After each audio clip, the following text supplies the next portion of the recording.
Chapter 294. You need to get over here. Gustav touched the small button on the side of his ear as he spoke. A blasting sound rang in Gustav's ears before he got a response. I'm on my way. As the line got cut off, Gustav decided to check out the area while waiting for the masked man to arrive. God Eyes was still activated, so he looked around the area, checking out the ground and the trees, but he couldn't find anything out of the ordinary. The trees were just trees, and the ground had nothing like an energy source hidden under, since that was what was being displayed to him by God Eyes. Fwooom. A loud wind-slashing sound reverberated across the area, causing Gustav to stare upwards. From the northeastern side, a red line could be seen moving across the sky at net-breaking speed. Wind blew across the place as the red line descended towards Gustav's position. Bam! The masked man landed in front of Gustav, causing the wind to blow his hair backwards a bit. Over here, this area is where the traces of those streaks of energy disappeared, Gustav said while walking around the 6 trees and making gestures towards them. The masked man also observed the area just like Gustav, and after a few seconds, he spoke. I don't sense anything, Eth. Oh wait, I think I sense something now. His eyes squinted as he moved around the 6 trees. It's very faint, barely noticeable, and it reduces by the second. The masked man could tell that if he wasn't this close to the trees, he wouldn't even be able to sense anything. They had also investigated this area yesterday but couldn't find anything. So, he guessed this must be because the energy just retracted, so it left extremely faint traces that would disintegrate completely in a few seconds. Move away, the masked man said to Gustav as he stood between the 3rd and 4th tree. Gustav did as he was told and distanced himself from the area a bit. The dark red energy covering the masked man suddenly surged intensely, dyeing the entire vicinity with a shade of dark red. Vroom. A massive surge of red waves suddenly burst forth from his figure. Bang, bang, bang, bang. 4 trees in the surroundings were instantly blasted apart, causing the space around him to get cleared. However, the waves were still bursting forth from his body towards the surroundings. Gustav had to further distance himself from the area. Just as the waves were about to slam into the 5th tree, a silver-colored barrier suddenly appeared around it, protecting it from the waves. Bang, bang, bang, bang, bang. The waves kept causing the destruction of more trees in the surroundings before they disappeared.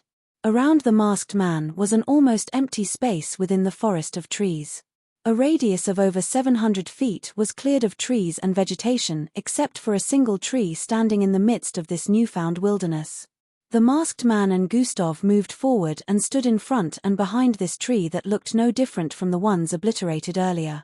Whatever is causing the border disturbance must be disguising as this tree, Gustav said as he stretched out his hand to touch the tree. His hand wasn't repressed by any force like he expected. It seems that whatever caused this will prevent any harm from befalling this tree.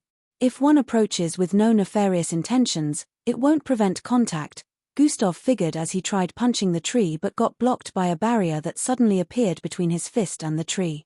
How do I uproot this? There's no way I can let it remain here since it's the source of the border's disturbance, Gustav muttered with a look of contemplation. Atomic disintegration? Gustav thought as he contemplated on the amount of energy that would be spent to disintegrate enough atoms that the barrier contains for him to phase through. No. I will spend too much energy and end up being weakened. Let me try this instead. Gustav stretched out his hand to touch the tree. What are you doing? The masked man asked with a look of suspicion. He was also trying to reach for the tree, but he was being prevented. I want to try something, Gustav said as he suddenly clenched the tree tightly, causing his fingers to dig into the surface of its barks. Gustav had disguised his intentions and causing the tree not to put up its defenses when he reached out for it. At the moment, he was pulling the tree with as much strength as he could muster with his fingers digging even more into the tree. The masked man was surprised because even he could not make contact with the tree even when he also tried disguising his intentions like Gustav. What he didn't know was, Gustav's ability to shapeshift had played a huge role in this. He moved over to help Gustav, but just as he arrived behind him, the tree blasted out silver-like energy, causing Gustav to be blown backwards. Bam!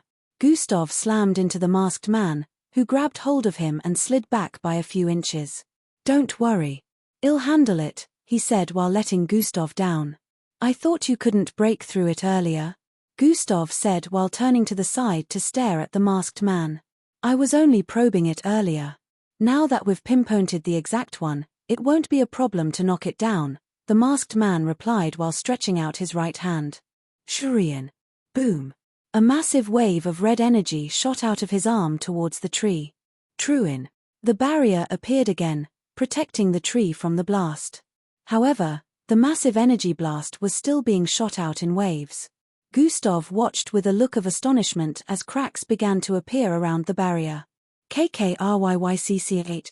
I never really pondered on it, but this person happens to be more powerful than I thought, Gustav said internally as he watched the barrier get completely obliterated in a few seconds. Bang! The red waves slammed into the tree, causing it to be blasted aside. The masked man finally stopped shooting out these waves after destroying the tree. Dust and wood debris swam across the air for a few seconds, reducing the visuality of the environment. When all these settled, a large object could be seen in the former position of the tree.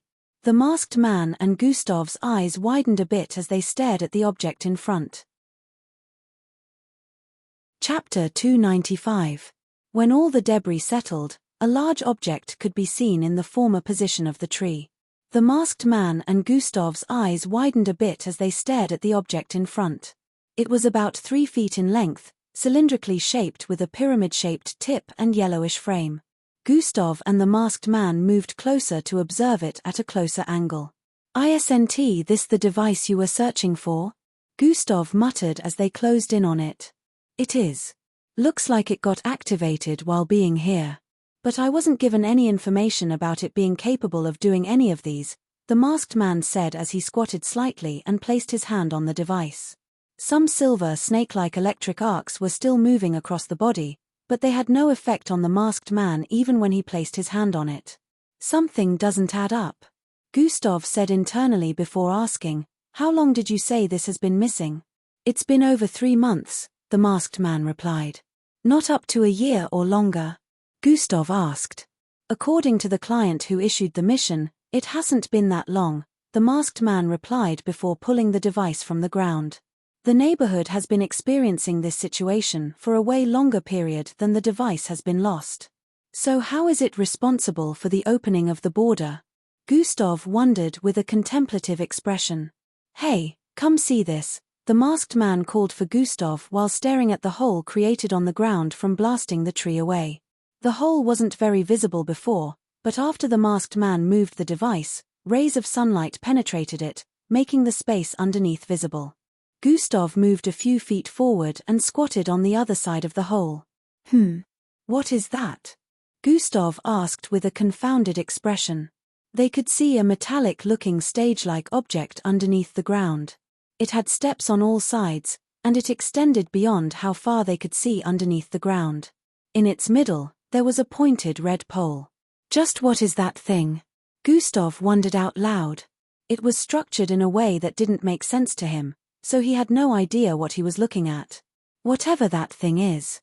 It must have been drawing power from the device which is used in opening the border at specific times," the masked man voiced out. Gustav also figured that this must have been the case. "Either way, this means our collar." Before the masked man could complete his sentence, he suddenly sensed something and squinted his eyes. Phoom. He suddenly grabbed hold of Gustav in one hand and the device in the other as he jumped backwards. Boom.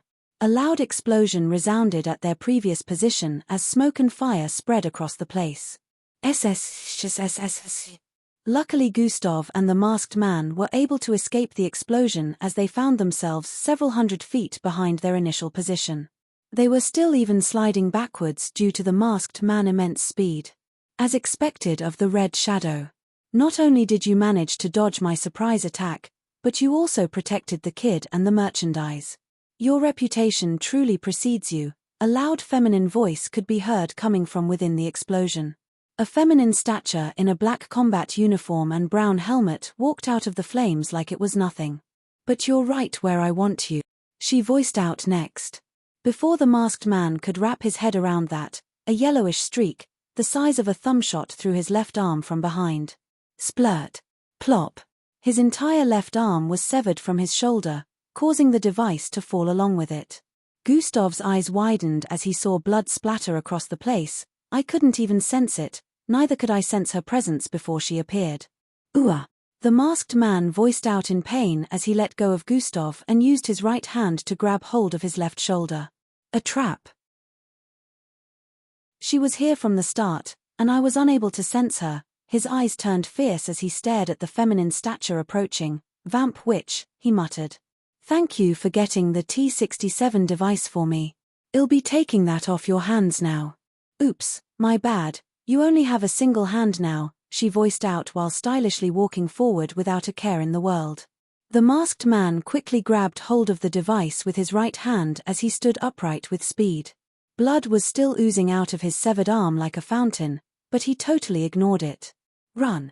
He shouted out as he turned around with Gustav as his right leg tapped on the ground, creating a red light in the form of a pair of red wings up front.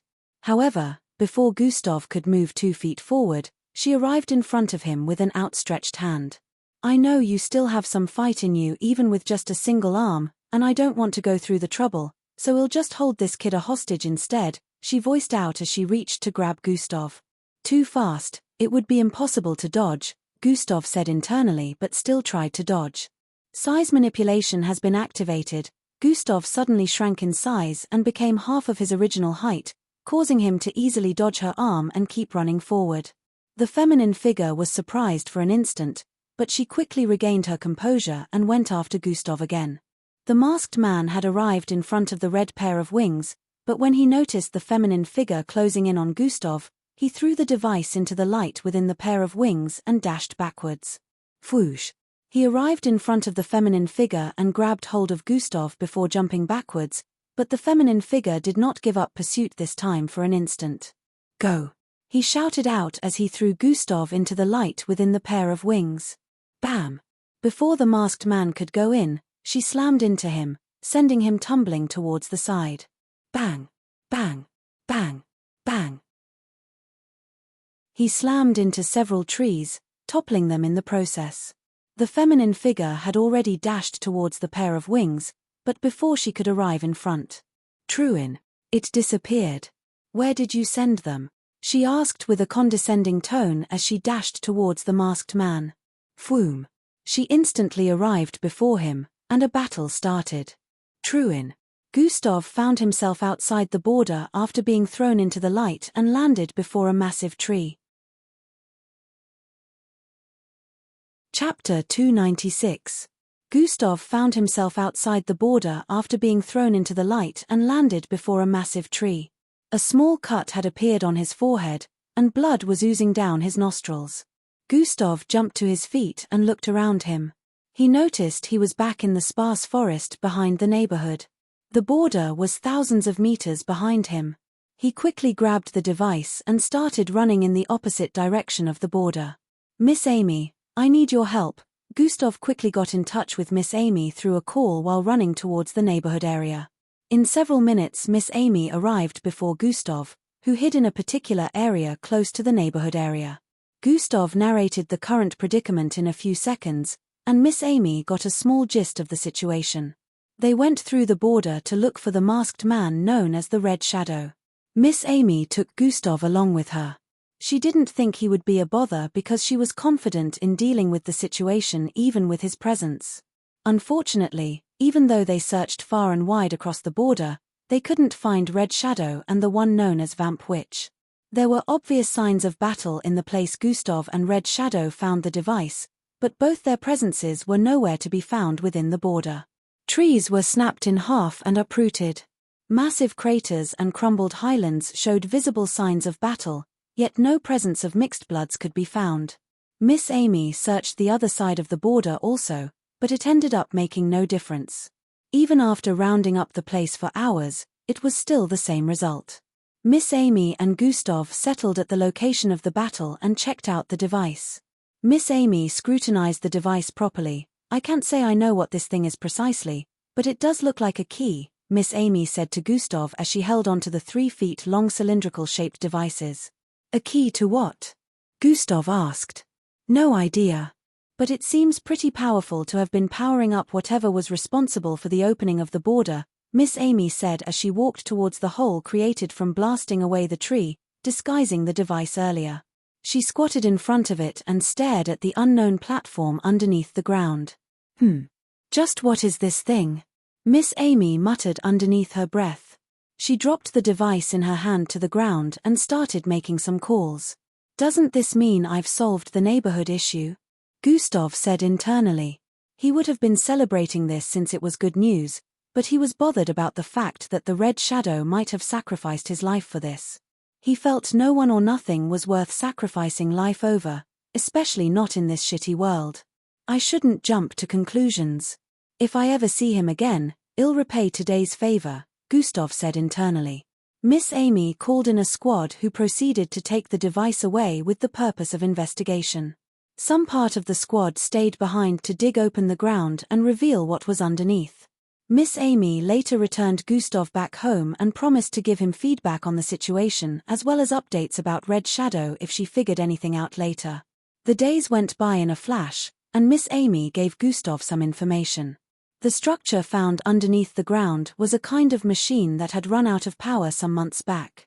It was the cause of the border opening up at specific times, but when it ran out of power, the T-67 device fell to that area by coincidence and ended up powering the device back up again. Miss Amy said they hadn't still discovered how the machine got there or the purpose of the T-67 device, but they were still investigating. Also, there was still no information on the Red Shadow. It wasn't until a week later that Miss Amy finally discovered the location of the Red Shadow agent. He was found to be alive but in a crippling condition. Gustav figured it was because of the battle, but it was said that he would be okay in a bit, so Gustav later stopped worrying. After the Red Shadow recovery, the whole situation was no longer in Gustav's hands. It was now the Red Shadow and Miss Amy's business, i.e., how they would handle the T-67 device. Gustav decided to focus on his own situation.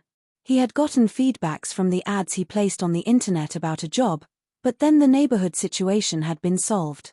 Mixed breeds would no longer appear in the neighborhood, so Gustav had to think of a new purpose for the agency he was going to create.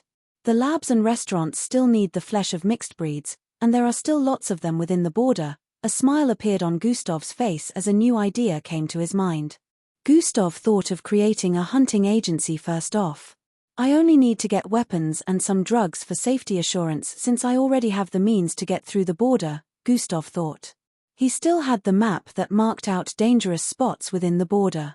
Nevertheless, he remembered that some dangerous places might not be marked out, just like how he had encountered that massive serpentine mixed breed.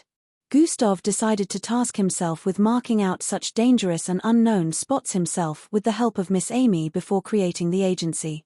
The border was massive, and at least 50,000 mixed breeds lived within, so Gustav doubted that they would run out of mixed breeds to hunt. The next weeks before the start of the MBO entrance test were spent training, and preparations were made for the starting of this hunting agency. Gustav decided to name it the Crimson Hunting Agency. This was the first place he inputted the money he had been gathering all this time. End of side story 2 star. Chapter 297. Months back, the neighboring cities in Plankton City had a school exchange event. After it ended, all schools returned back to their cities. Echelon Academy happened to be among the schools along with Black Rock schools. They returned together since they happened to be from the same city. Unfortunately, the journey was not going to be as smooth as they had thought. It was still early, around 8 in the morning, when they finally got to the outskirts of Atrihia City, which happened to be where the event was hosted. On the route they took, a sudden explosion suddenly happened in front, causing road devastation. The vehicles transporting the students had to stop midway, seeing the destruction happening in front. It was an unexpected and unbelievable sight of destruction. The route they were supposed to take had been destroyed, but that wasn't a problem since the vehicles floated above the air. However, the increase in the temperature from the explosion was no small thing. There were no fireworks like seen in the movies or footage. This was happening right in front of them, and immediately panic erupted.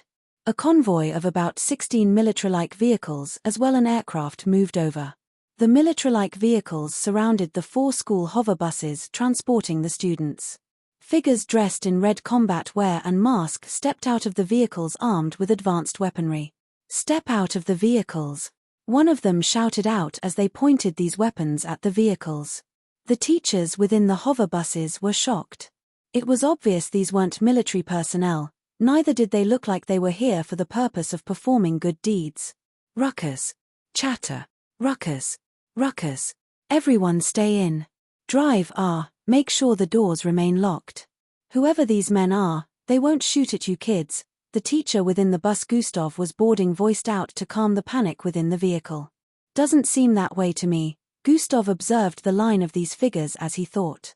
Just like here, in other vehicles, the teachers were trying to calm the minds of the students while also telling the drivers to make sure the doors were tightly locked. Amongst the figures pointing their weapons at the vehicle, a bald bulky man with a long scar extending from his left cheek to his neck as he walked forward. He was the only one among the figures that didn't use a helmet. The rest had their faces covered, and there were even some that were still in the vehicles. "Step out of the vehicles, or my men will open fire," he voiced out as he stood in the middle of the 4 hover buses. "Stay in. There's no need to fear. They dare not open fire. The authorities must be on their way now," the teachers assured the students within, but in the next moment. "Fire!" The bald man shouted out. Bang! Bang! Bang! Bang! Bang! Bang! The figures immediately opened fire and started bombarding the 4 vehicles with intense shots. Red and purple beams were shot out repeatedly, causing the hover buses to vibrate intensely. The teachers and the students within panicked. Luckily, the buses were built with a strong protective covering that prevented the fire of these weapons from penetrating. All the teachers within the buses were mixed bloods. However, they weren't very powerful, so they felt it would be foolish for them to go against this unknown gang that they had no idea about. The bombardment went on for some seconds, but when the bald man noticed that they were starting to spend too much time, he finally decided to act. He raised both his arms upwards, and his body started glowing a bright blue light. SSSH. Dark clouds began to gather from above. Trehik. A big lightning bolt descended from above and landed on his figure. SSH char KKYY. His entire frame was now coated in lightning arcs. The students watched with astonished looks as he clasped his palms together, causing 4 big circular lightning orbs to appear around him. He sent those lightning orbs out, and they went ahead to float above the 4 hover buses, 1 each. Bree Ufka. These lightning orbs discharged a kind of blast of electricity on the buses, causing their entire frame to be consumed by electric arcs. SSSSS. In the next moment, the doors of the hover buses opened up of their own accord. The drivers were unable to close them up because they had lost control. "Get them out," the bald man commanded, and all the figures ran forward towards the buses. In a few seconds, the students and the teachers were rounded up by the gang. They had been brought out by force, and the teachers refrained from trying to go against them in fear that they might harm the students. "What do you want?"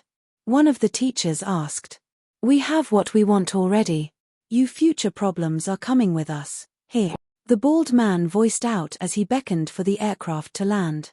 This aircraft was big enough to contain them all even though they were up to 200 in number. "We're not going anywhere with you," one of the students shouted out.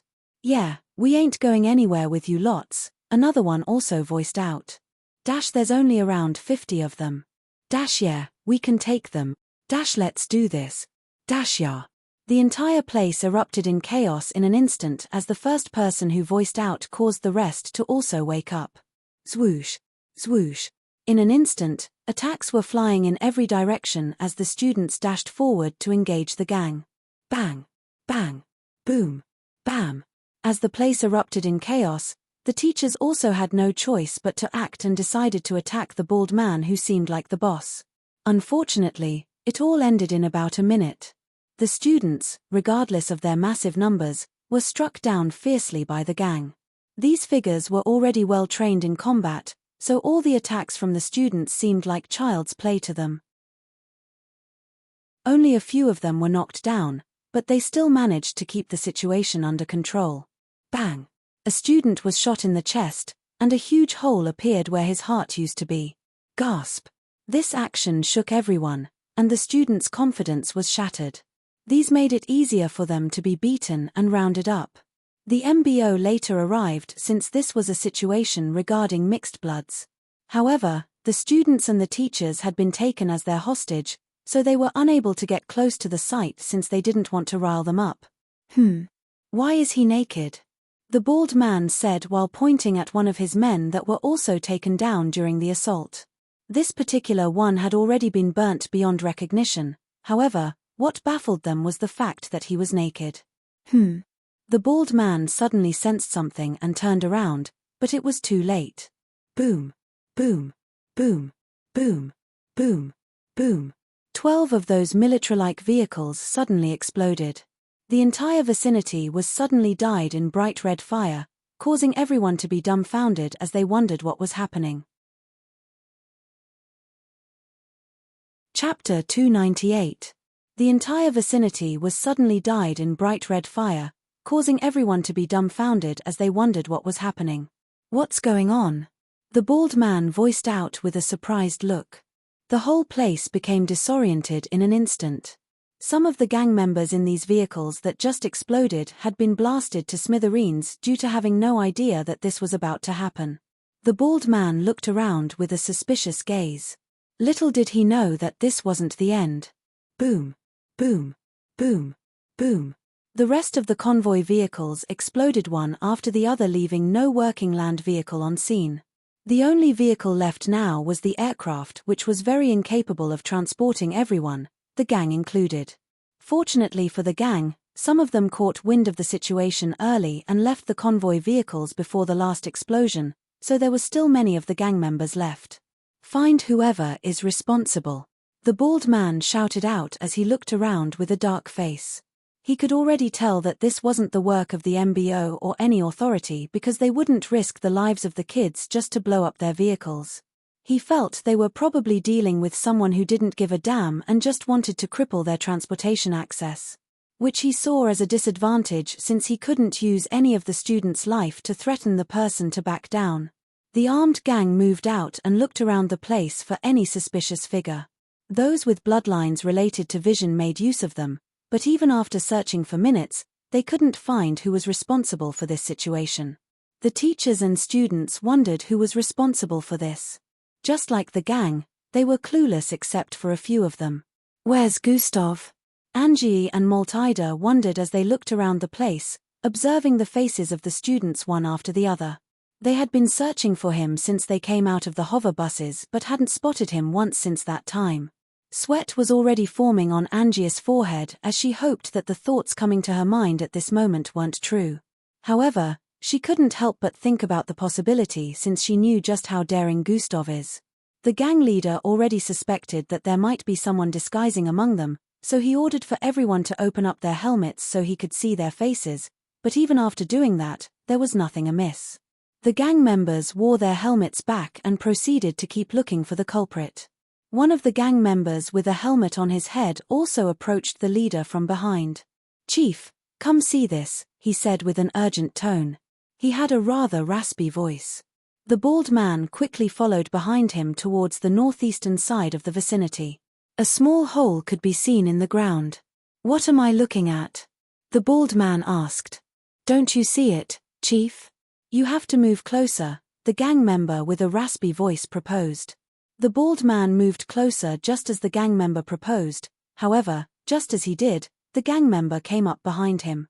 Sway. A syringe filled with purplish liquid appeared in his hand, and he stabbed it forward at a fast speed towards the neck of the bald man. It was extremely fast, however, just as it was only a few inches away from penetrating his neck, the bald man suddenly turned around and grabbed the gang member's hand. His eyes had a hint of cruelty as he stared at the gang member in front of him. "So you're the one responsible," he said with a solemn tone as he squeezed the wrist of the gang member tightly. Bone-popping sounds began to ring out as he slowly raised the gang member's hand up while squeezing. Chin and NGD date. Muffled sounds of pain could be heard from underneath the helmet as the gang member tried freeing himself from the bald's man grip, but it was proving difficult. He threw out his left fist towards the bald man's face. However, the bald man caught his fist with ease and started twisting his arm towards the side.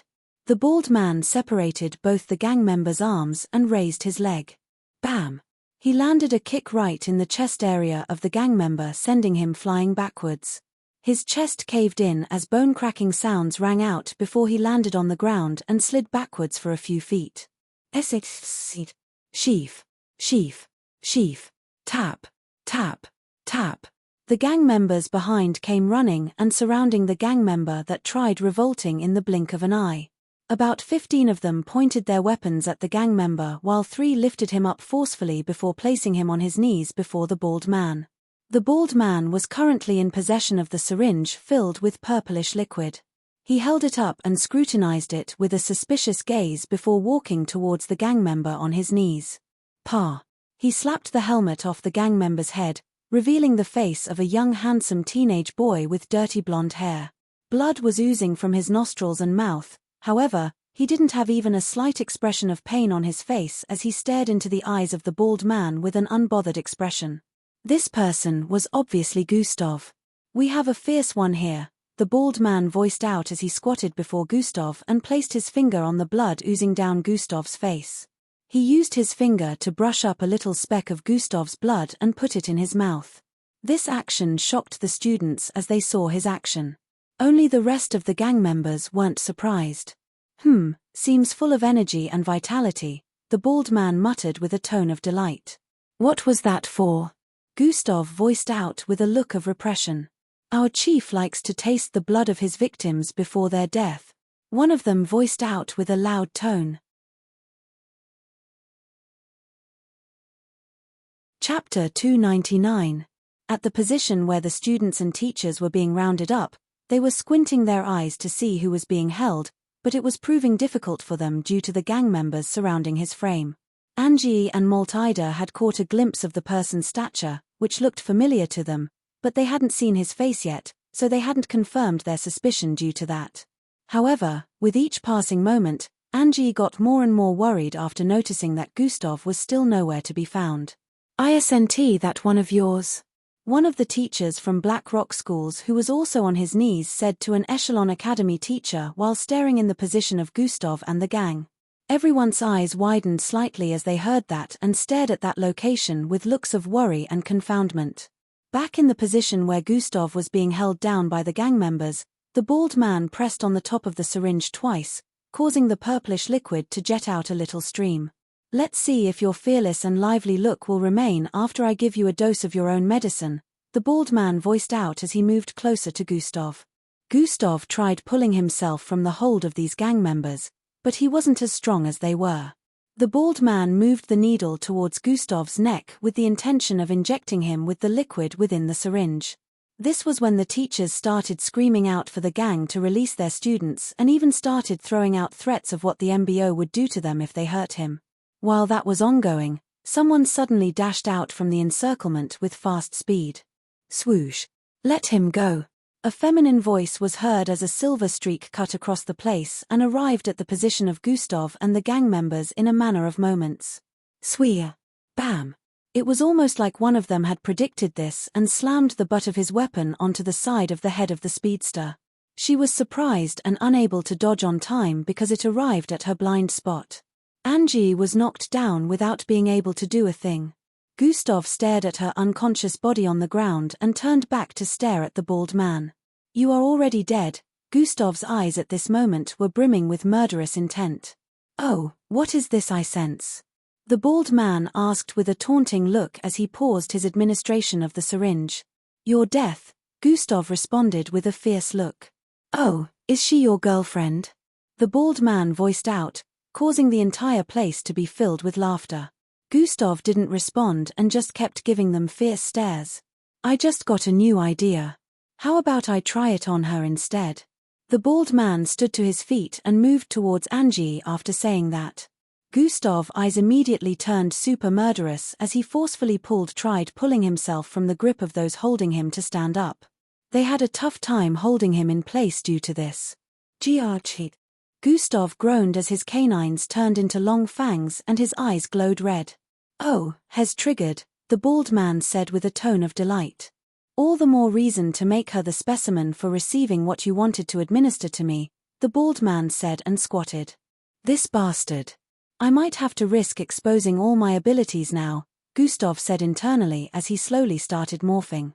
He had thought the bald man would inject him with the syringe, which wouldn't be a problem since he had toxin immunity. However, he didn't expect Angie to come into the play.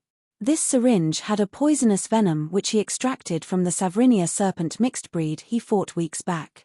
Gustav had cut off the tail and done the necessary experiment. He always kept the syringe in his storage device, so he decided to use it now against the bald man since he knew he wasn't strong enough to take him on. Which was why he wanted to fool him earlier. Angie would melt from the inside out if she was injected with that toxin, which was why Gustav was feeling very worked up at the moment. The bald man brought the needle to her neck and pricked it a little. At the moment, Gustav was about to unleash all of his abilities when, swee, a massive metallic upside-down bowl-like structure descended from above. Bam! It landed on the position of the encircled students and teachers, covering them up entirely within. The gang members around them were left standing outside of the massive structure that fell from the sky. It was as if it had been created with precise calculations because it covered up only the students and the teachers without the gang members surrounding them. The teachers and students found themselves inside this dark place. However, before they could react in an alarming manner, a bright light appeared within, illuminating the entire place. They stared at the figures in combat uniform with a look of relief. On the outside of the structure, the gang and their leader had looks of surprise on their faces as they stared at the giant structure covering up their hostages. "Is the MBO stupid to think I will not sacrifice these kids?" The bald man shouted out as he stood to his feet with a look of anguish. He walked over to Angie, raised his foot above her face, and gestured for his gang to fire up their weapons. "You were already dead the moment you laid hands on my student," a sharp feminine voice resounded in the ears of the gang, the boss included. The bald man's forehead creased as he turned to the side and noticed a beautiful-looking lady with ash-colored hair standing only 2 feet away from his right. "How did you get here?" he voiced out with a look of confusion along with the rest of his gang. "You had better not come any closer. Movement from you, and they both die." The bald man was already sweating at this point. He knew this lady was no ordinary person for her to appear beside them without alerting them. At his level of strength, he felt this should be impossible unless the gap in strength was massive. The female, who was obviously Miss Amy, stared at the gang coldly. "You should be begging for your lives now, but you still have the guts to threaten me with my kid," she voiced out with a condescending tone. "Hey bitch, better know your place." One of the gang members pointing a weapon at Gustav voiced out while firing it up even more. Gustav smiled. "Didn't I say you guys were already dead?" he voiced out while staring at Miss Amy. "Disable the limiter for 2 seconds, Miss Amy commanded no one in particular. The rest stared at her with looks of confusion, but in the next moment, a loud blast resounded across the place. Boom! The entire place quaked with such intensity that even people in the city behind felt the buildings they were in vibrate. Splash! Splash! Fweish! Plop! Plop! Ah! The bald man's eyes widened with a look of fear, confusion, and disbelief as he looked around him. All his gang members were no longer on the ground. Instead, their body parts, along with their blood, was raining from the sky. Arms, legs, heads, eyeballs, thighs and different body parts rained from the sky along with blood in multiple droplets. The bald man was already dyed in the blood of his gang members as he stared at their scattered bodies all across the place. A huge crater had already been formed due to the blast that happened a moment ago, but for unknown reasons, he was unaffected. Ah! He seemed out with a horrified look as he moved back. Gustav and Angie were no longer in the vicinity. Only Miss Amy was standing there, cleaning her blood-soaked hands with a napkin. Wherever the napkin came from was unknown, along with how her clothes and body, except for her hands, were without bloodstains was also a mystery. The remaining part of the gang behind that surrounded the massive structure that fell from the sky were already shivering slightly in fear as they stared at the gory scene up ahead. They could see the heads and eyes of their comrades sprawled all over the floor and their chief, who was currently bathing in blood, falling from the sky. "Do you still want to bargain?" Miss Amy asked with an aloof expression as she threw the napkin to the side and walked towards the bald man. The bald man shrank back in fear as he saw her approaching. "Your biggest mistake was harming him," she voiced out as she grabbed hold of his head. 2 hours later, the scene had been crowded by operatives of different kinds, and the students were being tended to. The gang, or whatever was left of them, were being transported away in an aircraft. The whole situation still seemed unreal to the students. They had never expected that they would be attacked on their way back from this event and nearly abducted. They were glad that the MBO was able to show up. Nobody besides Gustav and other MBO agents in hiding witnessed the decimation, so they had no idea that Miss Amy was mostly responsible for their safety. When investigations were made, they found out that the gang was a part of a terrorist group that needed fresh recruits. Their plan was to abduct these mixed-blood students and brainwash them before training them to become a part of their force in the future. Fortunately, things had worked out well due to Gustav contacting Miss Amy the moment they were surrounded. The gang didn't expect that someone this powerful would be deployed by the MBO, and this was truly normal thinking since someone as powerful as Miss Amy wouldn't be seen in the field. Unfortunately for them, Miss Amy shared an attachment with Gustav, which ended up ruining all their plans. The students were later returned back to their homes with well-equipped MBO squads escorting them for the purpose of security. End of side story 3 *. Read the author's note below. Chapter 300. Boss. Both of them shouted out at the same time as they approached Gustav with a respectful look. Gustav stared at these two men with a solemn attitude. "How has it been going?" Gustav asked. "Fine, boss," they both voiced out together. The one on the left had an alpaca-shaped face with a stout build. His black hair looked rough and unkempt. However, his overall look was a little fearsome. The other one had a large build and green dots all over his face and other exposed body parts. "Braun, Dirk, I suppose you have reports for me," Gustav stated, and they both nodded in response. "Good, let's go discuss at the coffee shop," Gustav proposed. They headed towards the coffee shop within the neighborhood to discuss. Within a room-sized shop across the street that leads to the bus station, several tables and chairs arranged in columns could be seen, along with a counter on the far left end. The voices of people chattering away within the room while sipping on drinks in mugs and cups could be heard. On the third seating area towards the right, a group of 3 could be seen sitting around a table. A young lad and 2 fearsome-looking men. They all had coffee in front of them as they discussed. "Boss, we successfully captured 22 of the Kumbasa turkey mixed breeds," the man with an alpaca-shaped face, sitting on the front left side of the young lad, voiced out. "We have kept them in the storage facility, and just as you ordered, a butcher has been arranged," the other man with green dots all over his face said. The man with the alpaca-shaped face was Braun, while the one with green dots all over his body was Dirk.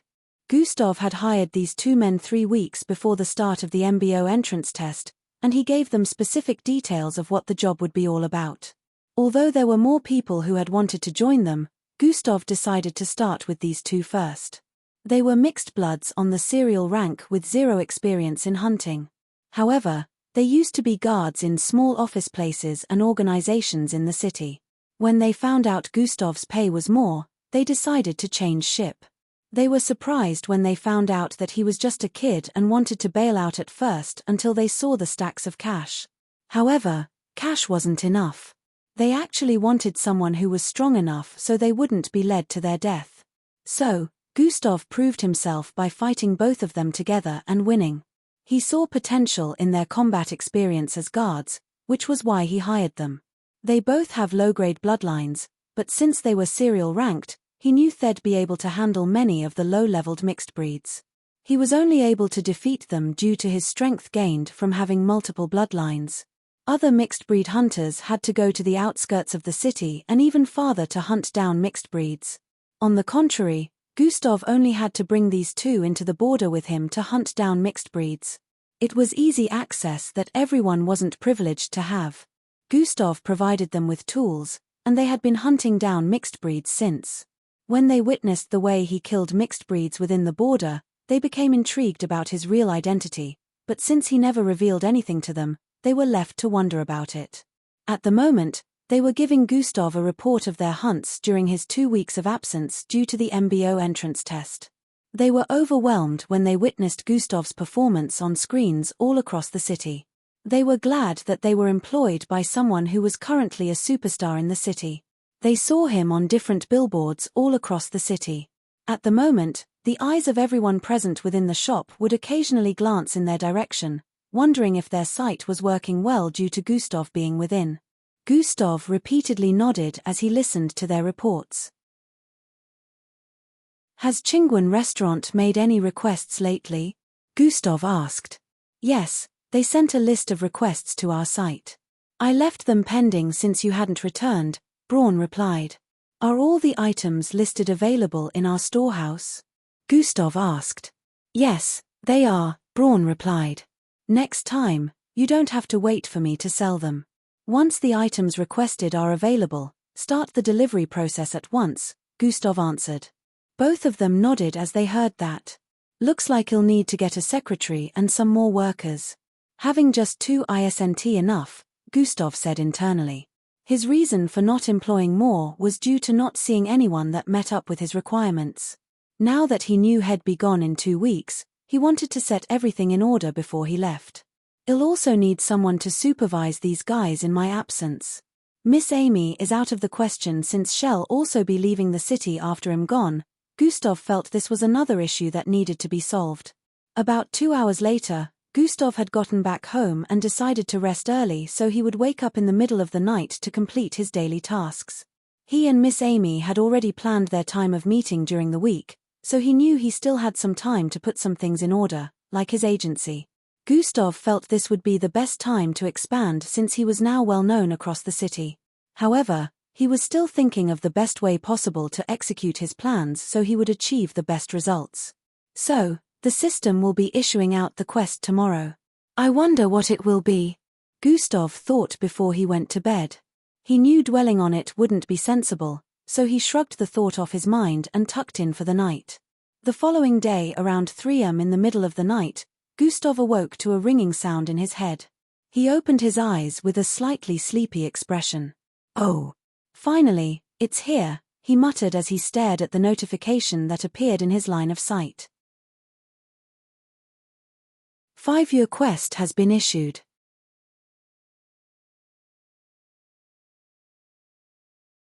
Chapter 301. 5-year quest has been issued. This was the first time Gustav was being woken up by a quest, so he knew it had to be serious. Gustav opened up his notification panel to check out what the quest details were all about. Quest, located Dimension 6 in Planet Humbad. Gustav stared at the panel with a look of astonishment as he read the details of the quest internally. Dimension 6 in Planet Humbad? He muttered with a look of confusion. In the next instant, his eyes suddenly widened as he remembered something. Planet Humbad. The home planet of the Slarkovs. Gustav muttered after recalling this from the historical books.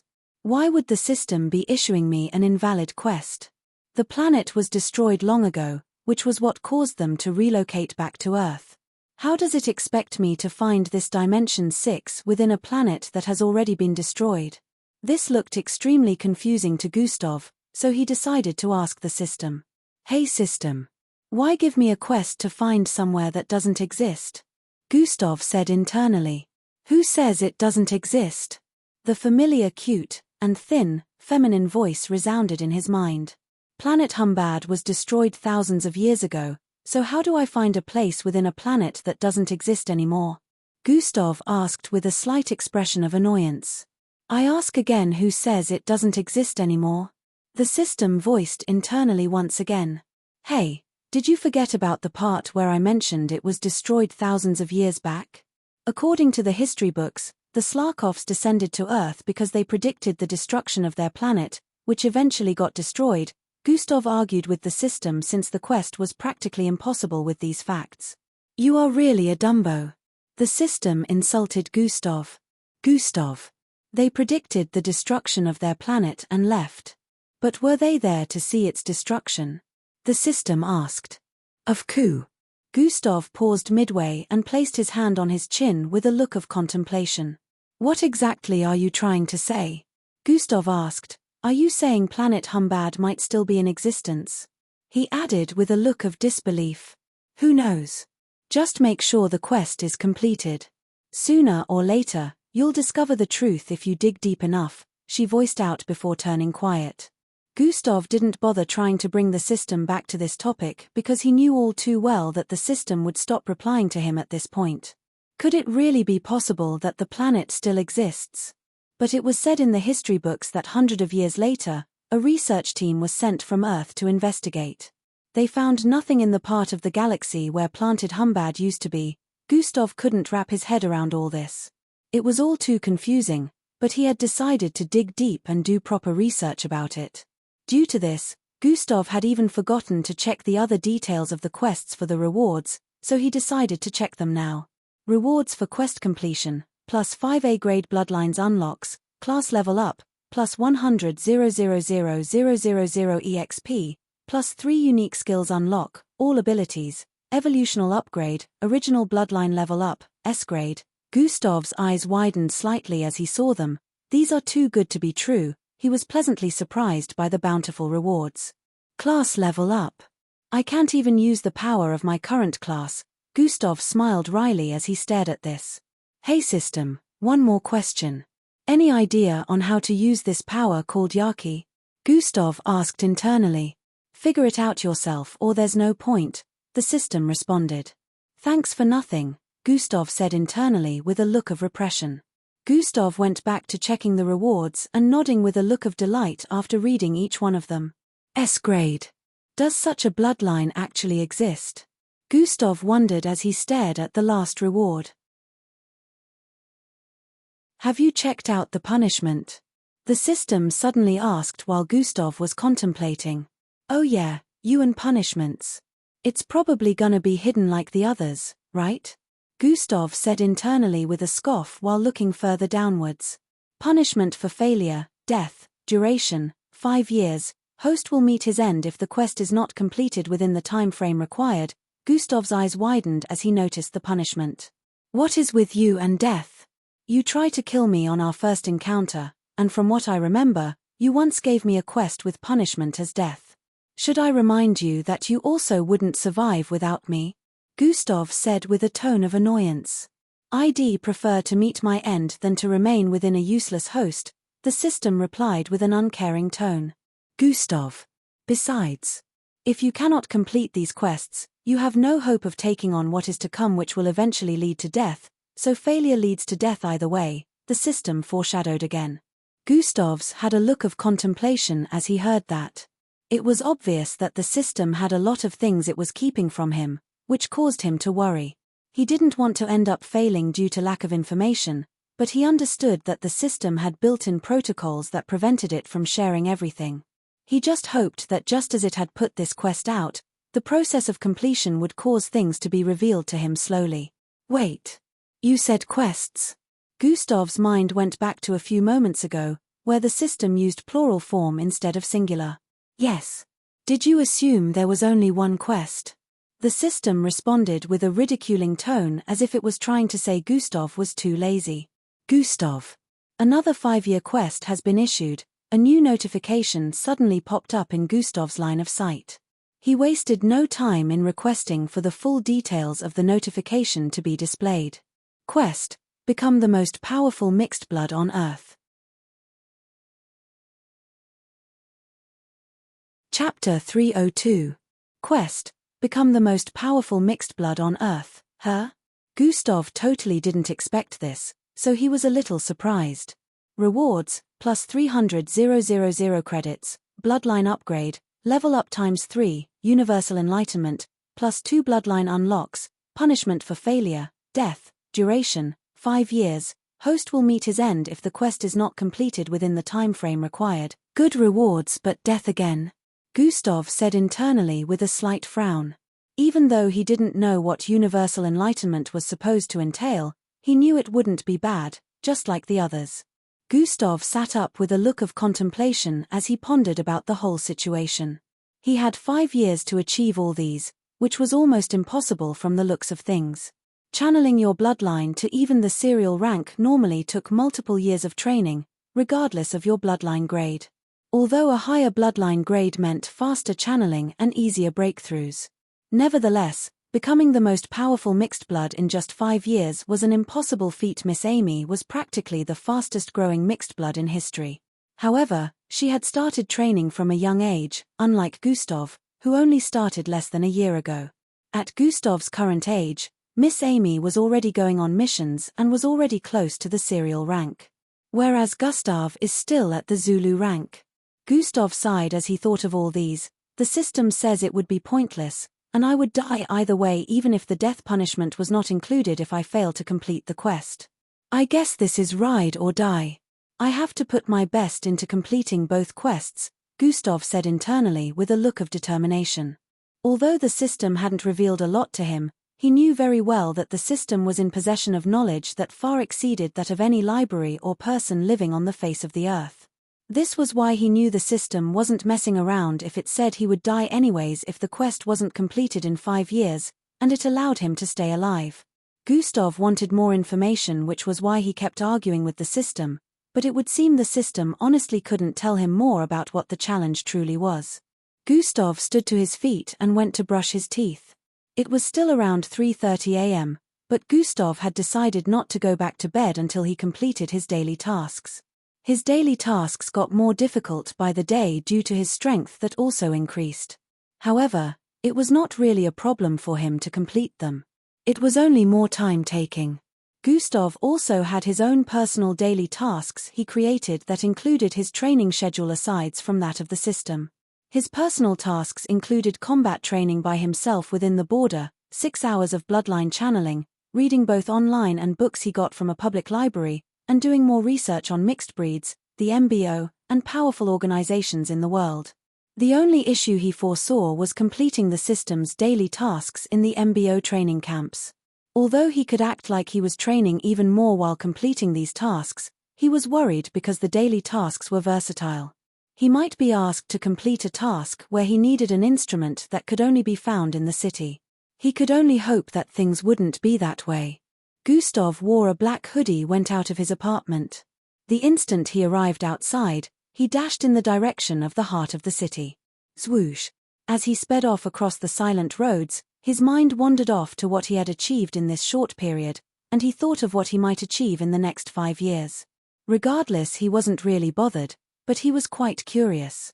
He was swooshing past small buildings at a breakneck speed, making use of the main road instead of that of the pedestrians. He could already see large buildings in the distance since he had already gone past the edge of the city that looked like a rural area. The teleportation circles and spatial rings were still active on the roads even by this time. As Gustav ran further, he arrived in the more urban parts of the city and kept running. At this point, he would occasionally see 1 or 2 vehicles pass through this area. Today's daily tasks are pretty crazy, huh? Gustav said internally as he shook his head, but he was actually excited since he has wanted to try out one of the tasks. First off, Gustav stared at the tall building he was closing in on in the distance. The building was shaped to look like a spiraling icicle, and it was on the left side of the road amidst many other skyscrapers in this area. It was over 300 stories tall from Gustav's observation. Swoosh! Gustav sped towards it at full sprint capacity, jumping above the roadblock that arose to stop pedestrian movement due to a vehicle approaching from the other side. Thoom! Gustav jumped above the truck-like vehicle and arrived in front of the building in an instant. Swoosh! Winds blew across the vicinity as Gustav took steps forward and started running on the surface of the skyscraper. Tap! Tap! Tap! Tap! Tap! The surface made light tapping sounds as his feet movement transported him 1,000 feet across the surface of the skyscraper in a single instant. Gustav stared at the top of the skyscraper as he kept running across its surface that was constructed in a spiraling format. Gustav had to keep running round as he ascended. It was like he was being given a chance to see the entire city in a 360 degrees format. The more he ascended, the more he was able to see the city view. In a few more seconds, he arrived at the top of the skyscraper, which had something like a small balcony there. Gustav pulled himself up and stared at the city from this point of view. What a nice view. Gustav took a few seconds to stare at the city before checking out the system notification that appeared in his line of sight. Daily task completed, 1/3 run across the surface of a 16,000 feet building.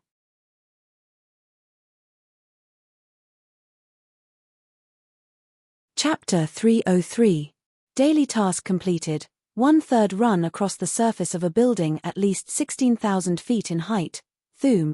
Gustav leaped up and landed on the tip of the massive pole in the middle of the skyscraper's top. He squatted and breathed in the fresh air as he stared at the bottom of the skyscraper. He turned his face towards the left and stared at the closest skyscraper. The closest one was at least 4,000 feet away, and that one was shorter than the one he was currently standing on. This would be a bad fall, but I'm sure I can make it, Gustav said internally before rising back up and turning his body towards the left side where the other skyscraper was located.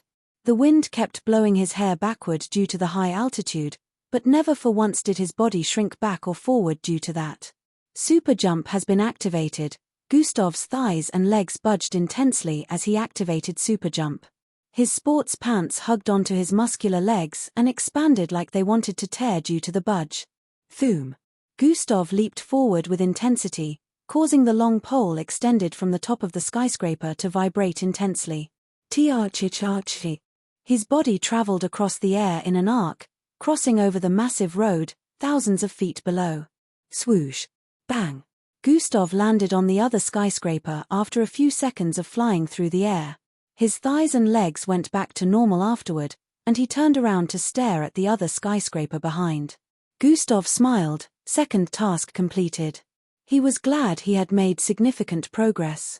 He could now leap over 4,000 feet forward without having to make use of any form of speed. Now for the last. Gustav said internally as he moved to the edge of the skyscraper to stare at the road where a massive spatial ring could be seen. Even though the skies were dark, the city had enough light, so it could be mistaken for daytime. Gustav found his way back to the bottom of the skyscraper to complete the system's last daily task for today. He arrived on the road and started walking towards the massive spatial ring in the middle of the road. He arrived in front of the spatial ring, which was similar to the size of a 2-story building. The spatial ring had a purplish and blue wall of energy surrounding it. The spatial ring occasionally cackled with purplish electric-like arcs running across the body. Time to try this. Gustav smiled as he walked forward and jumped into it. Swoon. Gustav found himself in a world of purple and blue as he felt pulling force from every direction, trying to rip his body to shreds. Gustav groaned in pain as he tried moving forward so he would appear on the other side, but the pulling force around him held him in place. Rip. Rip. His clothes were ripped to shreds in a few moments, and his skin started being pulled in all directions. Damn. It was worse than I expected. Gustav thought his body defense would be able to handle the pulling force, but he was already starting to feel pain even though he had only stayed in here for a few moments. Gustav didn't know that if it were another mixed blood, they would have been ripped to shreds already, even if they were at the serial rank. MPP. Gustav pushed himself forward, managing to take a step, but the moment he did, cuts started appearing on his body. MPP. He took another step forward, and the different parts of his flesh started being ripped apart. Flesh-hardening bloodline has been activated. Gustav activated the bloodline he stole from Angius Assaulter back then in Atrihia City. Rocks appeared all over his body, and in a few moments, his entire body had been covered up. He took another step forward, but this time he felt less pain even though the rocks on his body were cracking and being ripped from his body at a fast speed. Gustav managed to take another step forward, and now the exit was right in front of him. Crumble. Crumble. Crumble. The pulling force had increased exponentially, causing his body to return back to normal. Gashes started appearing all over Gustav's body as he struggled to raise one foot up. Rip. Rip. Rip. He could even hear the sounds of his flesh being ripped at different parts, and his regeneration was unable to keep up. Kia. Gustav shouted out as he pushed his body forward with force and managed to make the next step. Swee! He arrived on the other side of the spatial ring in the vicinity of a trading area with different food shops. Gustav breathed in and out rapidly as he stared at himself. His entire figure had been soaked with blood. His hair disheveled, and his nose dislocated. He was naked, but his face wouldn't be recognized in this state due to it being soaked with blood. There goes another good clothing, Gustav said internally, but he wasn't really bothered. Situations like this always occurred. He stared at the system notification in his line of sight and smiled. Daily tasks completed, 3/3 walk through a spatial ring. The system is truly trying to kill me, Gustav said internally with a wry smile. It was well known that only vehicles could go through a spatial ring due to what Gustav had just experienced a while ago. This was why the teleportation circles were constructed for pedestrians' easy movement, which was why the spatial ring was always in the middle of the road while teleportation circles were on sidewalks. Well, no pain, no gain. Hopefully, the rewards will be good, Gustav said internally as he turned around. Oh, the best time to use teleportation circle. Gustav paused his movement as he noticed the spatial ring was right behind him. Swoosh! He dashed towards the nearest teleportation circle and disappeared within it. At the top of a building on the far west side, a person in a black mask grabbed hold of the flying camera in front of them and voiced out, "I got him." Our next scoop is gonna bring us big cash. Several minutes later, Gustav had arrived back home. It was around 4:30 a.m. at this moment. He instantly went to shower to wash off all the blood before putting on a new set of clothing.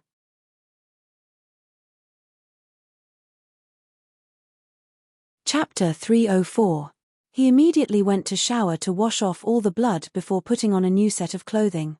After he was done with showering, Gustav moved back to his bed but not to sleep, instead to channel his bloodline.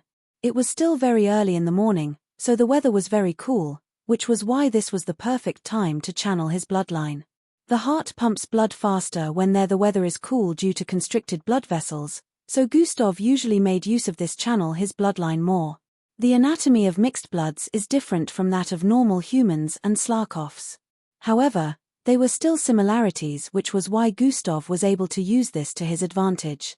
The temperature of the room suddenly became lower than before as Gustav breathed out a line of mist from his nostrils as he began the channeling process. The day went by in a flash, and Gustav spent it following his planned routine. Angie came over later in the evening after he was done to call him over to join her family for dinner. Angie's little brother was so hyped up seeing Gustav. He felt like a celebrity was in their midst. Gustav didn't come over too often, so even though they were neighbors, Angie's little brother didn't see him all the time. "Big bro Gustav, they said you defeated 100 participants by yourself," Angie's brother voiced out with a look of excitement as they ate. "Not up to that.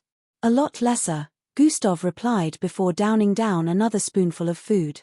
"Amazing you even surpassed those in other cities," Angie's brother voiced out again. He was similar to Angie, quite talkative, and also had a horn on his forehead with silver-colored hair. However, he was shy to strangers but talkative to people he was familiar with. He used to be very silent when Gustav was around them in the past, but now that he had grown accustomed to Gustav's presence in the neighborhood, he showed his true character. "Come on, Phil, don't disturb him while he's eating," their mum voiced out. "No, it's okay," Gustav dismissed as he ate. "My classmates will never believe that you live just next door," Phil voiced out. Angie's parents smiled and shook their heads as they discussed lightly while eating. Angie had a face full of smiles as she ate. "Thanks for the meal," Gustav said after the dinner was over. Both parents nodded with a smile on their faces. "Please take care of our daughter in the future," Angie's mother suddenly voiced out. "I'm sure he will," Angie's father added. "Mom, what are you saying?" Angie's face turned a shade of red as she voiced out. She turned towards the side and sneakily stared at Gustav's face. Gustav nodded before standing up. "Can I see you for a minute, sir?" Gustav said to Angie's father before walking towards the door. "Bye, big brother Gustav," Phil voiced out. Angie's heart raced as she wondered why Gustav would want to see her father. Gustav and Angie's father walked out and stood by the door to discuss. So, what would you like to discuss with me? Angie's father asked. I want to hire a manager for my hunter agency. Gustav started speaking. Some minutes later, Angie's father returned. Angie, as well as her mother and brother, were sitting on the sofas with intrigued looks. Father, what did he discuss with you? Angie was the first to voice out. Her father first stared at then her mother and brother. Haha, is that why you're still up? He asked with a burst of light laughter. Angie blushed in embarrassment, but she still didn't back down. It's a discussion between us men. Don't be too nosy, Angie's father voiced out as he laughed even more. Angie stared at her father with a look of suspicion after hearing that. Oh, I see now. Big sis Angie wants big brother Gustav to become. Phil was saying when Angie quickly covered his mouth. Shush brat. She muttered while covering his mouth with a look of intensity. Their mother and father laughed lightly as they prepared to go to bed. Back in Gustav's apartment, he proceeded to his reading table to do some research. Hopefully, he'll think very well about my proposal, Gustav said internally as he turned on his computer. Just like that, 2 days went by, and Gustav had stuck to his routine all through.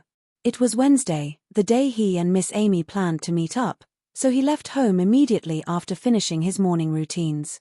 Gustav and Miss Amy made plans to meet at her house this time instead of the Gami dojo. They wanted to have a discussion first before resuming training. Miss Amy had postponed her trip out of the city. She wanted to wait until Gustav had left for the MBO training camp. Miss Amy happened to live somewhere close to the outskirts of the city, just like Gustav, but her neighborhood was on the western side of the city, unlike Gustav's, which was on the eastern side. She stayed in a bungalow apartment. It was nothing fancy as one would have imagined. It was just a simple house, and she stayed alone within. Gustav was a little surprised because he had not expected someone like Miss Amy, who had a princess-like status, to live in such a place. However, when Miss Amy mentioned that her mother was given this kind of treatment in their household, Gustav understood.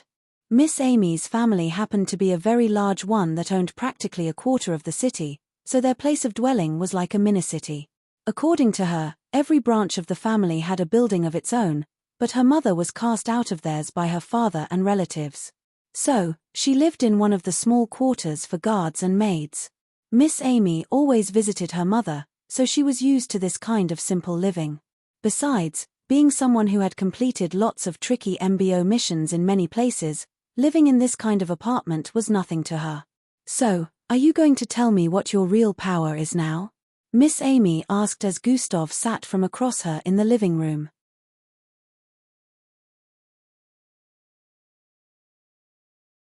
Chapter 305. So, are you going to tell me what your real power is now? Miss Amy asked as Gustav sat from across her in the living room. Gustav leaned back on the chair with a contemplative look. Well, I guess it's only fair I do since you already revealed a lot to me, Gustav responded. Well, then go on with it. I'm all ears, Miss Amy said while lifting the mug in front of her to take a sip of tea. I can steal bloodlines and make them my own, Gustav revealed bluntly. At first Miss Amy's face was still normal, but then she processed his words, spief. Her eyes widened as she spat out her tea by mistake and coughed repeatedly. Miss Amy, are you okay? Gustav asked with a look of worry. Come again. You can do what? Miss Amy asked after calming down. I can steal bloodlines. And use them as mine, Gustav repeated his previous words. What? Miss Amy still couldn't believe her ears.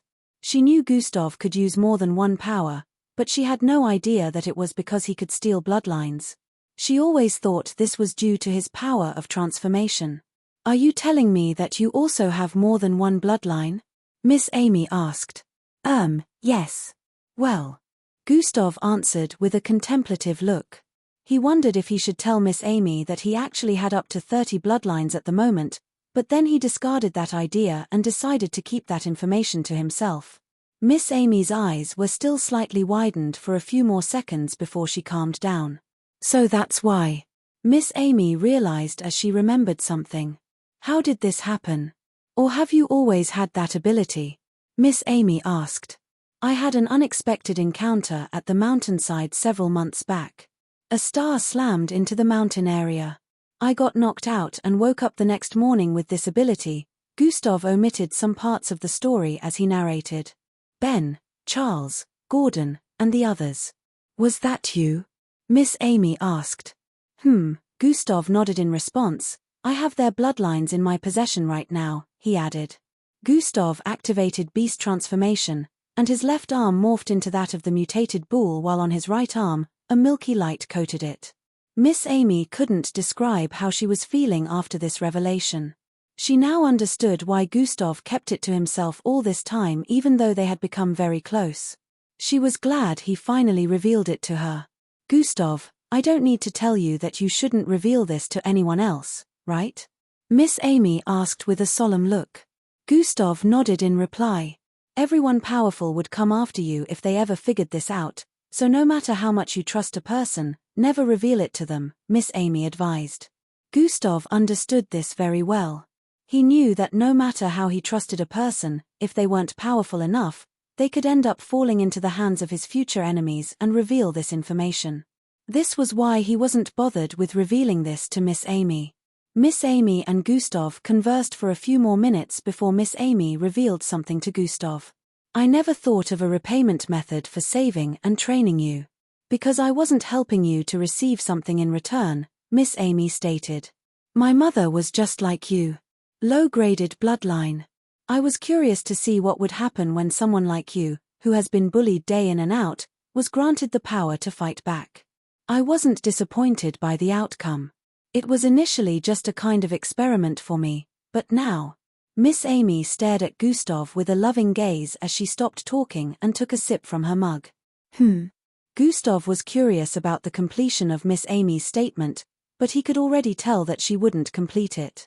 There's only one thing I want from you now, Miss Amy started speaking again after dropping her mug. And that is? Gustav asked. Don't become like those rotten and corrupt bastards. If possible, as you rise in power, try changing the MBO, Miss Amy said. Oh. Gustav placed his hand on his chin as he muttered.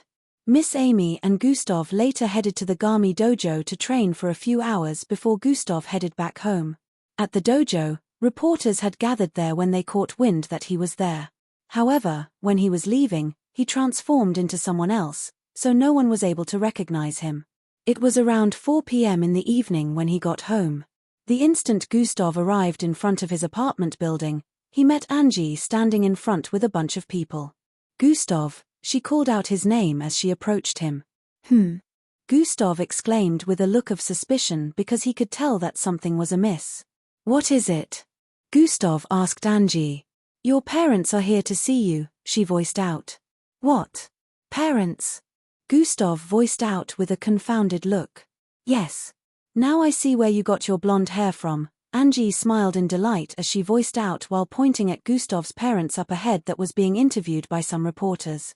Gustav didn't notice them at first because of the reporters surrounding them, but now he was able to see them clearly. His mother was smiling and answering the questions of these reporters while his father stood by her side. They mentioned how they trained Gustav to become the person he was today. The frown on Gustav's face deepened as he turned to the side and walked towards his apartment. Angie was surprised by his sudden action and moved to stop him. Are you not going to meet them? Angie asked. I don't have parents, Gustav said as he continued walking forward. Angie was utterly confused at this point and stood still staring at his back for a few moments.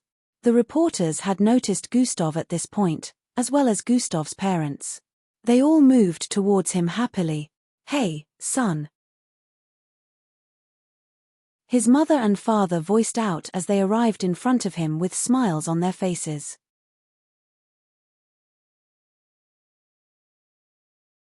Chapter 306. Hey, son. His mother and father voiced out as they arrived in front of him with smiles on their faces. The reporters brought their mics to Gustav's face as bright flashes of fluorescent light flickered repeatedly. Gustav, tell us about your journey with your parents. How did they train you to become the best? The reporters voiced one after the other as they crowded Gustav's path. Angie was behind, observing the look on Gustav's face. She could already tell that something wasn't right from the way he responded earlier, and she was more sure of that now. Gustav stared at everyone around him with a cold look. His expression turned even colder when he saw the way his father and mother were smiling at the cameras and touching him in an intimate way. The reporters kept throwing questions at Gustav, and since he didn't reply, his parents kept voicing out lies while putting, "Right, son?" behind their every answer. Gustav suddenly raised both of his arms and grabbed his father's and mother's hands that were currently on his left and right shoulder. "I do not like making contact with filth. Too bad I'll have to get rid of these clothes since both of your poisonous hands have turned it rotten," Gustav voiced out with a cool tone as he pushed his way forward. The entire place suddenly turned silent upon hearing that.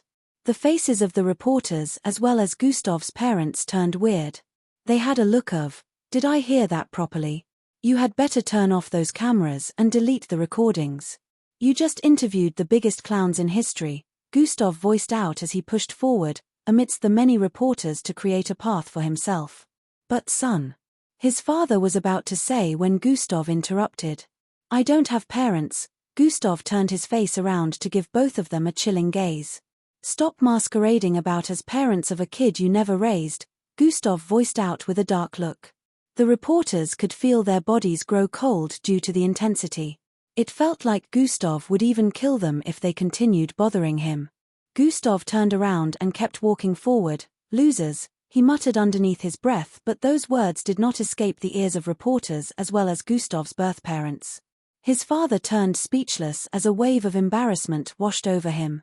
"You ungrateful wench. Is this how you repay your mother?" Gustav's mother voiced out as Gustav kept walking forward. He had gotten out of the encirclement of reporters, however, he still heard her statement, but he didn't bother replying. "You little brat," she shouted out again as she squatted and pulled off her shoe and ran towards Gustav from behind. It was so sudden that the reporters and her husband hadn't expected it. The path Gustav created within the previous encirclement of the reporters was where she followed. She transformed her shoe into a small ice pole as she arrived behind Gustav in a few moments and swung the shoe towards the back of his head. Gustav, who was still moving forward like he didn't sense a thing before, suddenly turned around. Swee! He shifted towards the right side, dodging the swung-out shoe, causing his mother to fall forward due to missing her target. Gustav suddenly turned around with fast speed while swinging out the back of his left palm. Swee! His arm traveled towards the face of his mother that was still tripping forward.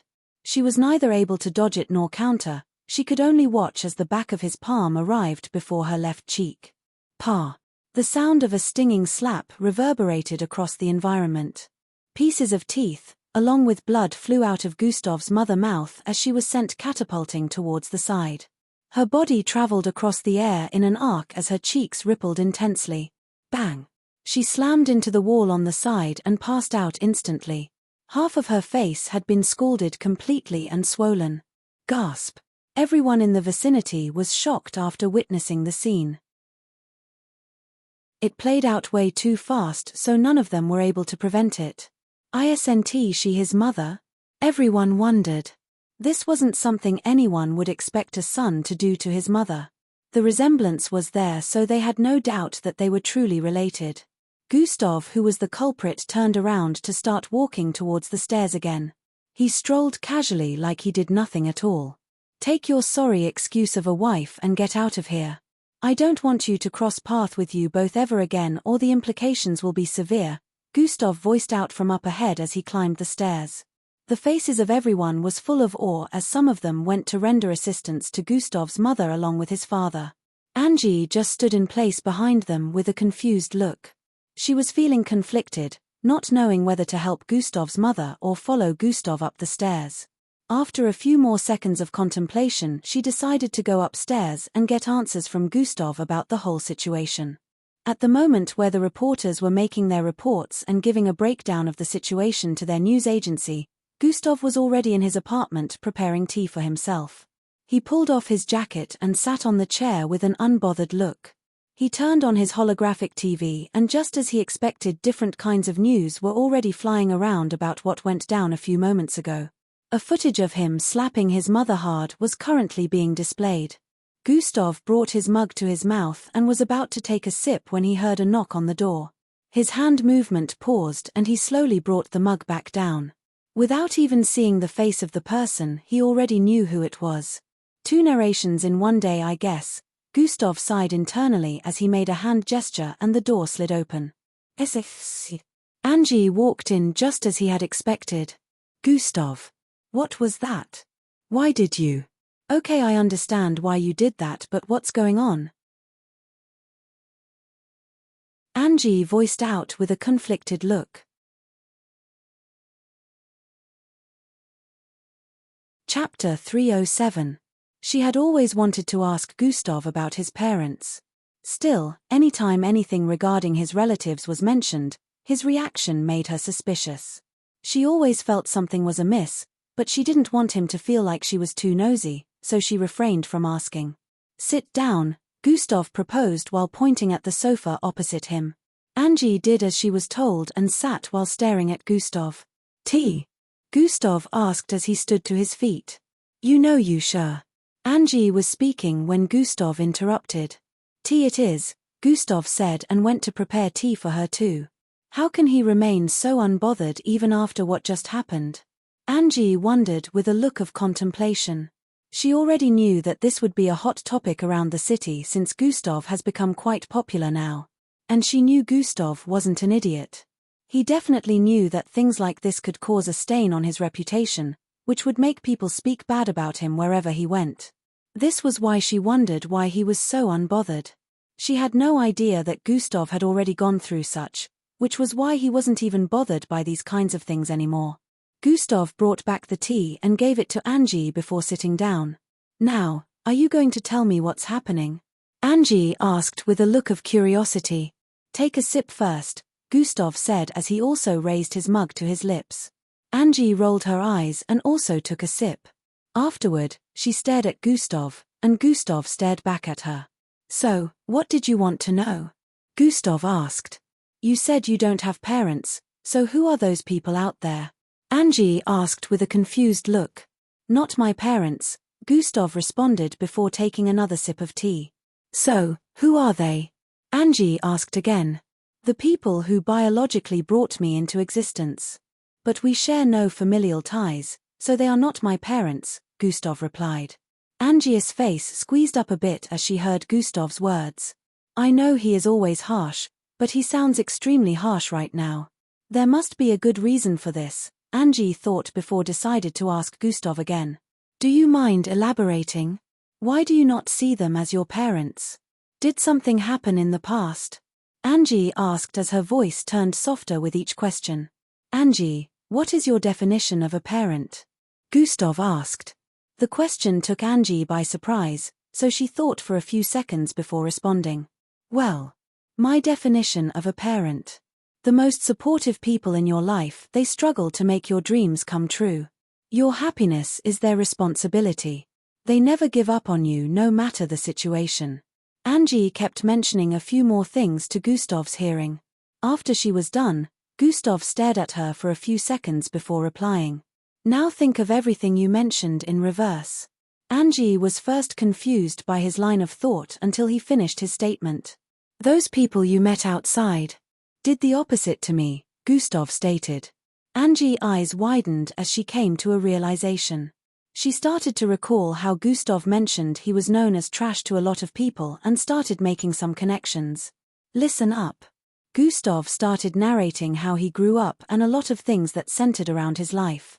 The bullying and his uncaring parents were only concerned with creating a kid with a good bloodline grade.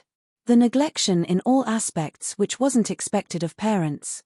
By the time he was done with the narration, droplets of tears were already falling from Angie's eyes.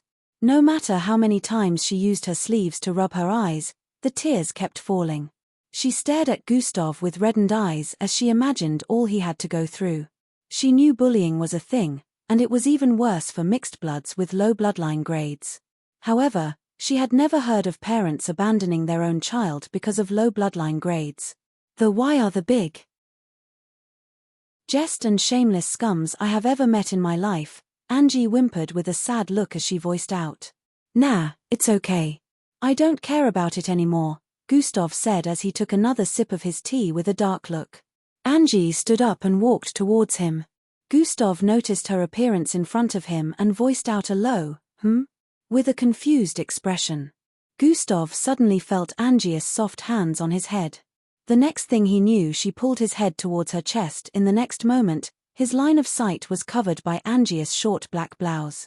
He felt his head being pressed against a pair of extremely soft, round, and squishy bumps. His nostrils were immediately filled with Angie's sweet apple mint fragrance as she hugged his head to her chest. She rubbed his hair softly as droplets of her tears fell onto his hair. It's okay. You have me. You have Miss Amy, and you're definitely going to have more people that will cherish you in the future, Angie said with a caring tone. Gustav was speechless. He didn't know how to respond, neither did he know how to feel at this moment. But one thing he knew was, he was feeling very comfortable in her embrace. Gustav subconsciously raised his arms and hugged them around Angie's waist, returning her tight embrace. THANKU, later by night, news had circulated about how Gustav treated his parents all across the city and even outside. Different theories began to spread. Mostly bad, and some of them even labeled him as an ungrateful child who disrespected older people. Gustav, who happened to be the topic of discussion, was in his apartment about to eat dinner that he cooked himself. His dining area was filled with all sorts of assorted foods. Just when he was about to sit, he heard a knock on the door. Gustav already sensed the approach of someone earlier, but he thought the person would head to Angie's apartment. To his displeasure, the person was actually here for him. Gustav walked towards the door before making a gesture for it to open up. SS. The door slid open and what appeared in Gustav's line of sight was an almost 8-foot-tall giant in a business suit. Gustav raised his head so he would be able to take a glance at the face of the man. Sir Gustav, I have been tasked with the assignment of giving you this invitation cube, the man voiced out in a surprisingly light tone as he stretched out his hand towards Gustav. Within his hand was a baby palm-sized black cube.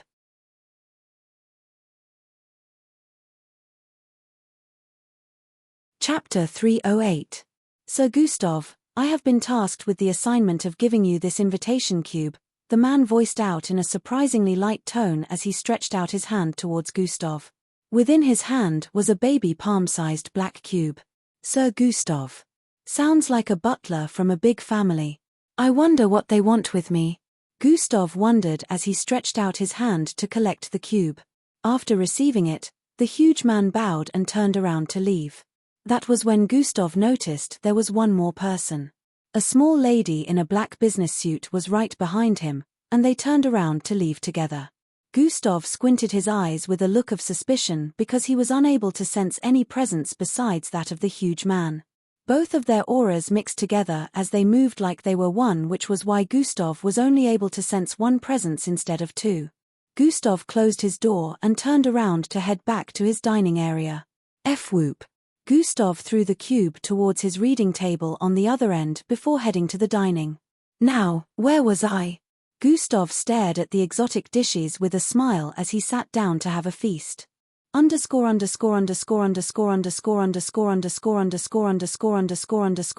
Outside the building, the large man and small lady were having a conversation. Do you think he will attend? The lady asked with a surprisingly deep voice. Of course he will. No one will be able to resist such intriguing offer by the one and only Mastergan, the giant man said with a tone of confidence. In fact, I'm sure he's checking it out now and shivering in excitement. The giant man laughed lightly as he added. I feel like that kid isn't as simple as you think, the lady muttered. No matter how complex he is, he won't be able to refuse, the giant man responded.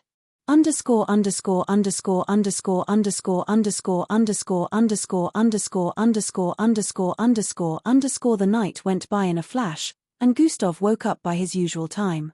He felt especially energized after making himself a nice feast the night before. He didn't cook so much like that for himself every time because cooking dinner like that also took time to complete since it was a combination of several exotic dishes. Gustav walked towards his reading table. He wanted to check on the new applications that had been submitted recently for those who had thoughts of joining his agency. Oh, I forgot about this. Gustav stared at the black cube beside his computer on the reading table. Gustav reached out for it and picked it up. Now, let's see what this whole invitation shenanigan is all about, Gustav muttered and tapped onto the cube. Truian. A bright flash of light enveloped the reading table area, and in the next moment, a holographic projection of a man was displayed. Hello young Gustav, I am Mr. Gunn, the man in the projection voiced out. He had triangular-shaped blue-colored hair with a long goatee. He looked like a 30-year-old man with a lot of swag due to the big black fashion glasses on his face. I'm sure you must be wondering why this was sent to you, so I'll go straight to the point, Mr. Gunn said. Gustav did not bother replying to him since he knew this was a pre-recorded projection. This is a personal invitation to my manor for my upcoming 70th birthday, Mr. Gunn stated. Oh, he's gonna be 70 years soon. Gustav was not surprised by this information even though the man looked to be around 30 years of age. I will like for you to be in attendance. If you show up on that day, I will owe you a favor, and you can ask for whatever you wish from me, Mr. Gunn said with a smile. Seems like a bait, Gustav said internally after hearing that. Believe me, you can ask anything of me so long as I witness your attendance, Mr. Gunn added. The date and venue of the celebration will be revealed at the end of the footage, Mr. Gunn voiced out before the projection disappeared. Just as his projection disappeared, it was replaced with several glowing characters that revealed the date as well as the venue of Mr. Gunn's birthday. After a few seconds, the cube dissolved into ash. Who is this, Mr. Gunn? Gustav wondered out loud after memorizing the venue and date. He had never heard of him, but Gustav could guess he was a pretty influential person and must be from one of the mighty households in the city. He wasn't too prominent in social issues and gatherings since he preferred spending his time doing research on the internet, which was why he didn't know who this Mr. Gunn was. Gustav decided to make his findings before he would think of whether he would attend or not. The mistake the butlers made was, they had expected Gustav to know about Mr. Gunn since he was almost influential in the city. They had no idea that Gustav had never been to any social gathering or even had access to TV and the internet before he started living alone. Gustav proceeded to check on his mails first to see the applicants for open positions in his agency. There were hundreds of mixed bloods who were interested in joining the Crimson Hunting Agency. However, Gustav was quite picky, so he went through their portfolios one after the other, and even after 30 minutes had passed, he still wasn't interested in anyone. He had picked a person he saw as suitable for the position of secretary and another 2 persons as delivery agents, but aside from that, he wanted some more people on the field. He hadn't seen anyone that suited his tastes yet. I guess I'll just do for these 3 first. Gustav picked 3 that happened to be the most outstanding among the ones he has checked out. 3 holographic projections of 3 people appeared in front of Gustav. It was 2 women and a man. Gustav observed their portfolios and their abilities written within for the umpteenth time. 6 interviews today then, Gustav muttered before sending a venue and time to the 6 he picked. Chapter 309. Now, let's find out who this Mr. Gunn is, Gustav said after closing his mail window and entering an internet site. Several hours later, Gustav was done with his usual morning routine, and it was around 10 a.m. Today was Thursday, so he wasn't meeting Miss Amy. However, he still had plans of training by himself. Gustav decided to visit the storage facility he rented some time ago to check on the place first. It wasn't too far from the edge of the city, so it only took Gustav a few minutes to get there. He used his leg as a means of transportation this time. Gustav arrived at the massive bungalow-like building and went in. There will be some people moving to and fro the vicinity, assisting Braun in moving out some rectangular-shaped coolers where the body parts of these mixed breeds were kept. Since Gustav didn't employ anyone else besides Braun and Dirk, they had to receive external help for the delivery of the body parts to various places. Boss. Braun noticed Gustav and quickly approached him. Where's Dirk? Gustav asked. He's out surveying the next hunting area, Braun answered. His camouflage ability is finally being put to work, Gustav said internally before responding. Carry on, Gustav said with a dismissive expression. He didn't want to disturb the work process, which was why he told Braun to continue. Braun bowed slightly and went back to join the external help they borrowed for delivery. Gustav looked around the storage facility. It was cold due to the cooling generators and appliances they used in keeping the body of the mixed breeds fresh. Rows and columns of rectangular-shaped black-colored appliances could be seen all arranged in different formats all across the place. Gustav turned around and was about to leave when, bam! The door was forcefully kicked open, and 3 people walked in. One was a green-bearded middle-aged man with a massive circular scar at the back of his bald head. The one in the middle was a young lady with ring piercings on her nose, ears, eyes, mouth and neck. She had long red hair that had metallic things attached to it. The third was a man with a buff stature and purple-colored head with black eyes. The 3 of them looked quite menacing as they walked towards Braun on the other side, totally neglecting the presence of Gustav. Not this people again, Braun said internally as he noticed their presence. What do you want? He asked with a wary expression. You know what we want, Braun, the man with a green beard voiced out. I don't, Braun replied. Stop playing stupid and give us our cut of your last month's sales, the man with dark eyes and purple-colored face voiced out. You have no cut. Get out, Braun shouted as he turned around, but then the lady in the middle stretched out her hand and grabbed him by the collar. Slurp. She licked her lips seductively and stared at Braun. You would deprive us of our share. You know I can also deprive your wife of you, Mr. Braun, she winked after saying this. Let me go, you witch. Braun grabbed hold of her hand, yanked it away from his collar forcefully. Oh, so feisty. I like that, Mr. Braun, but there's more than one of us, the lady said to his hearing. While I have my way with you, the rest of them will trash the place if you don't give us our cut right now, the lady added. Braun stared at them with a look of pity. You have no idea who you're messing with, he stated. We don't care. Whoever he is, we will deal with him if he messes with us, the green-bearded man voiced out. Are you sure about that? The voice of a young man could be heard behind them. Huh. The 3 turned around to stare at the person with a surprised look. It was a barely 6-foot-tall kid with blonde hair and suave looks. They had noticed him before but ignored his presence because they didn't think much of him. They didn't know when Gustav crept up behind them. Who are you? The green-bearded man voiced out. However, before Gustav could answer, the eyes of the lady widened as she stared at Gustav. I know you. The number 1 MBO entrance test participant, she said with a look of excitement. You are Gustav. She voiced out. Huh. Gustav. Both men stated with a look of disbelief while staring at her before turning back to stare at Gustav. Oh, wait, now that you mentioned it, this kid truly does look like him. Oh, my goodness, he's truly the one. Both men, too, were unable to believe their eyes as they finally recognized Gustav. He looked a bit different from when they saw him on TV, and their minds also subconsciously discarded any thoughts of him being the one at first due to their current location. No one would expect to see the number 1 participant in a place like this. What are you doing here?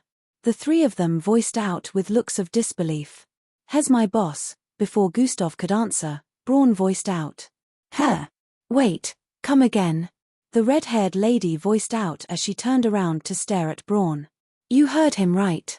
I own this place, and Braun is my employee, Gustav stated while folding both his arms and staring at the expressions of the 3. They all had looks of disbelief and wariness as they looked around. The red-haired lady, who was obviously their leader, wanted to say something but couldn't find the words even after several seconds had passed. We cannot afford to offend him, she said internally as she stared at Gustav's face trying to read his expression. The red-haired lady coughed repeatedly. Mr. Gustav, haha, we are sorry to have bothered you. We will now take our leave, she said while giving her other 2 subordinates signals with her eyes.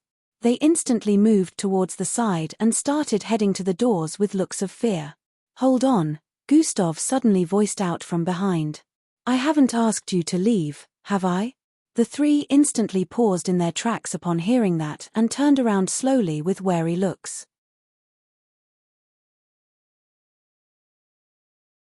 Chapter 310.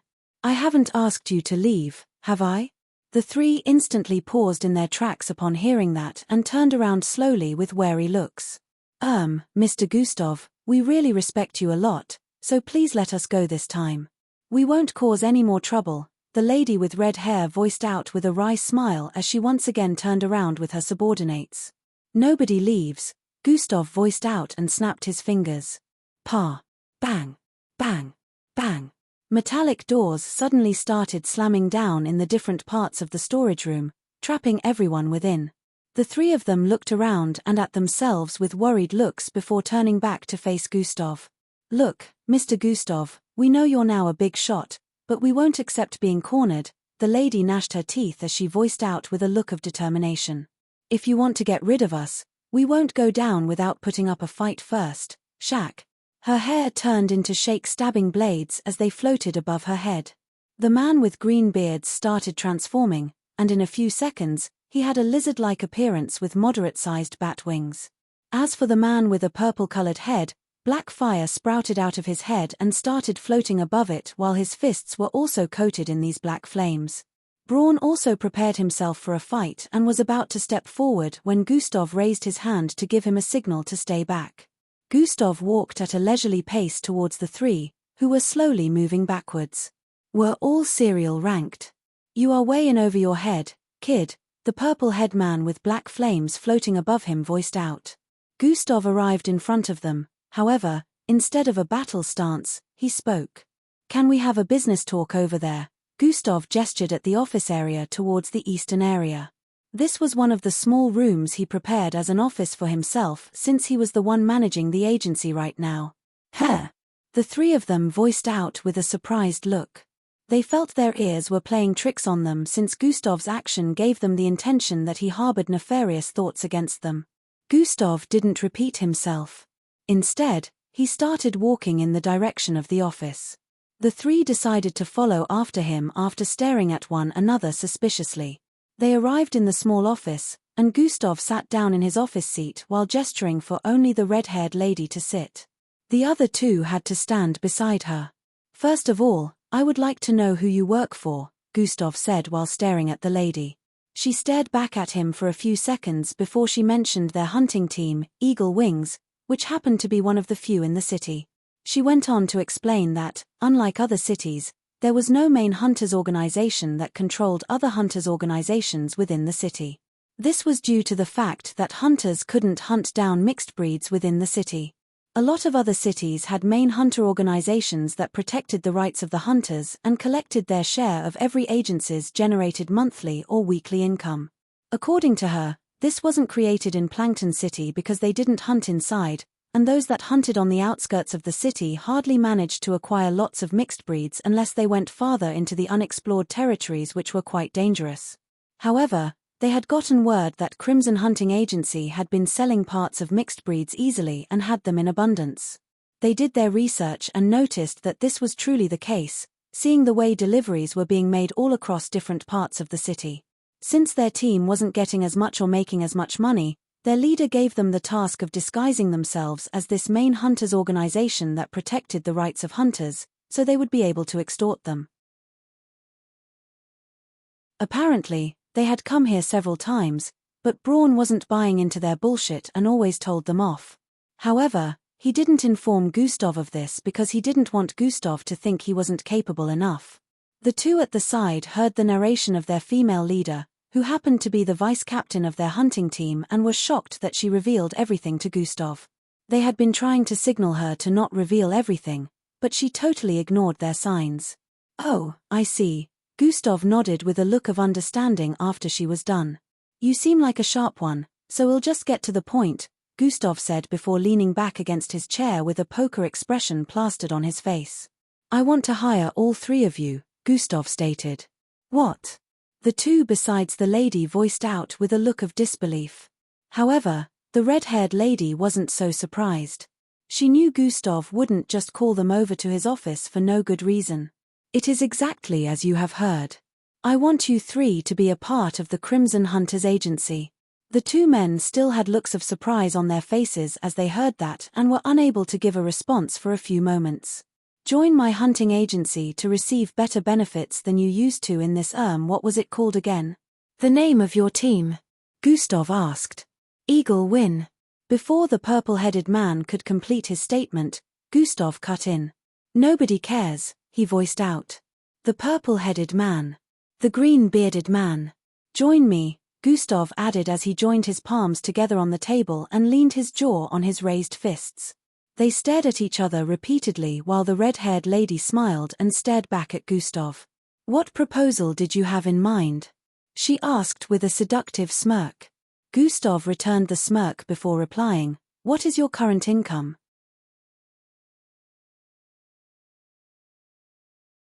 Chapter 311.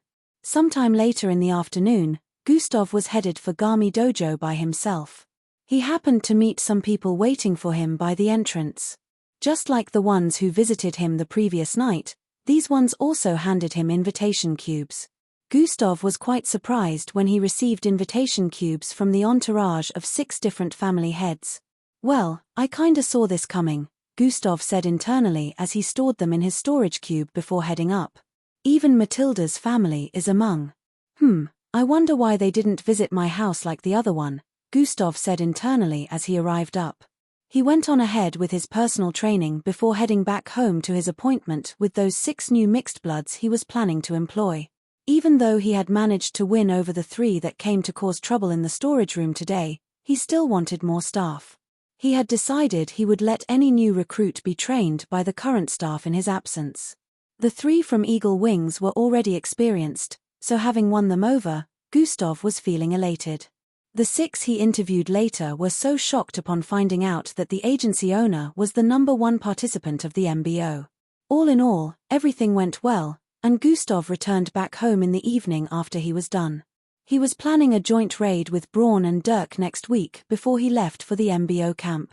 Since he was looking forward to breaking through to the serial rank before leaving for the MBO camp. Gustav happened to meet Angie in front of his apartment door as he arrived home. He was a bit taken aback since she hadn't done this in a long time, so he felt it must be something important. Angie, is there a problem? Gustav asked. Angie seemed to be fidgeting as she twirled her hair with a shy look. No, there's no problem at all, Angie replied with a wry smile. Oh, then what is it? Gustav asked. I wanted to remind you of something. She smiled and avoided eye contact with Gustav as she turned her face to the other side. I'm all ears, Gustav responded. Our date is still holding next week Thursday, right? She asked. Gustav laughed lightly as he heard that. Of course, I didn't forget, Gustav replied. Oh, all right, I just wanted to remind you. I'll be going now. Angie's neck was already reddened at this point as she waved Gustav goodbye and went back to her apartment. Gustav shook his head with a light smile on his face as he headed in. He sat on his sofa as he began to bring out the cubes in his storage device. These weren't just invitation cubes from big families alone but also from some organizations. Gustav had been approached repeatedly to become the endorser for products of different companies, but he had ignored all of them so far. He understood that he didn't like being in the limelight since it was making living uncomfortable for him. The recent event with his parents further boosted his popularity, and people discussed him everywhere he went now. The moment he was noticed in a public place, he became the topic of discussion, and it was becoming really uncomfortable for him, so he turned down these endorsement deals. Gustav began to activate the cubes one after the other. Just as he expected, these big families were having one celebration or the other. The celebrations were mostly under the guise of celebrating the youngster in their household that managed to make it into the MBO. Gustav was being invited to attend, so their offspring would be able to form connections with the most powerful MBO participant. Greetings from the Dom family. We will like for you to attend. Greetings from the Oyang family. We are inviting you to our special greetings from the Sayana family. Young Gustav. Every footage ended with them promising Gustav rewards for attending their celebration. Clowns, Gustav said internally after he finished watching another one. Obviously, he couldn't attend all of them. He would have to choose some over others since he still had important things to do than spending all his time showing up at parties. Some of them happened to even be on the same day. He automatically cancelled those that were holding next week Thursday due to his date with Angie. Gustav finally activated the last one, which happened to be from Matilda's household. The Koyun family is inviting you for my celebration, Gustav. Please make sure you show up. Instead of influential family members like the rest, Matilda was the one in this footage. It was as if the family knew that seeing Maltida in the footage as the one doing the invitation would actually affect Gustav's decision to attend. Fortunately, it happened to be holding the day before his date with Angie, so he had no problem with attending. The day came to an end, and Gustav arrived back in his home by midnight since he went out to hunt some mixed breeds and farm EXP. Gustav arrived in his room and once again pulled off his tattered clothes that got incinerated by the mixed breeds he battled today. You sure love to destroy clothes, don't you? He suddenly heard the voice of the system in his head.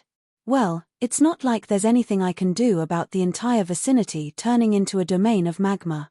There's no way any cloth would be able to survive that, Gustav responded while walking towards the shower after pulling everything off. Why don't you try creating clothes that are immune to temperature change and wouldn't easily get destroyed in battles? The system proposed. I already thought of that, but I won't begin the process till after next week, Gustav responded. Oh, you did? Looks like you're a little less dumb than I thought, the system replied.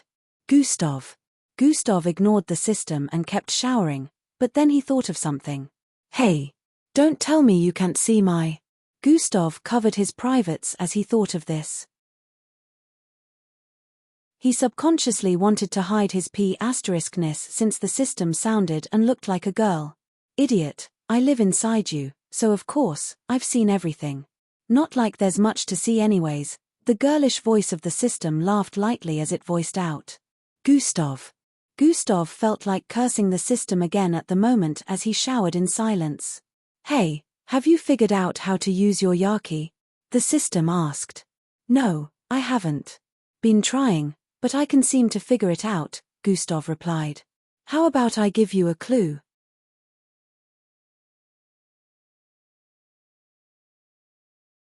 Chapter 312. No, I haven't. Been trying, but I can't seem to figure it out, Gustav replied. How about I give you a clue? The system proposed. Gustav was surprised at the system's sudden proposal to render assistance. Why are you nice all of a sudden? Is there a catch? Gustav questioned with a tone of suspicion. He didn't think the system would just assist him because he had been hard working in trying to figure out how to use Yaki. Why should there be a catch? Idiot, the stronger you are, the better it is for the both of us. Why would I want your growth to be restricted when it is also to my own benefit? The system chided. Oh, fair enough then, but instead of giving me a clue, why not just tell me the entire process? Gustav asked shamelessly with a smile. Stupid. Did you forget about the time I mentioned that you have to figure it out yourself? If I tell you the entire process, you'll remain a sub-parallel being forever. You won't be able to go beyond that class, the system voiced out. Gustav had a look of understanding after hearing that. All right then, he muttered. Cosmic superiority is a universal power bestowed upon the privileged. As you know, there are other beings in the universe that have achieved it. I've seen that you've been trying to channel the power of Yaki differently because of this.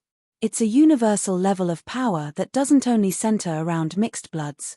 This means other beings without bloodlines can use this power. So, the system voiced out lengthily and suddenly stopped. Gustav exclaimed with a look of confusion. That's it.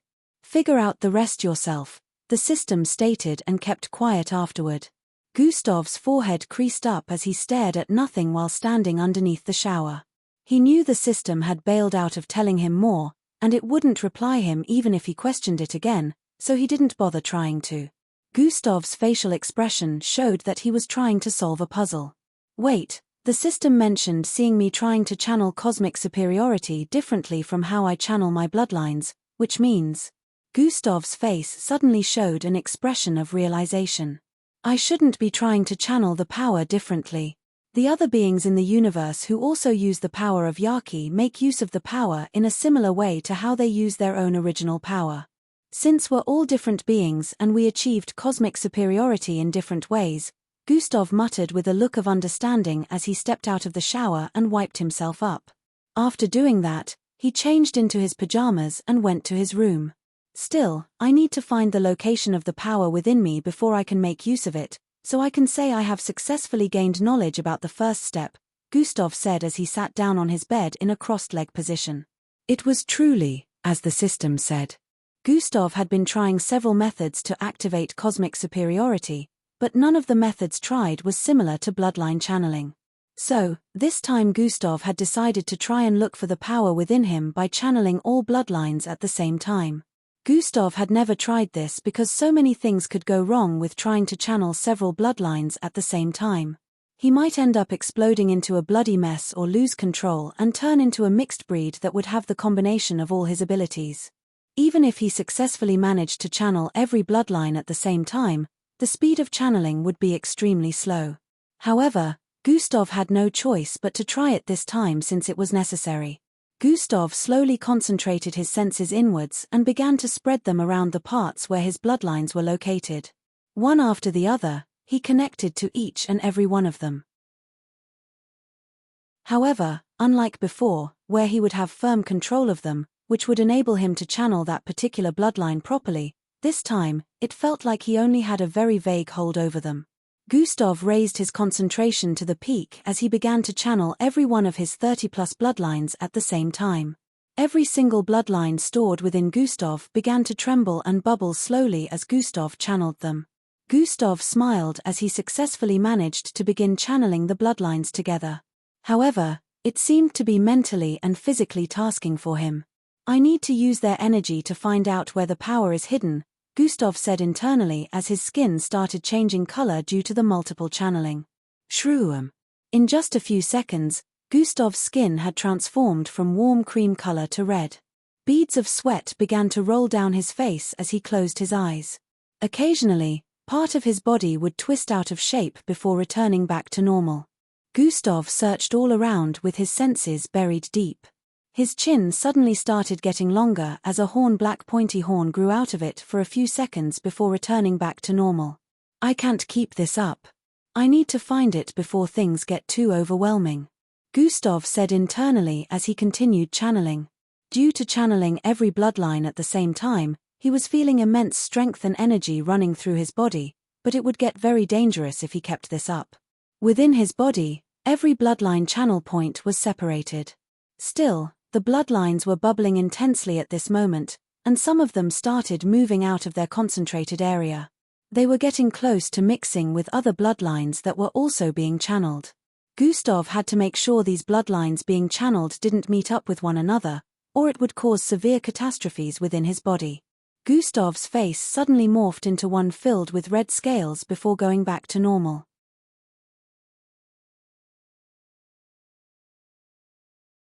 Chapter 313. Other times a third arm would grow out of his back, and his hair would transform into baby snakes before returning back to normal.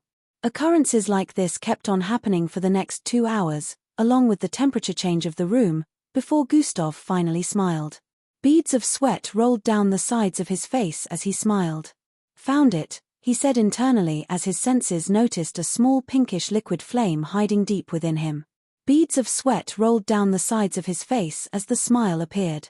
The moment Gustav noticed this small liquid pinkish flame, he could already sense that this was the Yaki within him. He didn't need to be informed.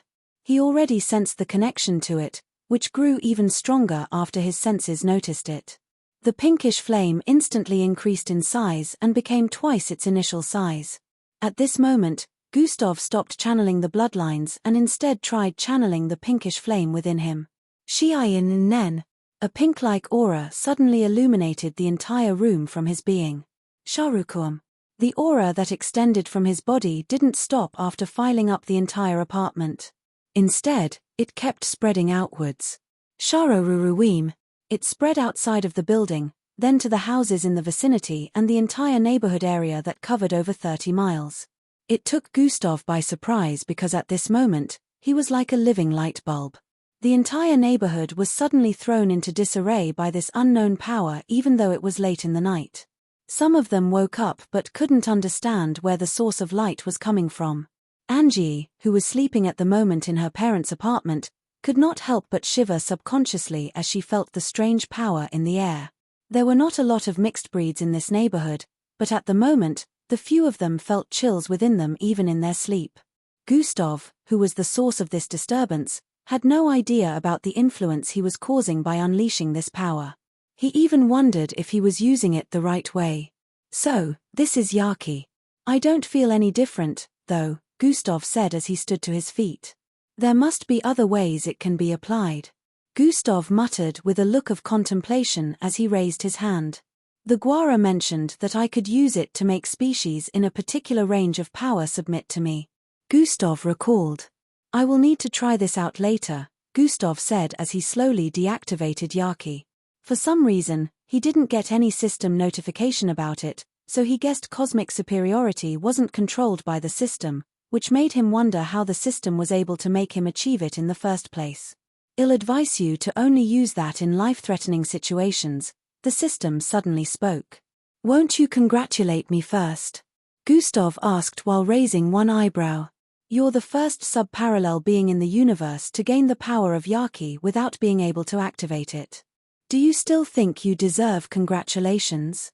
The system asked with a childing tone. Gustav. What was I expecting?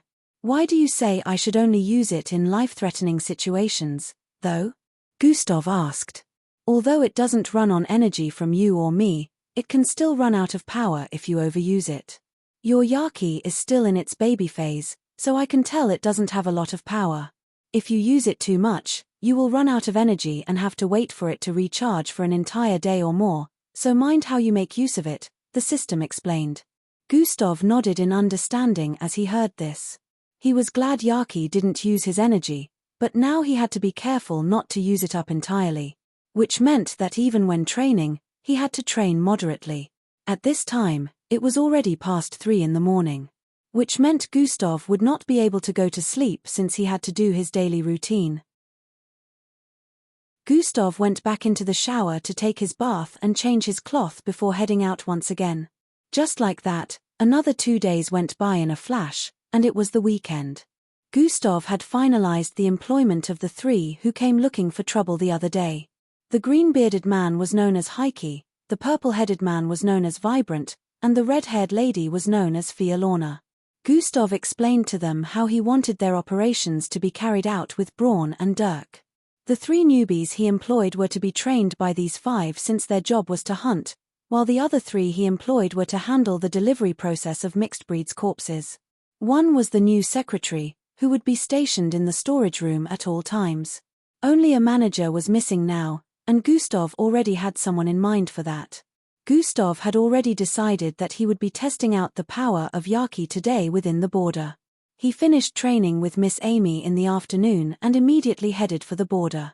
Gustav didn't need to stress like before to open a side of the border. His ability had been applied to a rectangular-shaped technological device that instantly opened a hole within the border for easy access. Braun and Dirk were the only ones Gustav entrusted with this device since people were not permitted entry into the border except him. Gustav arrived inside in a few seconds and was already journeying through the forest of trees. He was headed back towards the area where he found that massive serpentine mixed breed that nearly consumed him if not for the red shadow. Or should I just try it out with the weaker ones first? Gustav immediately discarded that thought. I need to know where the limits lie first, Gustav said internally as he leaped upwards and landed on the last tree situated in front of the plain area without any vegetation.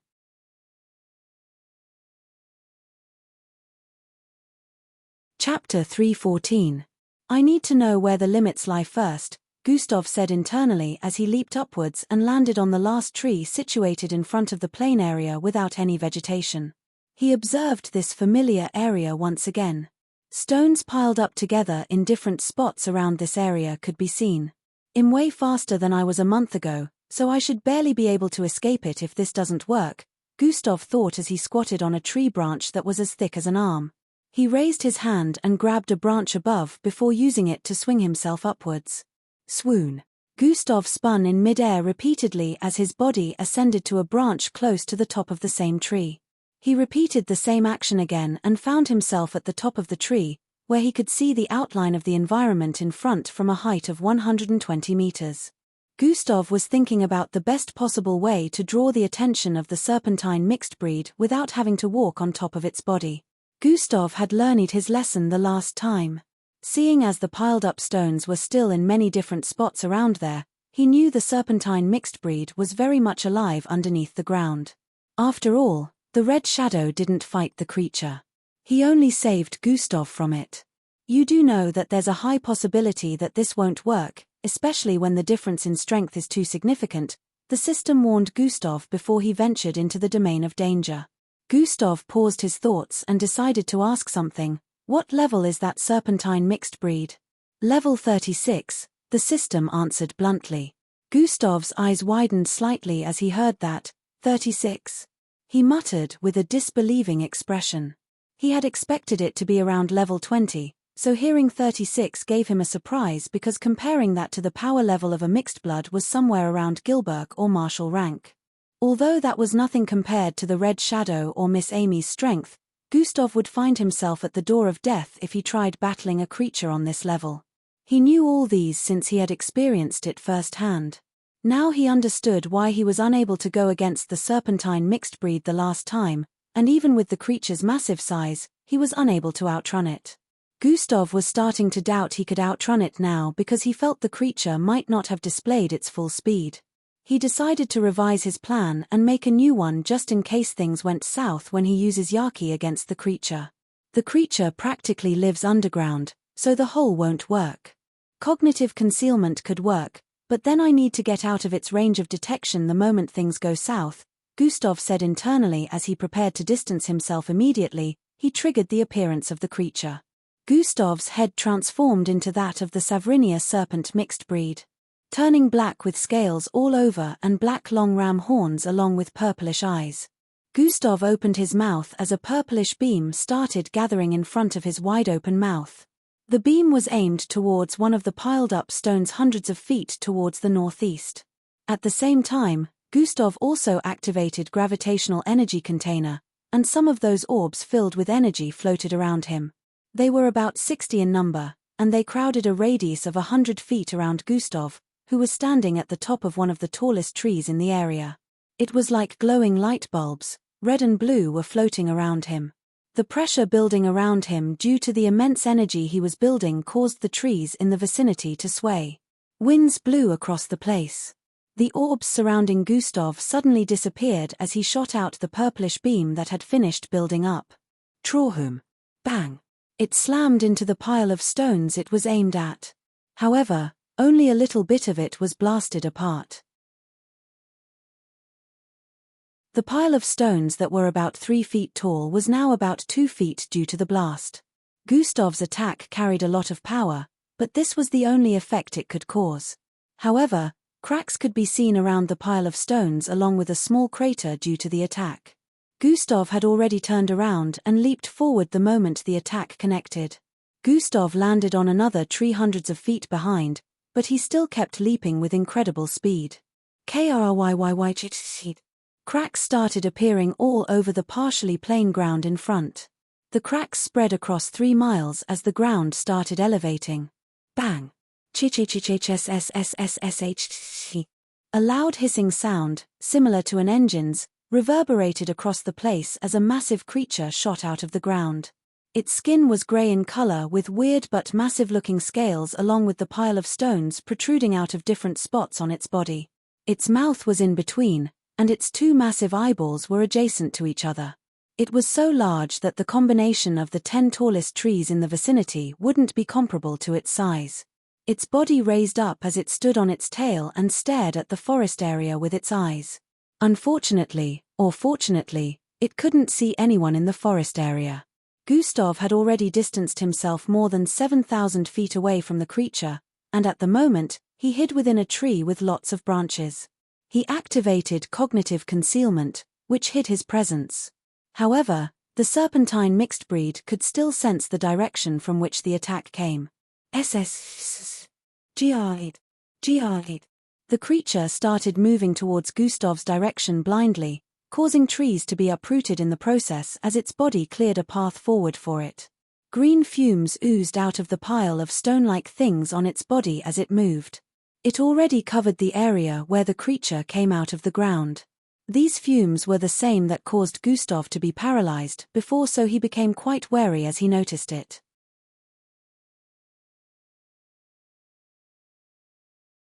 Chapter 3:15. The place where it nearly ate Gustav up the last time was still void of trees and vegetation due to its massive body clearing trees up like they were little sticks. Gustav stayed in his current position as he sent his senses into himself to channel the power of Yaki.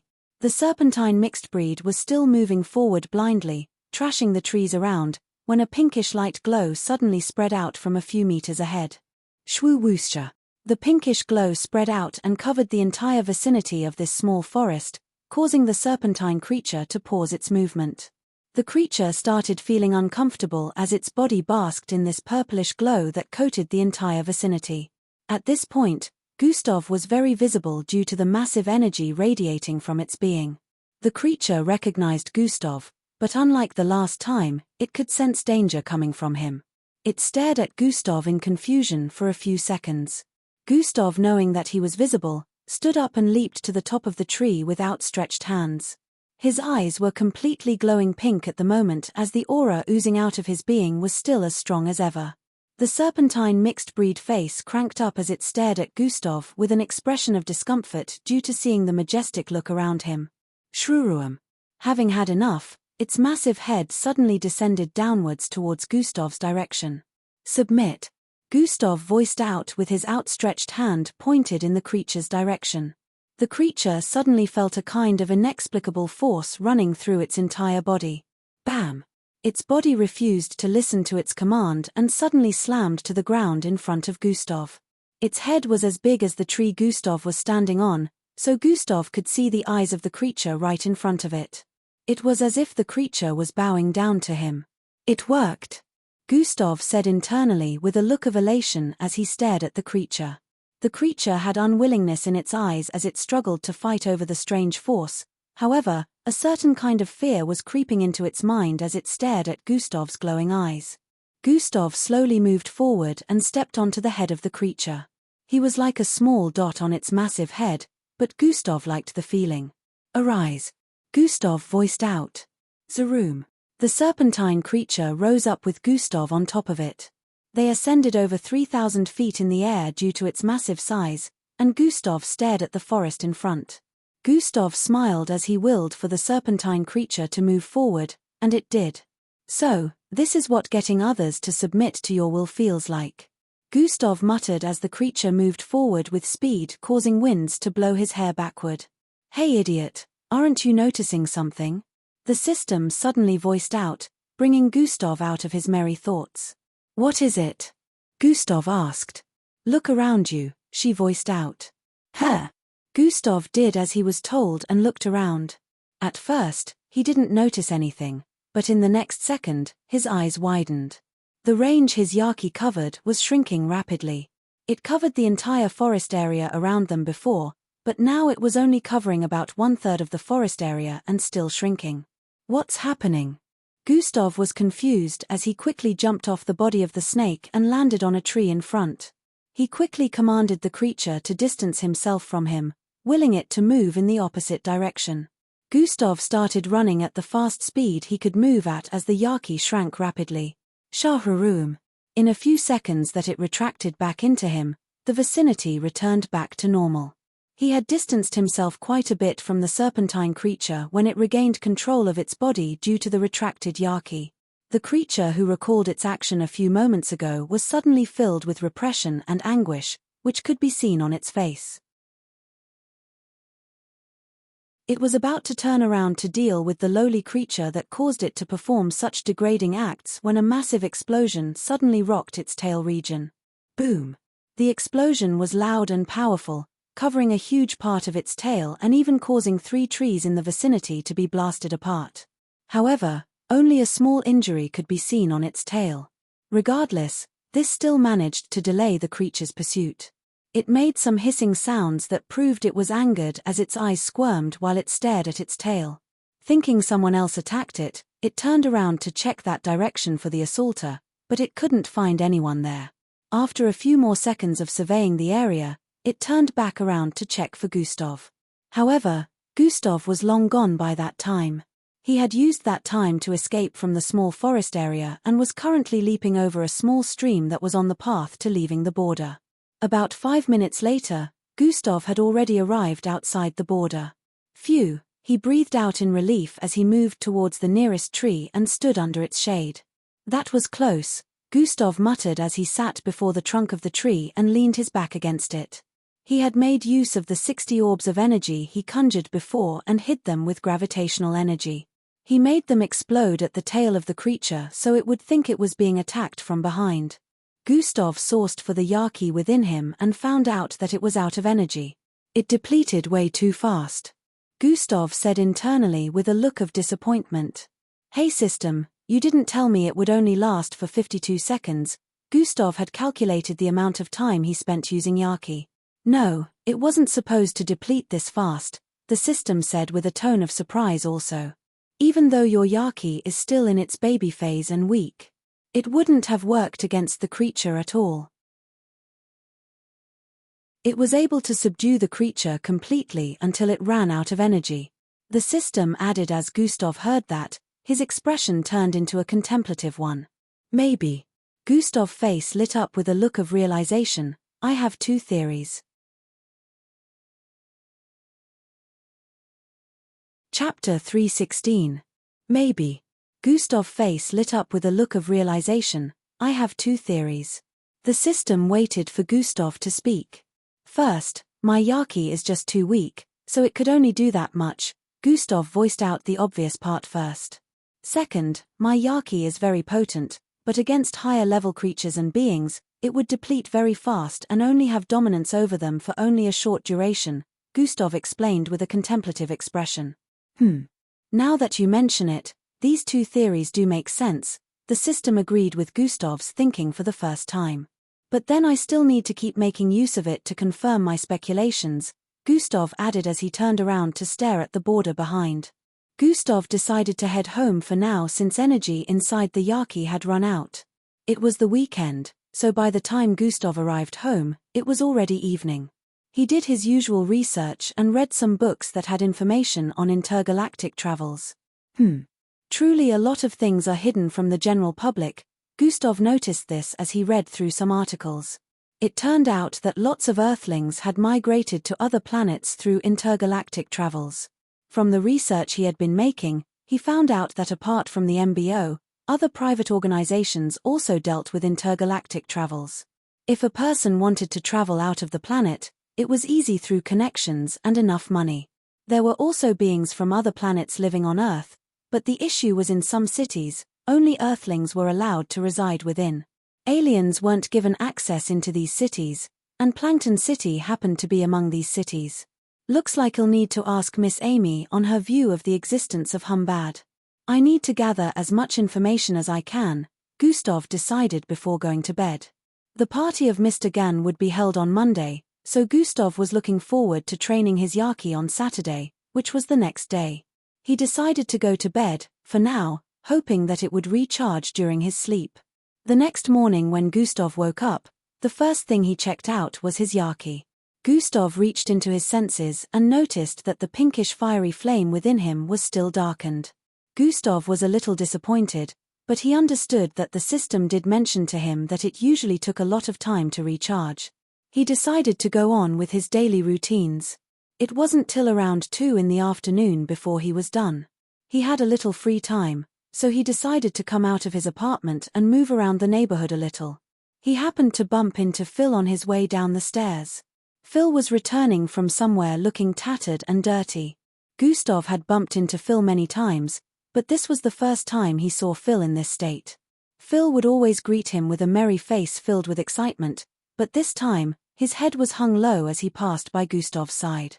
This action surprised Gustav as he paused and turned around. "Phil," Gustav called out to the little boy who was similar in age to his immediate little brother. Phil heard his name and turned around. That was when Gustav noticed the black and swollen side of his face. "Big brother Gustav," he muttered without any energy in his voice. "What happened?" Gustav asked with a suspicious look. Don't worry about it, big brother Gustav. Phil forced a smile as he spoke. His left side looked hideous with a forced smile due to his bloated cheek. This image instantly reminded Gustav of the times he used to get beaten up. Gustav turned around and walked forward before placing his hand on Phil's shoulder. Tell me the truth, Gustav said with a low tone. Phil's smile instantly transformed into a frown as his lips quivered. Phil decided to come clean and explained to Gustav how he got into a fight with a group because of a football playground 3 neighborhoods away. It turned out that he and his group of friends were chased out of the playground by a group of bigger boys even though they got there first. So, why didn't you fight back? Gustav asked Phil. They were all normal humans. I didn't want to hurt them, he muttered. Gustav felt like hitting his head on a wall as he heard this. Are they still there? Gustav asked. They should still be, Phil responded. Let's go, Gustav said as he grabbed Phil by the hand and started pulling him downwards. Wait, big brother Gustav. Phil tried calling out to Gustav, but he didn't even answer to him. Swoosh. Gustav lifted him and dashed across the neighborhood. Which way? Gustav asked as he paused after they got to an intersection. Left, Phil answered. Gustav turned to the side and sped off into the distance, passing by the side of several houses. After turning left and right once more, they arrived in a part of the edge of the city where a plain field could be seen in the midst of an area filled with grasses. This plain field had 2 football posts on the left and right end of the plain field. Some young teenage boys could be seen playing a football match against each other. They didn't instantly notice Gustav and Phil since they were focused on their match, but one of them stopped playing and turned to stare at Phil when they did. Yo, this kid came back for more, he voiced out as he started moving forward. The others behind laughed as they heard that and stood to watch the show that was about to unfold. Is that the one who beat you up? Gustav asked as he stared at the yellow-skinned boy approaching. Yes, big brother Gustav, Phil answered as he stared at the boy with a look of anguish. The boy looked to be around 14 years of age, while Phil was only around 12 years of age.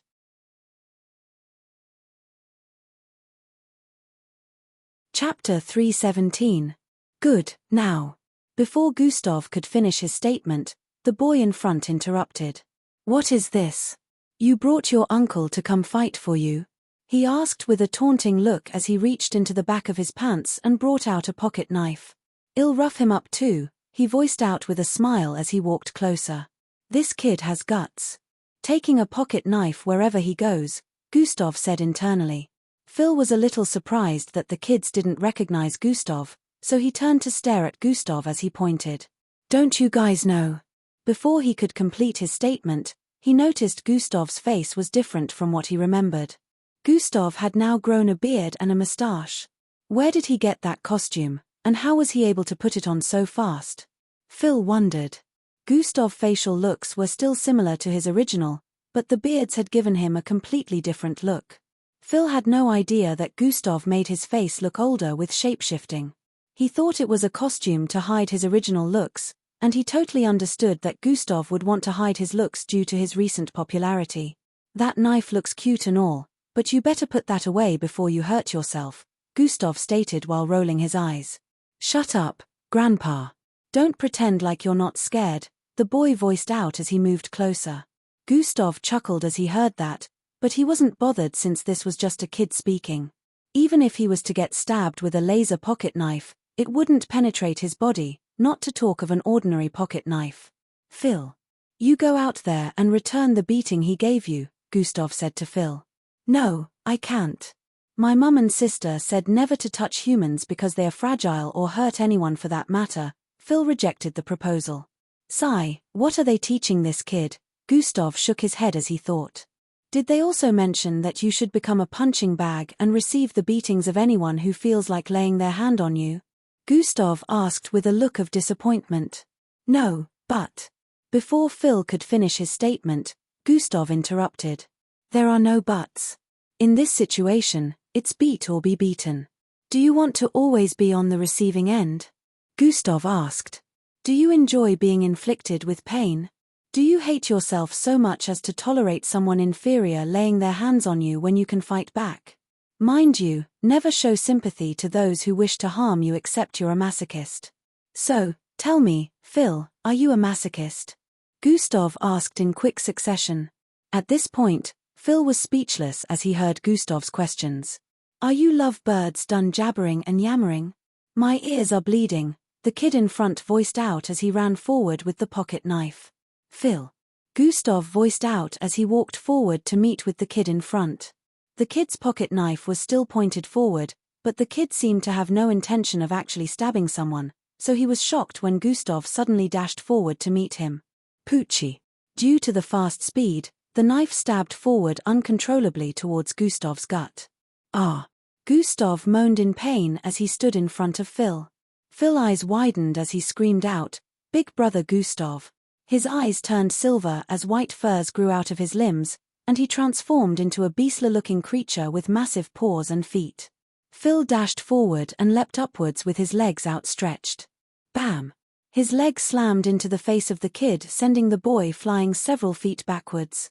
Phil looked triggered as he dashed forward again after the kid slammed into the ground in front and started raining kicks and punches on his face. In a matter of seconds, the kid's face was already swollen and full of bruises. Just as Phil was about to stomp on the kid's face again, Gustav dashed forward and grabbed hold of him. That's enough, Gustav held him up, easily preventing him from continuing the beating. The kids behind had wide-opened mouths after witnessing the scene before them. They never knew Phil was a mixed blood.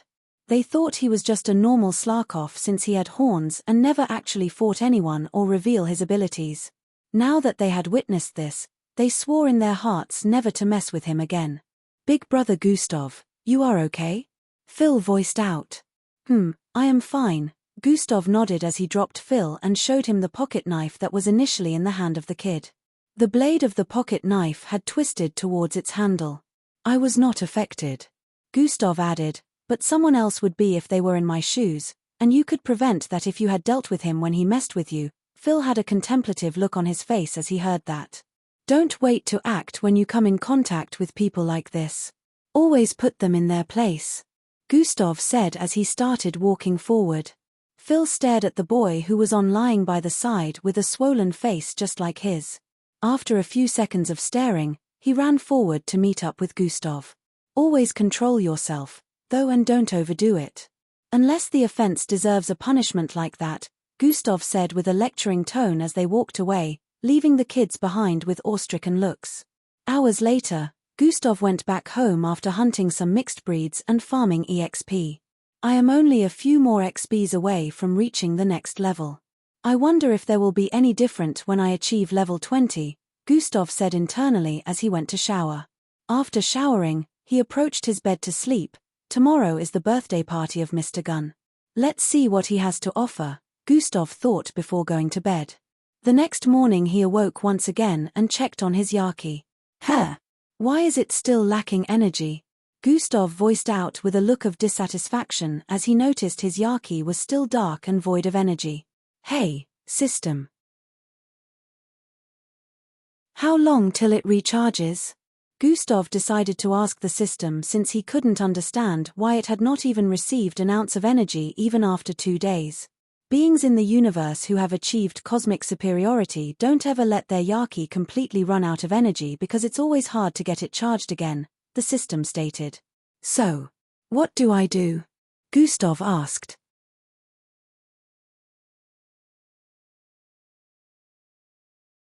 Chapter 318.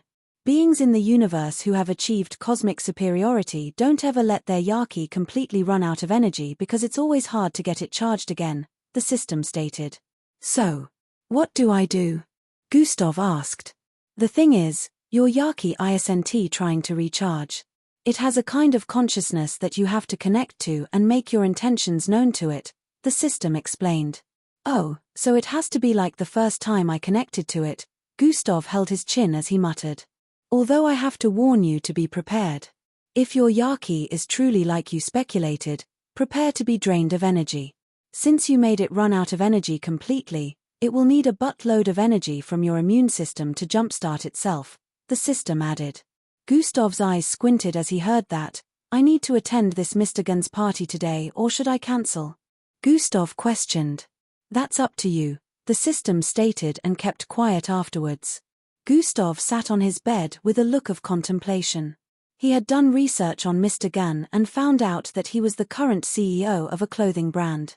Gustav already thought of how he would make use of this man, but without going to his party, that would be impossible. Looks like he'll just have to connect to the Yaki later. I don't want to risk losing all my energy and becoming unable to defend myself just in case something happens, Gustav decided as he stood up to go do his daily routine.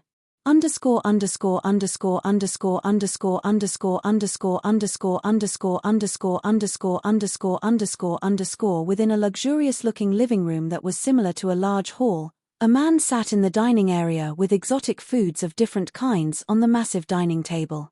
Two ladies in maid outfits stood by his side while another one was pouring wine into his glass cup as he ate. Ahead, a teenage boy and girl with similar facial features sat. They were also being served by some maids as they ate. The man had triangular-shaped blue hair with a 7-inch goatee, while the teenage boy sitting in front only had the same triangular-shaped hair. However, his face was way younger, more handsome, and he didn't have a goatee. The girl, on the other hand, almost didn't bear any resemblance to the both of them.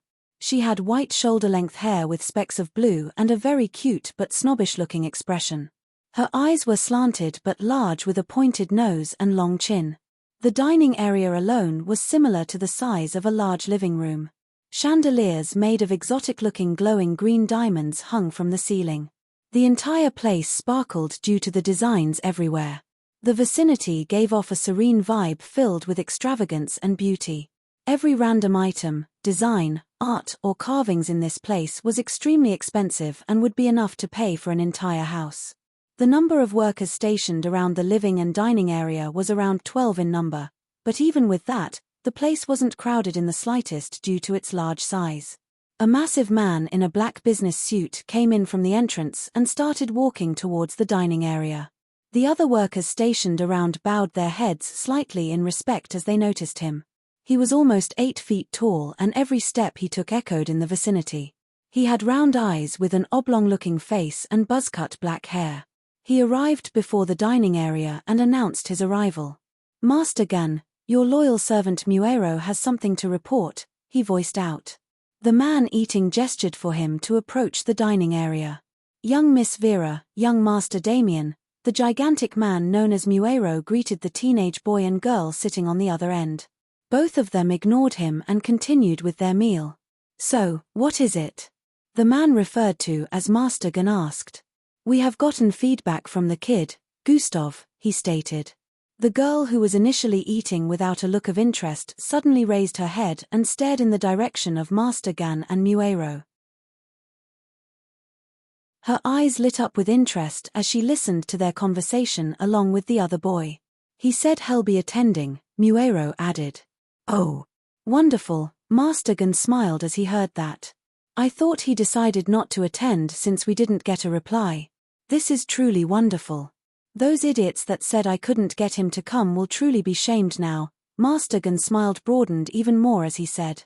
I told you, Master Gun, he won't be. Before Muero could complete his sentence, Master Gun interrupted.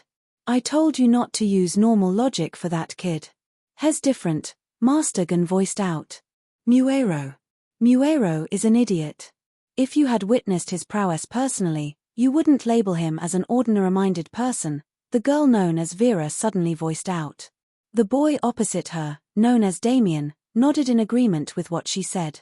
Muero was unable to say anything and felt awkward even more than he did before. Vera suddenly stood up. I'm done. I can't eat anymore, she said as she pushed the chair backwards and started walking out of the dining area. All right dear, just make sure you lay off training. For now, you should still continue resting, Master Gun voiced out as the girl walked away. She didn't reply and just kept moving when she got to the corridor. Her legs wobbled as she swayed towards the side and leaned her left shoulder against the wall.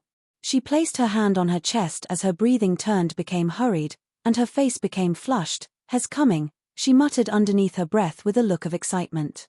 Hours later, it was already daybreak, and Gustav was done with all his routines. He had even gone to check out their storage room to store some of the mixed breeds he hunted the day before.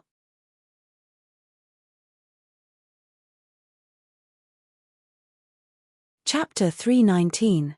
Apparently, the party was going to begin around 2 in the afternoon, so he still had about 4 hours to do whatever he wanted to. He decided to spend this time channeling his bloodline even more. He decided not to try connecting to the Yaki till he was out of the party. Well, he said, if I can attend, I get to ask for whatever I want.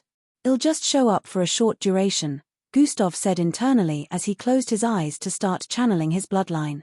Some hours later, Gustav opened his eyes when he sensed someone approaching his door.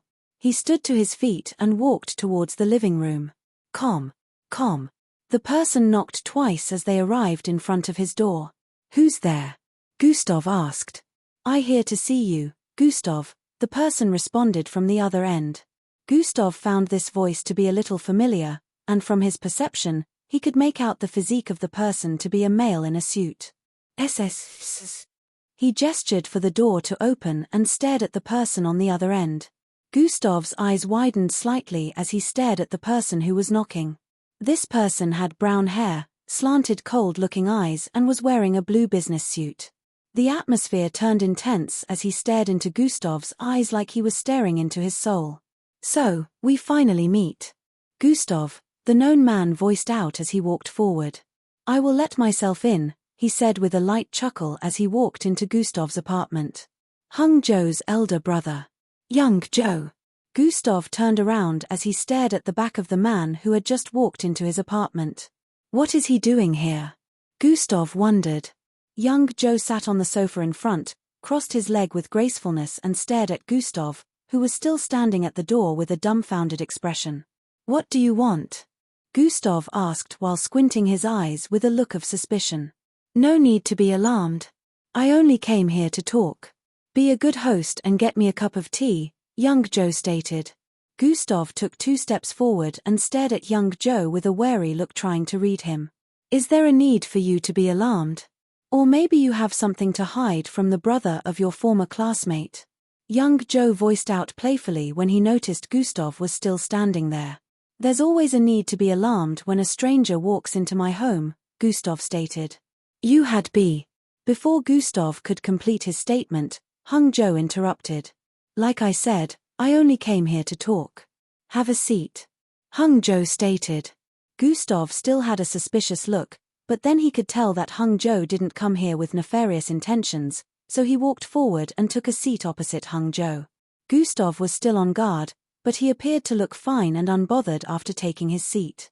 Gustav stylishly tapped a button behind his left ear and asked, So what did you want to talk about? 1 hour later, Gustav came out of the apartment looking extremely handsome in a nice long red suit and white inner t-shirt along with a tie and black trousers.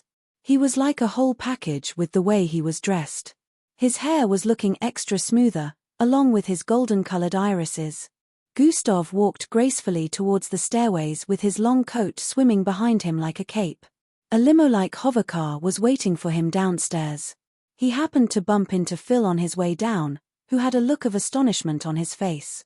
He greeted Gustav with excitement and asked about the occasion while following after Gustav. Gustav chatted with him a little till they got downstairs. Wait till big sis Angie sees you this way. I wonder what her reaction would be, Phil shouted out as he started running back up the stairs. Gustav wanted to tell him not to bother because he was already late and wouldn't be able to wait, but the boy had already sped off. The 2 men in a suit standing in front of the vehicle bowed slightly as they greeted Gustav. The door of the vehicle opened up in front of Gustav, and he moved in. Sweejaji. In a few seconds, they sped off into the distance. And moments later, they left Angie, and Phil arrived downstairs. Didn't you say he was here? Angie said as she pulled Phil by the ear. Stop trying to prank big sister, Angie said as she turned around with a disappointed look.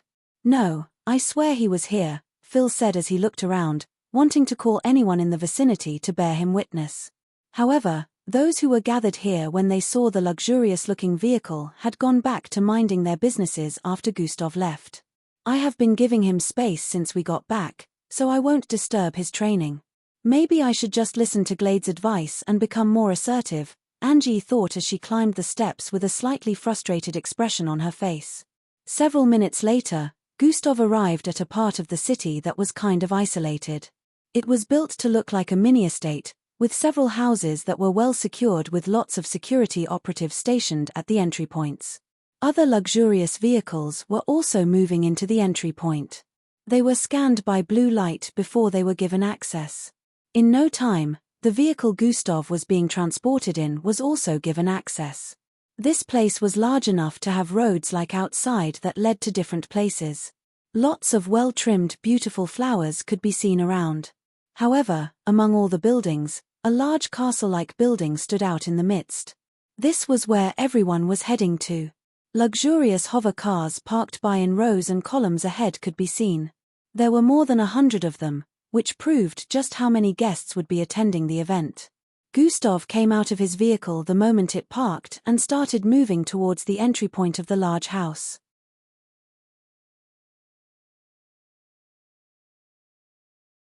Chapter 320. Gustav came out of his vehicle the moment it parked and started moving towards the entry point of the large house.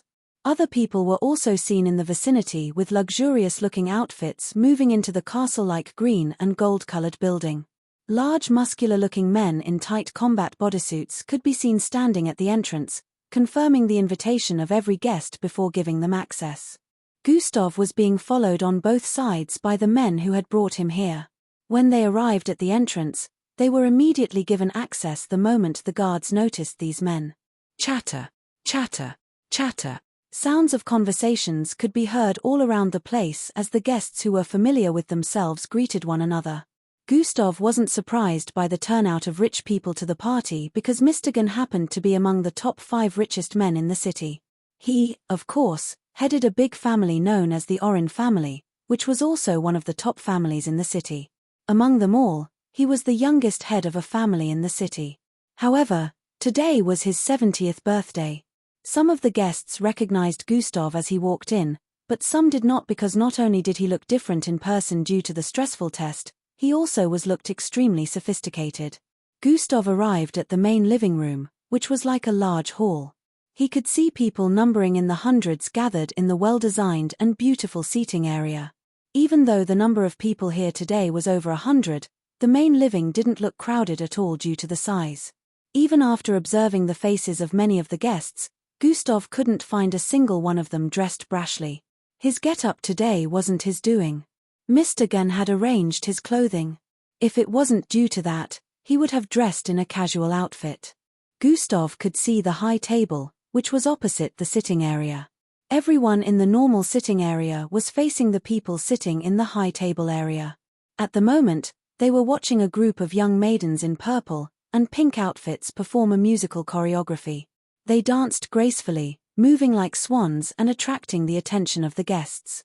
Light music filled and melodies filled the room, adding even more beauty to these ladies' moves. Gustav moved towards the eastern side and sat somewhere in the middle that wasn't preoccupied. The men walking by his side earlier went to different spots to stand while one of them went up to the podium area where the high table was positioned. On the high table area, aside from Mr. Gunn, who was dressed in royal blue robes along with his spiky hair and cool party glasses, the rest were 3 middle-aged looking men and 1 woman. These 4 looked extremely haughty with fierce eyes. It was obvious that they were not ordinary people. From time to time, they would occasionally share conversations, and the others in front would be unable to hear due to the distance. Not only old people attended Mr. Gunn's birthday party. Some youngsters who were offsprings of prominent families also attended. From the moment Gustav walked in, most of them noticed him and couldn't just stop staring at him. While the performance was going on in front, some of them sitting together discussed Gustav's arrival. The number 1 participant, Gustav, is here. Why do you all call him number 1 when there are others who haven't displayed their abilities but are already enlisted without having to participate in the test phase? Oh, are you talking about the special class candidates? I also heard about them. Apparently, those are the strongest, and until we have seen their abilities, Gustav cannot be labeled as number 1. Dash it doesn't change the fact that Hez very strong though. You all have forgotten that he passed the special test, so Hez practically also a special class even though it hasn't been announced. Dash I heard that he managed to perform a big feat at the finals. Gustav's perception was able to cover the entire hall, so he could hear the words of these youngsters as they discussed with each other, but he wasn't bothered. One of the men who escorted Gustav to this place had already informed Mr. Gunn of Gustav's arrival. Oh, I assent that the young lad who earned himself the title of number 1? The young lad known as Gustav. Looks like he was invited too. I must make my children share a conversation with him today. That kid has a bright future. Some of the influential parents who arrived with their children saw this as an opportunity to make connections with him. Mr. Gunn smiled from his sitting position as he noticed that Gustav had already attracted half of the guests' attention towards himself. This was one of the effects he was aiming to achieve. A particular girl with pink hair and blue strands sat in front with a tensed expression as she occasionally turned to the side to glance at the people behind her. The boy beside her looked similar to Mr. Gunn with his pointy blue hair. However, at the moment, he wasn't paying attention to the girl. His attention was more focused on the beautiful maidens performing in front. He licked his lips as he stared at one of them with glaring intentions. His eyes suddenly glowed up as he stared in the direction of the maiden with long black hair among the 12. The lady started feeling slightly uncomfortable as she danced.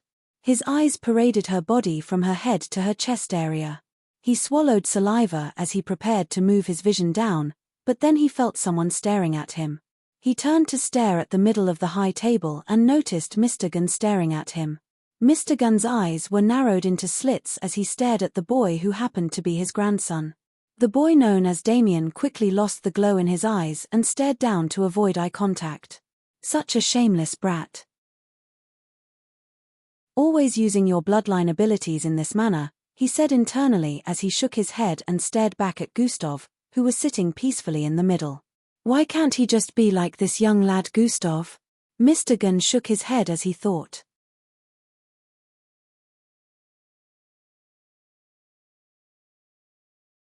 Chapter 321.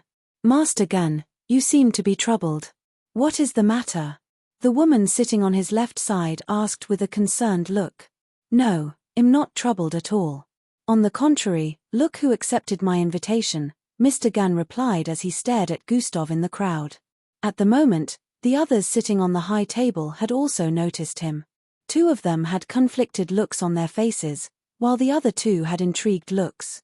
One of them had a celebration for his great-grandson the other day for getting enlisted into the MBO training camp, and since he also happened to be the head of a big family and he expected Gustav to appear at the party too. However, he had missed that one while he attended this one, which made them wonder what Mr. Gunn did to make him accept. Even though the head of that family who invited him wasn't happy with his absence, which he regarded as a slap on the face, there was nothing he could do about it. No one was willing to incur the wrath of the crazy Miss Amy. You invited that mannerless swine that doesn't even respect the parents who brought him into this world, the man sitting on the far left end with orange hair and strands of grey voiced out. True, from what I remember, he slapped his mother. How can you invite such a person here, Master Gunn? The other middle-aged looking man on the far right side voiced out too. About that. It's all a ruse. Just as he has said in his footage, his parents are truly clowns. Mr. Gunn tried debunking their words. How could you say such a thing, Master Gunn? Are you in support of children disrespecting their elders? The one on the left voiced out. Master Gunn must be blinded by the young kid's talent and decided to overlook his bad character. The one on the right added. Mr. Dwayne, Mr. Uga, you have to get your facts straight before jumping to conclusions.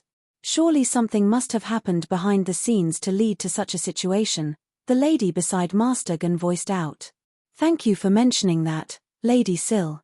You will all be proven wrong before the end of this event. Mr. Gunn smiled and stopped speaking. The man on the right-hand side of Mr. Gunn finally spoke. Do you mind enlightening us, Master Gunn? His voice happened to carry more power than the others. He had a 3-inch long horn underneath his jaw with slanted eyes and spiky silver-colored hair. Mr. Joe, I won't speak more on this topic. When the time comes, everyone will be enlightened. Master Gun smiled peacefully as he placed a finger on his party-shaded glasses and pushed them up in a cool way. In his sitting position, Gustav noticed the eyes around him, and although it made him a little uncomfortable, he acted unbothered. At this time, the ladies performing had left the stage, and now a young lady with a musical instrument similar to a piano and a guitar combined with numerous amounts of light glows on it was performing. She sang a song similar to the olden days rock music, which seemed to be the opposite of the previous performance due to the heavy sounds. Oh, my goodness, the tribome goddess Yushar was invited to perform. I never knew Master Gan was a lover of these kinds of music. The guests spoke among themselves as the singer performed with a hard but melodic voice. Master Gan seemed to like this a lot and was even vibing hard to the music while the others on the high table stared at him with a weird look. The ceremony continued as the Master of Ceremonies spoke from time to time to increase the liveliness of the event while inviting the next performer. Gustav initially wanted to be in attendance for about an hour before leaving, but due to the factors of not being able to meet with Mr. Gun yet, he decided to still hold on. Different kinds of superstars were in attendance today, and they all performed heartily and wished Mr. Gun a happy birthday when they were done. After some time, the guests all brought their gifts forward. The Muln family congratulates Master Gun on his 70th birthday. We hope these dragoon eggs will bring you good fortune. The crowd had astonished looks as they heard that.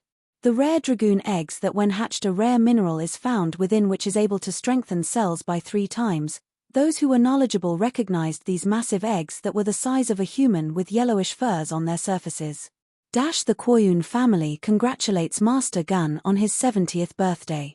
We wish you long life and hope this ancient ornament is to your liking. The representatives of each big family went forward to present their gifts one after the other. After another hour went by, it was time to cut the birthday cake. It was brought to the front of the stage, and Master Gun had to come out while also inviting his grandkids to come and join him along with some family members in attendance. The girl with pink hair and blue strands named Vera was finally able to stare at the crowd when she moved to the front to take a picture with her grandfather. Her eyes immediately locked on Gustav's position and her heart started racing. Gustav noticed someone glaring at him intensely and decided to look up to stare at the person. Although he knew people had been taking glances at him occasionally, this particular glare was just too intense for him to overlook. Who is she? Gustav wondered as he locked eyes on the girl standing on the left side of Master Gun on the stage. Oh, my goodness, he just stared here. Vera felt her heart skip a beat as she quickly turned her eyes away and pretended not to stare. Her face returned back to its initial aloofness and haughtiness as she took several pictures with Master Gun. Gustav shook his head and decided to overlook this as the party continued. After cutting the cake, the guests were invited to the dance floor to pick partners to dance with. Gustav sat on his chair unbothered as he waited for the celebration to come to an end. While sitting and waiting, he suddenly heard someone call out to him from behind. "Hello, handsome. Wanna dance?" It was a sweet and melodic voice. Gustav was drawn by the sound of the voice, so he immediately turned around to stare at who had just spoken. "You."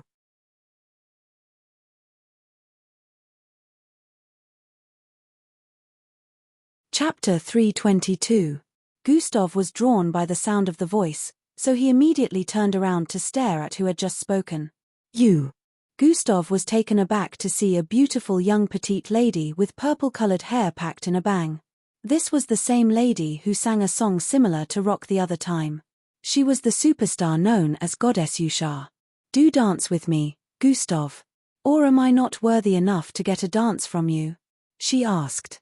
Gustav stared at her outstretched hand and then her beautiful face before looking at the dance floor where people could be seen swaying from place to place with their partners. He turned back to stare at her before responding, "I don't know how to dance." Yusha's eyes brightened as she heard that. "I figured. Wouldn't it be too much for you to be talented in combat and also be a good dancer?" she chuckled. "So, why is your hand still outstretched?" Gustav noticed this and asked. "Grant me the privilege of teaching you," she voiced out. Most of the girls in the vicinity cursed in their minds as they noticed the exchange between both of them. They wished they had worked up the guts to ask first. However, it would seem they were too slow in making up their minds, and now Goddess Yushar had beaten them to it. They silently prayed for Gustav to turn her down. Gustav had a slightly contemplative look on his face as he thought, well, what could go wrong? I still haven't completed the goal of learning a dance move, so I might as well just use this. Gustav stretched out his right hand and placed it on hers. All right. Her smile broadened as Gustav stood to his feet, and they walked towards the dance floor amidst the stares and glares of many guests. The both of them faced each other as they got to a part of the dance floor, and Yusha stretched out her palms as slow music played in the background. She told Gustav to place his palm on hers and follow her movement as they started dancing to the tune. Even with the envious gaze of some girls around them, Gustav focused on the dance lesson. This was the first time he was attending any social event. He never even knew how such things were held, which was why he didn't know how to dance. He nearly stepped on her several times as she instructed him, but due to his sharp reflexes, he was able to quickly move his foot away. Now you're getting it. You're quite the fast learner, she said as their movement became more fluid than before, garnering astonished stares from those who had their eyes on them the entire time. Gustav's left hand was gripping her thin waist, causing her body to be hugged to his as they moved. Gustav was quite triggered at first as he held the soft body of a woman again, but he slowly got used to it as they danced, telling himself this was a normal thing. Goal completed, learn a dance move. Gustav smiled as he noticed the notification.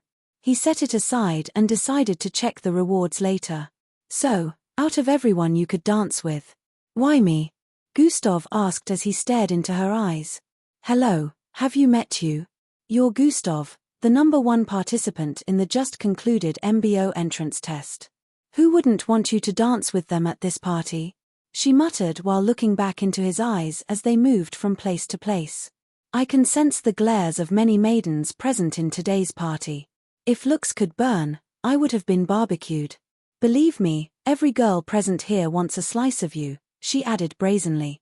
Gustav laughed lightly as he heard that. You don't seem to me like you're one of those girls who would care about such things. Even if a person was famous, you're also quite famous yourself, so it's truly surprising that you'd be interested in dancing with me. Gustav paused his statement at that point. Well, that's because I like you, she voiced out. Ah! Gustav was surprised at her open revelation. I watched your performance in the test, and it made me research about you. I know your story, and it inspired me to write a new song that I will be releasing in a few days, she smiled while narrating. Gustav didn't even know how to respond to her as he kept staring while they danced. However, before the atmosphere could turn awkward, she spoke. I am not asking you to date me. Dancing with you is already enough. You are an awesome person, handsome, strong, charismatic, and frankly many girls' dream guy, so I just wanna say you should just keep doing you. She muttered with a smile as their bodies separated from each other. This was the first time someone was praising him this way and came at him without hidden intention. She practically tabled everything out for Gustav, and he liked that she was straightforward. They stared at each other for a while before two massive men approached them from behind. Young Miss Yusha, it's time, one of them voiced out. Oh all right, 1 second, she said to them before turning back to stare at Gustav. Now, exchange contact with me. As of today, we are friends, and you can attend all of my concerts for free, she said cheekily to Gustav. Some minutes later, Gustav went back to his seat, checking the device in his hand as he stared at the number Yusha gave him. She had left the event to attend another one that she was invited to perform. She seemed like a really fun person. I'd like to meet her again in the future, Gustav said internally as he drank from the cup on the table in front of him. A few girls had approached him during the time he took his seat to ask for a dance, but Gustav turned them down.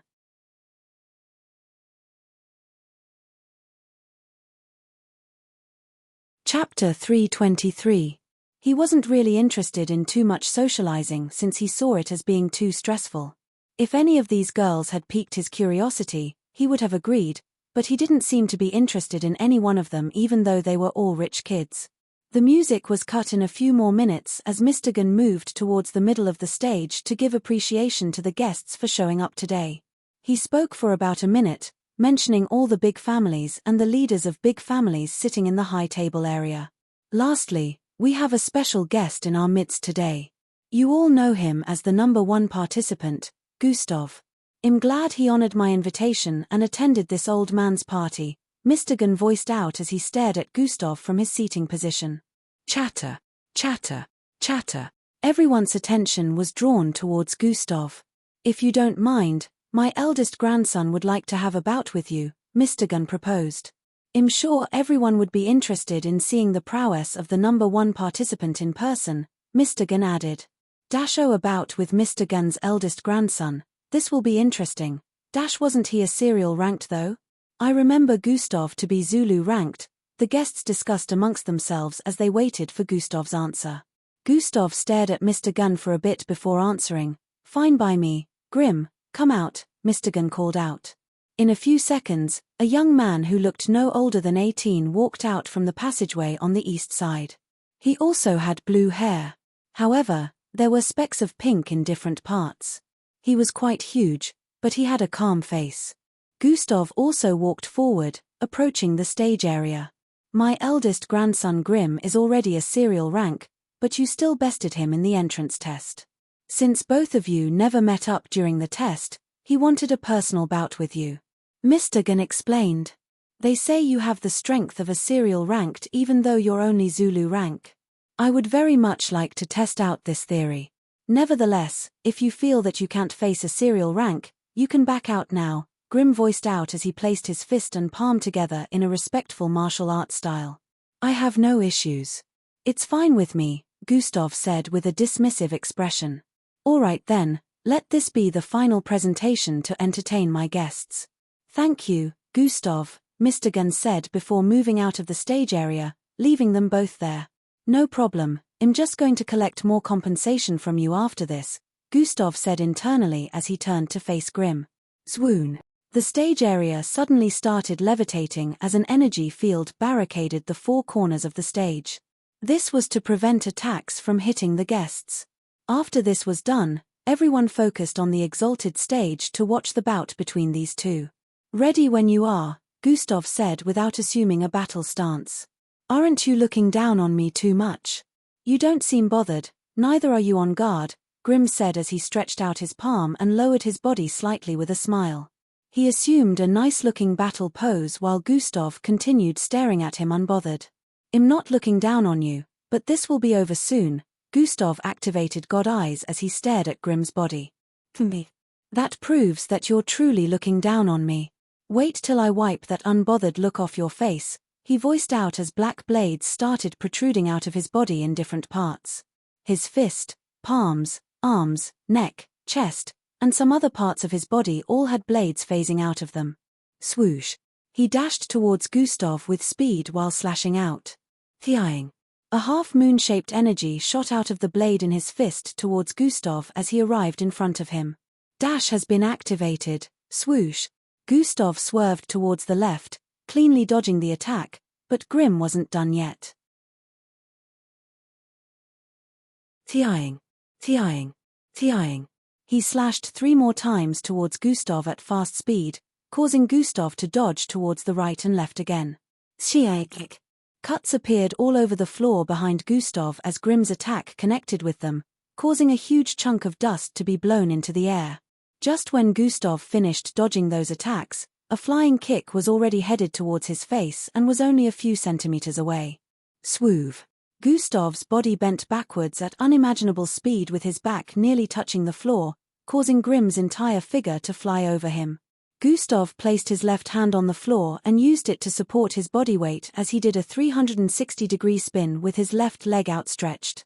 The instant Grim landed on the ground behind Gustav after his kick missed, Gustav's right foot was already sweeping towards his face. Swee. He quickly placed his arms in front of his face and planted his feet firmly on the ground as Gustav's leg connected to his body, sending him sliding backwards by almost 30 feet. Grim's body came to a stop as he placed his hands down and stared at Gustav with an astonished look. How is he so fast and powerful without even activating his bloodline? Grim wondered. He was also quite surprised that Gustav's leg wasn't affected even after kicking the blades on his wrist. Originally his blades were sharp enough to cut through the toughest of steels, but Gustav was unaffected when he kicked it. The entire crowd was also in shock.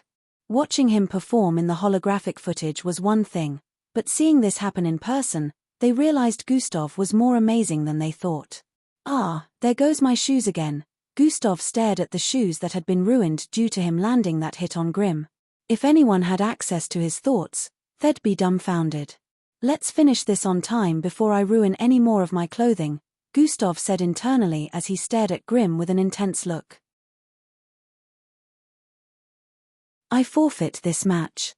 Thanks for the spar, Grim suddenly voiced out as he placed his palm and fist together before bowing slightly respectfully. Heh.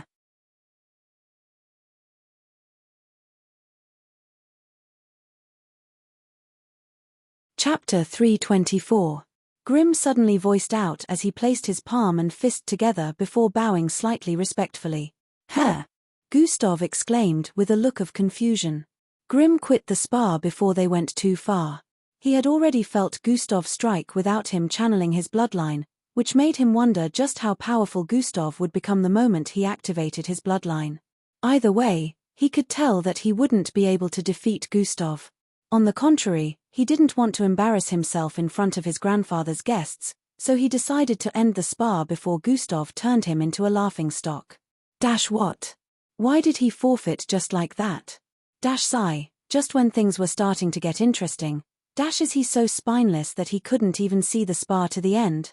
The guests had different opinions upon witnessing Grim forfeit the match. Grim paid no heed to their complaints. Even though his grandfather mostly agreed to this so that he could entertain his guests, Grim would rather end the fight before being beaten up instead of being turned into a punching bag just for entertainment. As you all have seen, the future is very bright since we have such youngsters getting enlisted into the MBO camp, Mr. Gunn voiced out as the stage descended and the barriers surrounding them disappeared. He gestured for his other two eldest grandchildren to approach the stage, which they did. Damien and Vera walked up to the stage where Gustav was standing in between Grim and Mr. Gunn. Mr. Gunn asked for a photographer to take their picture together. Vera had a slightly nervous look as she stood beside her cousin Grim, who was between her and Gustav. She wanted to speak but couldn't find the words, and her cousin in between them was like a barrier. He might be strong, but he's just an ungrateful brat who doesn't even respect his parents. I don't think forming a bond with someone as ungrateful as this brat is worth it, two guests voiced out from the seating position in front. Chatter, chatter, chatter. The place became a little noisy as everyone recalled the incident where Gustav disrespected his parents on camera and even went ahead to slap his mother. True, no matter how powerful one is, without morals, they're truly nothing. It would be best if my kids don't form bonds with such an uncultured child, so they don't get influenced by his lack of mannerisms. Some of the guests spoke amidst themselves. Gustav totally ignored their not-so-low voices and took pictures with Mr. Gann and his eldest grandkids. After he was done taking pictures with them, he was about to go back to his seating position when Mr. Gann spoke. Yes, we need to tune into my new media station since it will be launching by 5 p.m., Mr. Gann voiced out to everyone's hearing. This was when everyone recalled Mr. Gunn created a new media station and was launching it today, the day of his birthday celebration. A special footage will be displayed to mark its opening, and I will like for everyone here to watch. Mr. Gunn requested. The guests had intrigued looks on their faces as they heard that. They wondered what this special footage would entail. They could tell it would be interesting for Mr. Gunn to open his media station using that. Mr. Gunn, the eldest grandkids, and Gustav returned to their seating positions. It is only a few seconds to 5 p.m., so my media station will be broadcasted now, Mr. Gunn said after returning to his seat. Truin. Holographic projections started appearing all across the place, one after the other. Even though there were less than 200 guests present, the holographic projection was about 20, so everyone had a clear view regardless of their seating position. The first thing displayed on these projections were different feeds from all over the world compiled into one. Space shuttles, roads, sports, fashion, and some other things in 12-second footage. Welcome to the newly launched GTV. A beautiful lady could be seen in a glaring yellow gown as she spoke from within a studio room. From over here, we wish Master Gunn a happy 70th birthday, she added with a smile. For our first broadcast, we would like to display footage regarding the revelation of an important person. Please stay tuned, she stated as the screens turned whitish. Blin. Characters appeared on the screens in the next second. Biography of Gustav Crimson.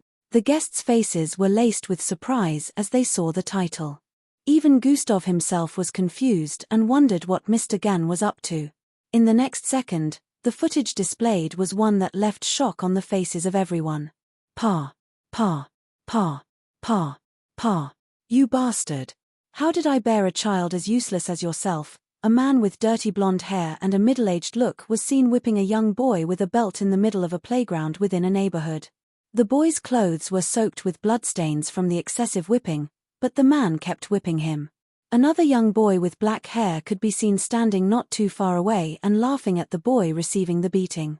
The footage seemed to be recorded from the CCTV camera across the street, which was why it wasn't super clear.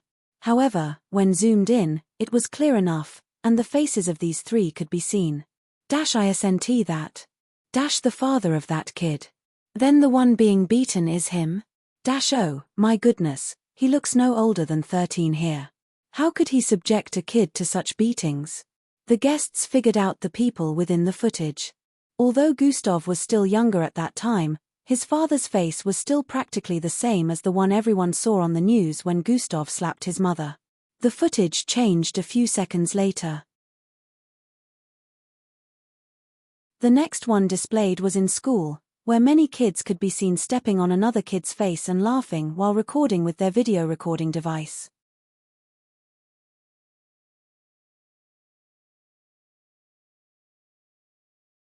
Chapter 325. The footage changed a few seconds later. The next one displayed was in school, where many kids could be seen stepping on another kid's face and laughing while recording with their video recording device. The person on the receiving end here again was Gustav, who was being beaten up in his junior high years by his classmates. Hung Joe was the one videoing while stepping on Gustav's face repeatedly. Mr. Joe, on the high table, squinted his eyes as he noticed this. I thought I had this erased. How did they manage to get hold of this footage again? He wondered as he watched. The next footage once again displayed another scene where it was early the next morning, and Gustav walked out of the parents' house in school uniform. His mother and younger brother came out a few seconds before he did and were standing in front of her hovercar, about to board it.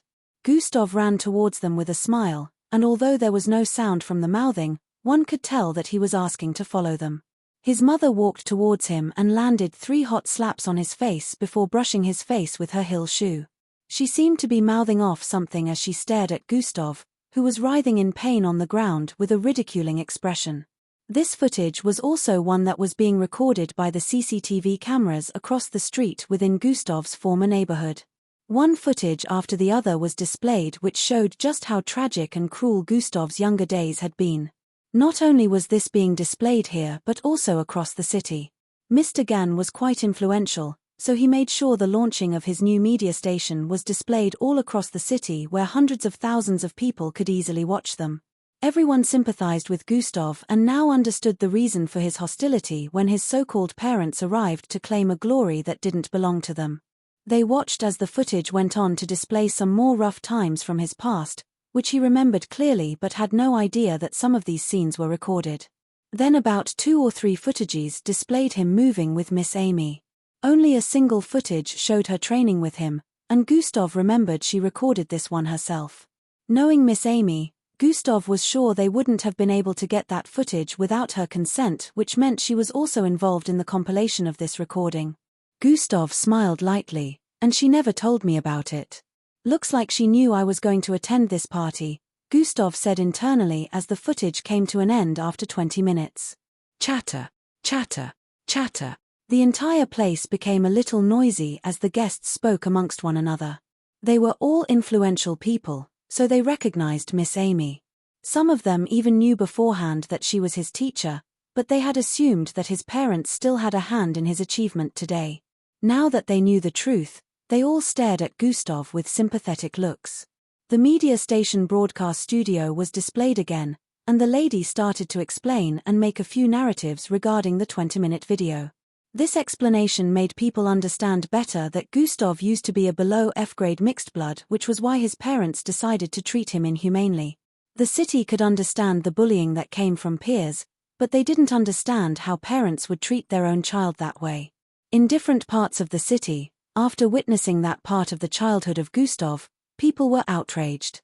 They were reminded that Gustav is their city's pride and joy since he managed to obtain the first spot in the MBO entrance test worldwide. Ever since the time of his return, the city had been visited by tourists from across the world because they wanted to see the city he grew up in themselves. This made a lot of people's businesses bloom even more in the past week. People started forming mobs as they sourced for the home of Gustav's parents. The party continued afterward as people came forth to apologize to Gustav for their initial statements. Gustav just waved everything off and told them not to bother. Mr. Gunn smiled and excused himself as he told everyone to keep enjoying themselves. The party had practically come to an end, and people began to leave one after the other afterward while some waited to discuss business deals with Mr. Gunn. At this point, Gustav had been crowded by the younger guests. They were all interested in exchanging conversations and contact with him. Tell me again, how did you manage to pass it? Did you defeat those 6 yourself? If I remember correctly, you were naked at that time. Gustav didn't really want to chase them off, but he also had a headache trying to answer them. Fortunately, he was saved when one of the guards approached him and told him Mr. Gunn wanted to have a word with him in the second living room. Finally, Gustav sighed with a look of relief as he followed after the guard. In Gustav's former neighborhood, a crowd had gathered in front of a particular home that would be quite familiar to Gustav if he was here. "Get them out of the house," one of the people shouted out. Everyone had looks of anguish, and lots of people could be seen holding sticks and poles as weapons while some people could be seen banging on the door of an apartment. Within the apartment, a man and a woman clung to each other with looks of fear. Bang, bang, bang, bang. The sounds of the door being banged hard echoed within the living room. "Call the cops, call the MBO, call Mr. Dennis, tell them we need help," the woman voiced out with fear. "I've done that. No one's responding to any of my calls," the man also voiced out with a shaky tone. These two were none other than Gustav's birth parents, who were hiding in their apartment after a crowd of angry mobs suddenly found their way into their neighborhood looking for them. They knew this was all due to the footage that was shown a while ago. Bang, bang, bang, bang. The banging on their front door got louder as time passed. "What do we do? They're about to break through?" the wife asked with a horrified look.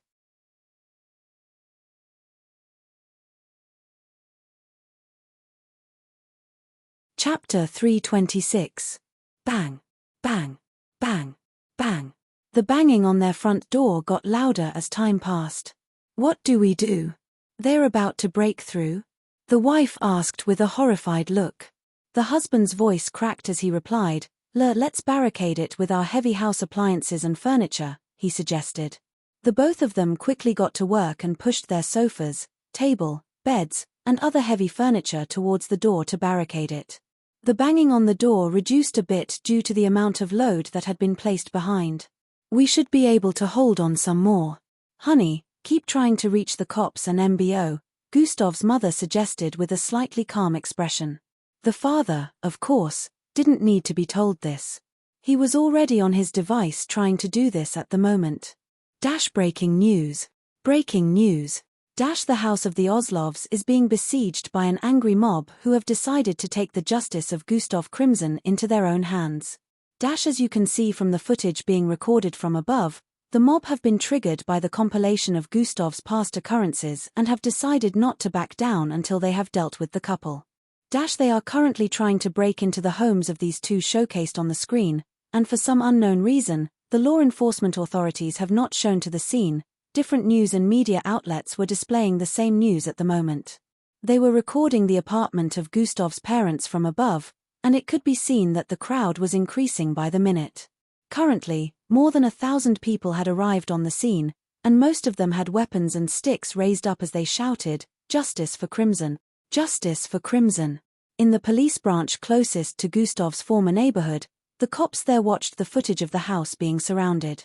Grin, grin, grin. The communication system used in the office rang out severally, announcing the calls and where they were coming from. The one that displayed Gustav's parents' house was left unanswered. "Captain Joe, aren't we supposed to act now?" one of the men asked. "No, an order has been sent from the higher-ups not to interfere until after 20 minutes has gone by." The captain, who was also standing in the corner watching, voiced out. The cops in the station had looks of astonishment and confusion on their faces as they heard that. "It's been only 10 minutes, so we can only sit here and wait," Captain Joe added. In one of the MBO command centers within the tower positioned in the heart of the city, a similar situation to what was happening in the police station was also playing out here. The MBO officers within the room asked why they couldn't interfere, but the moment they heard the name of the person who had asked them to back down, they all shut their mouths.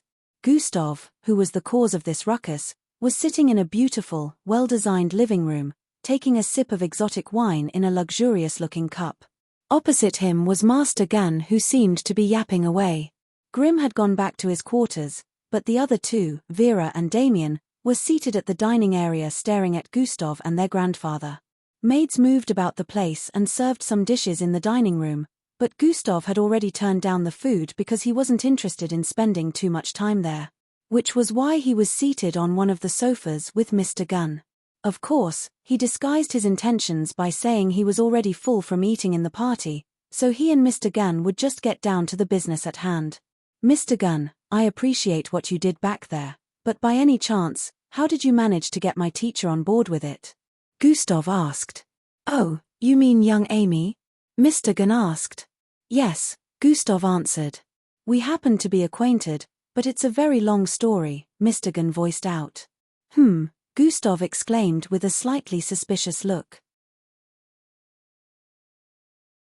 "The moment I explained my plans to her, she agreed to help. Actually, 70% of the footage compilation was sourced out by her, so I can't accept your appreciation." Mr. Gunn laughed lightly as he heard that.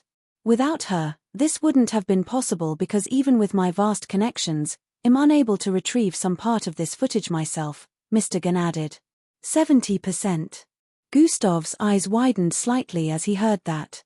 He knew it wouldn't be so easy to retrieve such footage that had been practically lost in time or deliberately erased. However, didn't expect that even someone as influential as Mr. Gunn would have such difficulty and only manage to retrieve 30%. "I must thank Miss Amy properly when I see her," Gustav said internally. Although he wasn't all too bothered with what the city initially made him out to be when he slapped his mother in front of the reporters. However, he was still grateful because he understood doing this wouldn't have been an easy task. Mr. Gunn gestured for one of the guards to approach them. The guard was holding onto a square-shaped white box which Mr. Gunn passed on to Gustav. "What is this?" Gustav asked as he collected it from the guard. "Just a small gift from me to you," Mr. Gunn said with a smile. Gustav held the small white casing and observed what was inside using God eyes. He noticed it was a small chip. "Play the footage stored within when you get to your home," Mr. Gunn voiced out. "I managed to acquire that from a group of sneaky reporters, so be careful not to get caught next time," Mr. Gunn added. Gustav had a confused expression as he heard that, but he could tell everything would still make sense to him later on after he watched the footage.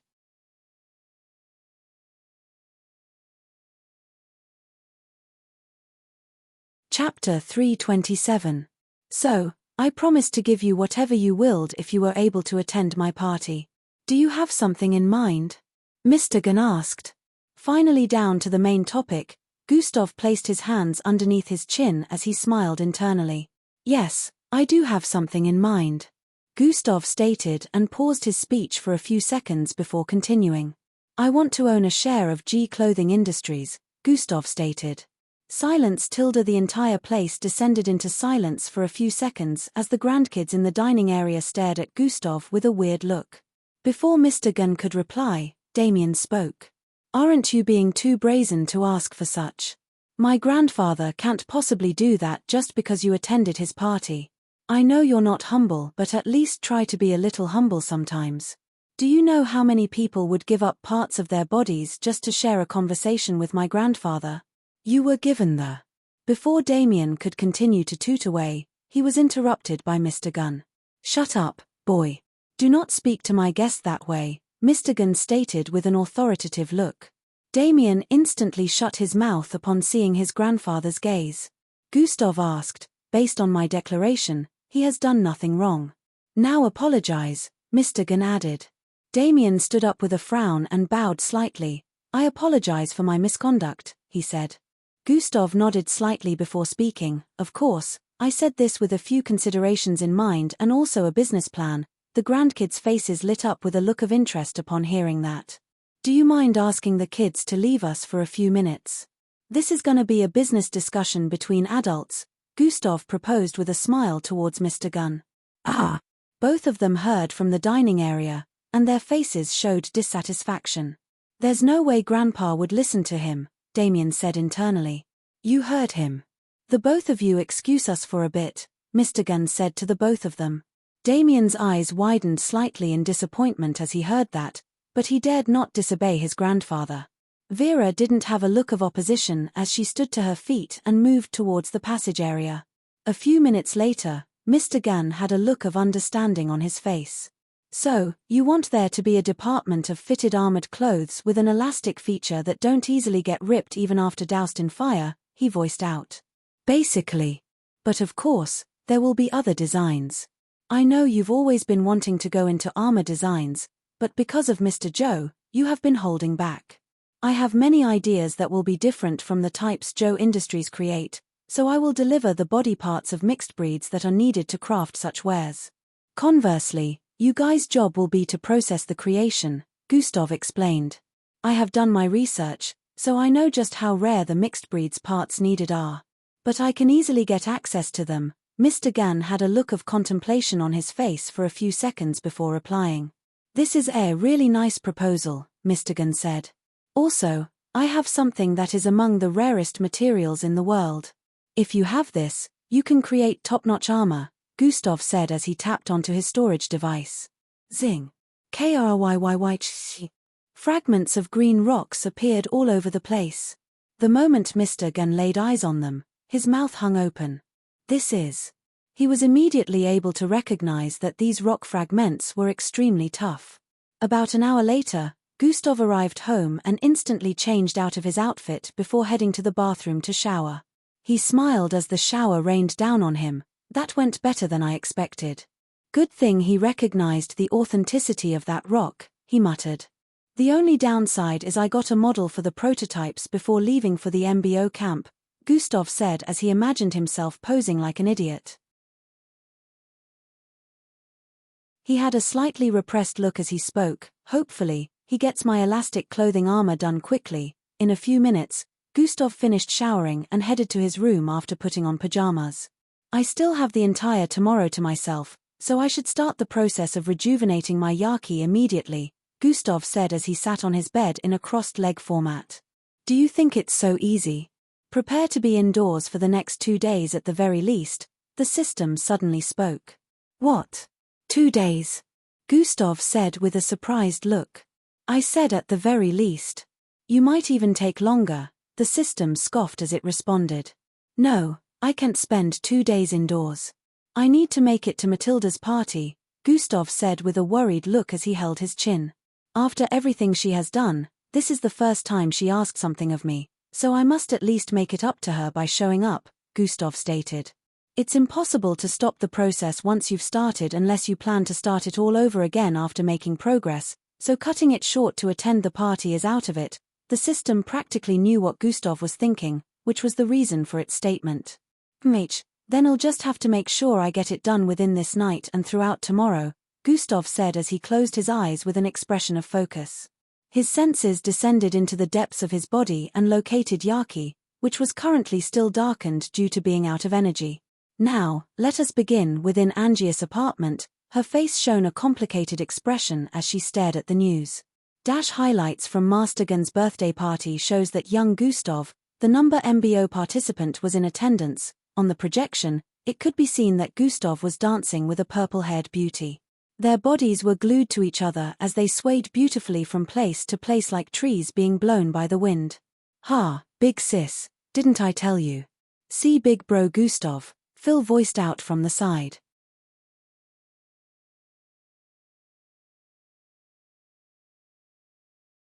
Chapter 328.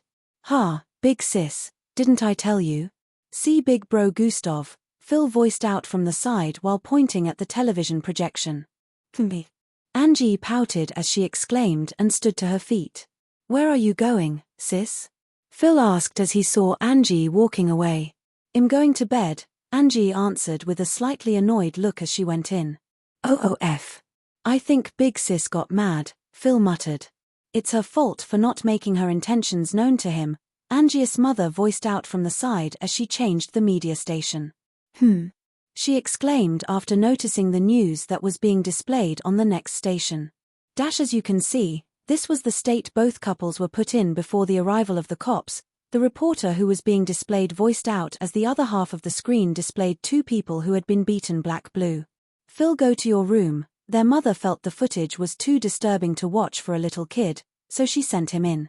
Phil had no choice but to obey and went in. On the other half of the screen, a couple that was nearly beaten to death was displayed. Their clothes had been torn apart, and bloodstains could be seen all over their body.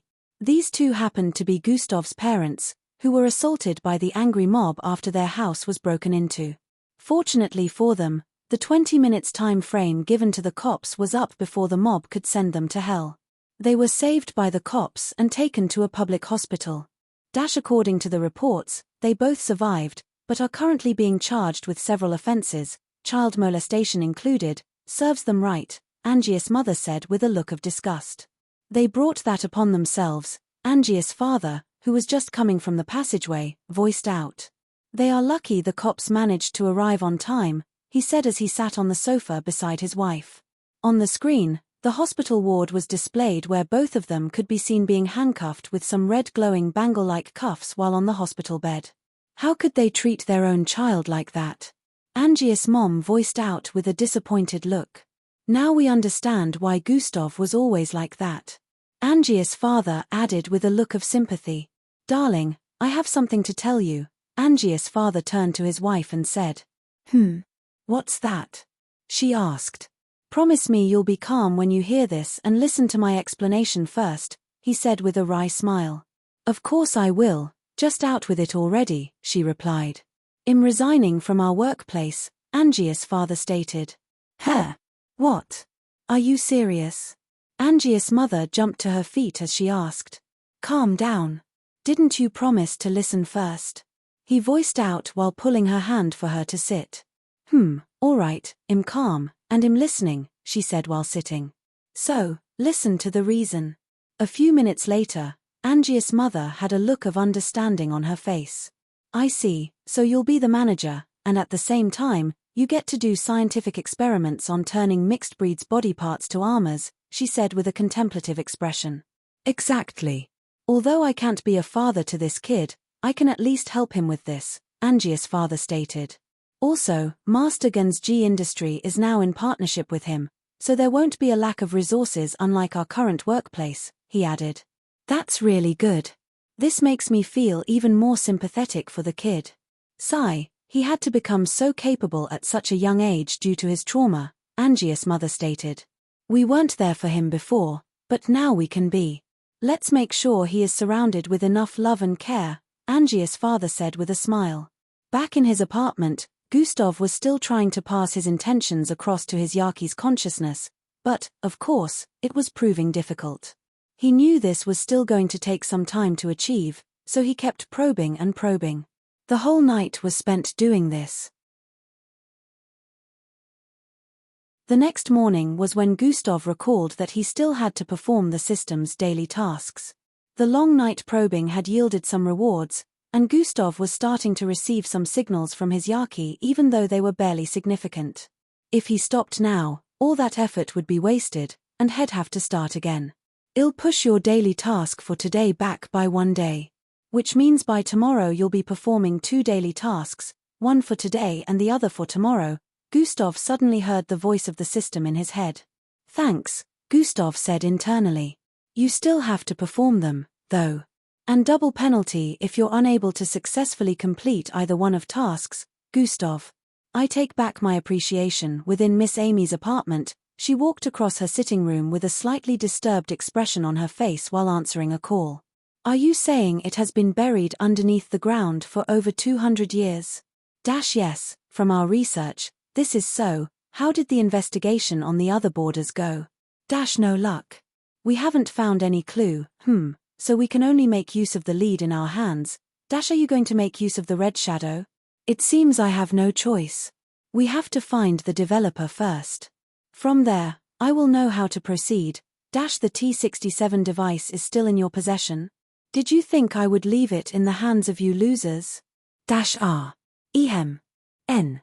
I will leave here to Swarm Hill City in less than a week. Get my equipment ready, Miss Amy commanded before ending the call. She moved over to one of the sofas and took her seat. She reached out and grabbed the teacup on the side before taking a sip. I have to make sure the kid remains safe till he leaves for the MBO camp. Especially since that bastard Young visited him, Miss Amy said after lowering the cup.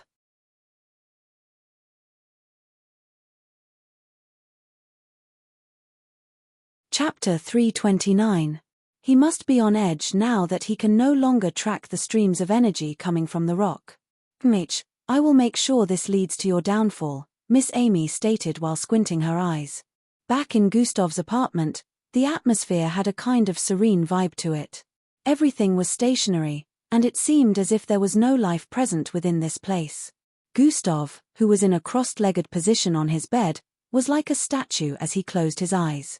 Even the sound of breathing couldn't be heard coming from him. He tuned his concentration to its very peak as he focused on his Yaki. He was starting to get more signals from his Yaki as time passed. The Yaki was like a dead black flame earlier when it ran out of energy, but as Gustav started forwarding his intentions to it would at times vibrate while sometimes there would be a small glow on a part of it before it died out again. Occurrences like this kept happening for the next 7 hours. Within a hospital ward, 2 people could be seen in patients' outfits with their beds placed side by side. These 2 happened to be a man and a woman, handcuffed and isolated from the rest of the patients within the hospital. 2 police officers stood in different positions within the ward. A boy with curly black hair was by the side of this couple, speaking with a furious tone. He was dressed in a pure white uniform with a red blood-shaped logo on his right breast pocket area. This is all his fault. That bastard trash. He shouted out. Sir, please, there are other patients in this place. Keep your voice down, one of the nurses at the door cautioned. Shut up, you wench, the boy voiced out and stared at her. Puum. A strange force knocked her backwards, causing her to fall and slide across the hospital floors. The police officers quickly drew their weapons and pointed them at him. He gazed at them with murderous intentions, however, before he could perform any actions. Endrick, stop it, the man on the bed towards the left voiced out. We don't want you compromising your enlistment into the MBO camp. Behave yourself, he added. The blue glow in his eyes slowly dimmed as he stared back at his parents. Mum, Dad, I'll handle this, he said as he started walking towards the door. Endrick, don't do anything stupid.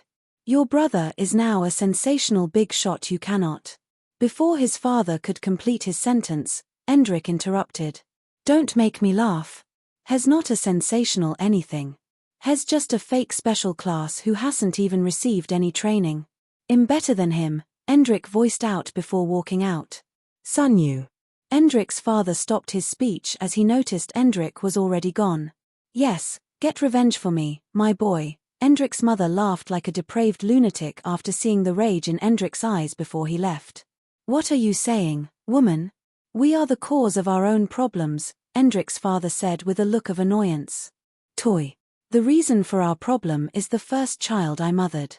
Let my second child handle it, ha ha ha, Endrick's mother voiced out. You're sick in the head, woman, sick. How have you not seen the errors of your ways? Ha ha ha. My only error was that child. Back in his apartment, Gustav had managed to get his intentions known to the consciousness of his Yaki after so long. At the moment, it was already late in the evening, and the next day was when Matilda's party would be holding. His Yaki finally started absorbing energy from his body, but he had no idea how long it would take. Even after 2 hours went by, his Yaki was still black-colored. Although it was a little lighter than before, Gustav knew it hadn't even managed to kickstart itself yet.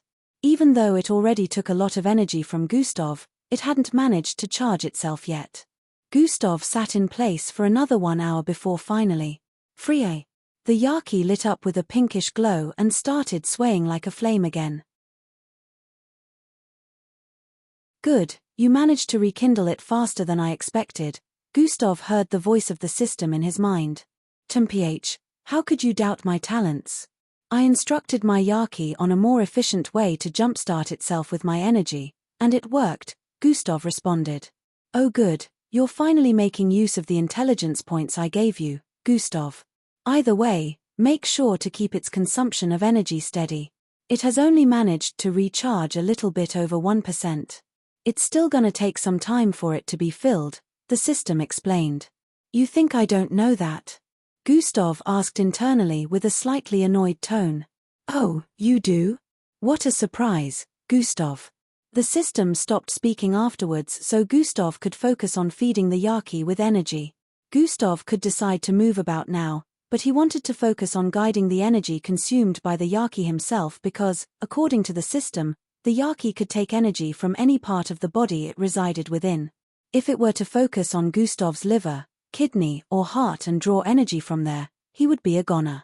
Just like that, another 2 hours went by, and it was around 8 p.m. at the moment. Gustav had only managed to recharge his Yaki with 10% of power, and he was still going, hoping to get it finished before the start of the party tomorrow. Com. He heard a loud knock coming from the door. Gustav had purposely put a small sign in front of his door saying he would be unavailable during this time, which was why people who came around for one reason or the other didn't bother knocking when they saw this. However, whoever this person was, they didn't pay heed to the sign. Com. The knocking sounds became more aggressive in the next round. Gustav still ignored, thinking the person would leave after a few more knocks. However, the knocks continued. I know you're in there. Open this door, or I'll knock it down. A loud, angry teenage male voice could be heard all across the passageways.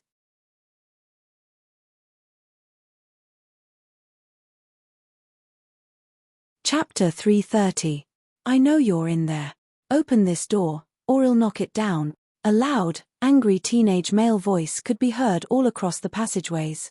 Gustav's eyebrows repeatedly twitched as he heard the voice. I know that voice, he muttered. Com. The banging on the door increased even more after the person heard no response coming from the other side. Gustav made a low HMPH sound and continued his meditation. He came seeking his own end. But I can't attend to him until I am finished with this, Gustav said internally as he blocked out all distractions and continued to focus on what he was doing. The person who happened to be at the door knocking was none other than Gustav's younger brother, Endrik. He stood at the door and kept on knocking for about 30 minutes, and still, there was no reply. When some of the neighbors on the same floor came out to check, he shouted at them to mind their business since he was here for Gustav and not them. Endrik could tell that Gustav was indoor but, for some reason, didn't want to answer his calls. Endrik's forehead creased up as he stared at Gustav's door with a look of anguish. Master JK also refused to come with me because of fear of your teacher. Today I will show them who is better. After I kill you here, the MBO will have no choice but to choose me, and I will be protected. This was Endrik's thought process as he distanced himself from the door a bit, moving backward in small steps. He suddenly dashed forward and threw his foot upwards to stomp on the door. Intruder alert. Protocol 02 activated. Just as his foot was inches away from stomping on the door, this alarm rang out, and a mini cannon suddenly phased out of the left side of the wall. Bang! Endrik was sent hurling towards Angius' apartment as the beam slammed into him. It totally took him by surprise, so he wasn't able to dodge. Bang! Bang! Endrik slammed into Angius' apartment door and broke through it before slamming onto the ground. The entire family was surprised as they watched the young boy sliding across the floors of their living room. "Huh!" they exclaimed from the dining area as they stopped eating their food. "Who are you?" Angie's father asked with a confused look as he stared at the destroyed door and then the line of destruction that followed after this boy's body due to him sliding across the floors. However, Endrick didn't reply. He jumped up with a look of anguish and dashed forward out of the apartment. Swoosh! He was pretty fast and disappeared through the destroyed door in nearly an instant. "Doesn't he look a bit familiar?" Phil said with a look of contemplation. Angie stood up from the dining area and moved to the middle of the living room that was currently in shambles. 2 of their sofas had been broken apart due to this. "I think the banging sound we've been hearing was coming from." Before Angie could complete her sentence, they heard the sounds of shooting. Tooing, tooing, tooing. Angie quickly rushed out of the apartment as her brother followed behind her along with their father and mother. They arrived at the passageway where Endrick could be seen tackling a cannon that was protruding from the left side of Gustav's door. What's going on? They all had the same thing on their minds. Endrick dashed towards the side, dodging one more shot, and reached out his hand. Phoom! The cannon suddenly stopped moving as an invisible force was blocked its muzzle and held it in place. Higher! Endrick screamed out as he pulled his arms backward with force. SHSSHHRKKKKKYYY. The cannon was ripped right out of the wall, along with several wires sticking out behind it. Bam! Bam! Bam! Several parts of the wall collapsed due to this, causing a loud noise to ring out as more people came out of their apartments to check what was going on. A smirk appeared on Endrick's face as he walked forward and repeatedly stomped on the cannon before kicking it away. Good thing my reaction speed was fast enough for me to input a small telekinetic barrier before me which reduced the impact of its shot. Endrick felt he could have been really injured by now. Bloodstains could be seen on his left shoulder area, but it was obvious that this was only a flesh wound. Endrick stood in front of Gustav's apartment and was about to hit his door again when he heard a voice from behind. "What are you doing?" He turned around and noticed it was a girl clad in ash-colored shorts and a red cropped top. She had silver and pink-colored hair with 2 short horns on her forehead. "Mind your business," Endrick voiced out as he turned back around to face the door again. "This is my business. Either you tell me what you're doing here or get out." Angie's eyes squinted with a look of suspicion as she walked forward. "And what if I don't?" Endrick asked with an annoyed tone as he turned around to face her. "I will make you leave." Angie raised her hands to her head as she spoke and tied her hair in a bang while staring at the 57 kid. She felt he looked awfully familiar but couldn't picture where she had seen him. From her viewpoint, he looked to be around 15 years of age, 1 year younger than she was. However, she had no idea how wrong she was. "You have no right to disturb the peace of this place. Go home, kid. You can see the sign on the door that says do not disturb. I wonder who trained such a vulgar kid such as yourself," the neighbors voiced out with looks of discomfort as they stared at Endrick. They still saw him as a kid, so no one tried calling the cops or anything. Also, they felt since it was Gustav's apartment, there was no way he wouldn't be able to handle this kid himself.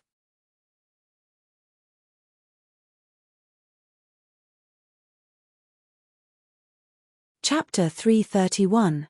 Angie and Endrick stared at each other fiercely for a few seconds until Endrick started laughing. "So you're the bitch Hez always with, eh? Maybe I should deal with you first." Endrick voiced out. "Such vulgar tongue. You lack manners," Angie voiced out. "Shut up," Endrick shouted out as he pushed his right arm forward. Angie suddenly felt a strong force grabbing hold of her and squeezing her tight. She found herself being lifted off the ground in the next second. Gasp! The neighbors were shocked as they witnessed the scene of Angie being easily subjugated. As she tried to free herself, it felt like her body was being crushed in between a gigantic invisible palm. "So you're only so-so. I thought he had more impressive people around him." Endrick voiced out as he flung his arm forward. Bam! Angie's body slammed into the wall on the other side and broke through it. "You bastard! How dare you touch my sister?" Phil was the first to react before his mother and father and then the rest of the neighbors. All of them started running towards Endrick with looks of anger. Begone, Endrik said as he slapped both palms together. Fuwum. An invisible force radiating with so much pressure was sent out from his left and right side, forming a wall. Both invisible walls collided with the neighbors as they were pushed backward. Oh, I mustn't hurt civilians. Endrik remembered something and stretched out both arms to pause his telekinetic barriers from sending the people flying through the windows and slamming into the wall. But he kept them active to prevent the neighbors, along with Angius' parents and brother, from interfering. They kept banging the barrier, but it proved to be unbreakable. Endrik turned around and to face Gustav's apartment's door again. He inched forward and was about to attack it when, swoosh, a silver streak suddenly appeared behind him with a fist headed for the left side of his face. Endrik was fast enough to react by putting a small telekinetic barrier between himself and the fist. However, he had underestimated the force that this punch carried. The fragile-looking girlish first tore through the twisted and tightened space in between them and slammed heavily into his cheek. Bang! Endrik was sent hurling towards the front as he slammed his head into Gustav's door, causing a loud sound to ring out. Angie, who was the culprit, didn't pause for a second. The moment Endrik's face slammed into the door and his body was sent hurling backward, Angie had already jumped up with speed and spun around with her leg sent out. Bam! Her knee slammed into Endrik's chest, sending him flying towards the left side of the passageway. He slammed into the ground and started sliding backward. SS. Now leave before you make me do worse, Angie said as she cleaned the blood on her face and stared at Endrik in front, whose body just came to a stop. How dare you lay hands on me, bitch? How dare you? Endrik shouted out with a look of rage as he stood to his feet, and his curly hair started being blown backward. Lee. Before Angie could complete his sentence, Endrik's eyes turned completely blue as he pushed his hand forward. VVR. The entire passageway crumbled in an instant as a powerful force raged through it and slammed into the unprepared Angie. Bang! The sound of bones cracking reverberated across the place as Angie's body was sent flying backward with immense speed. Bang! She slammed into the wall on the other end and went through it. Cracks appeared all over the passageway as well as the walls, which started to crumble after a few seconds. Kia! Big sis Angie! Phil shouted out with a look of hatred as he stared at the massive hole on the wall behind him that Angie's body flew through. Now, does anyone else want to interfere?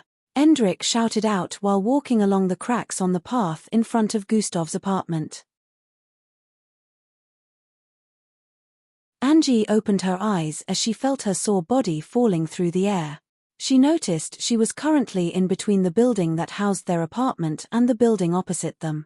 Her forehead squeezed together as a third horn grew out of it. Swee!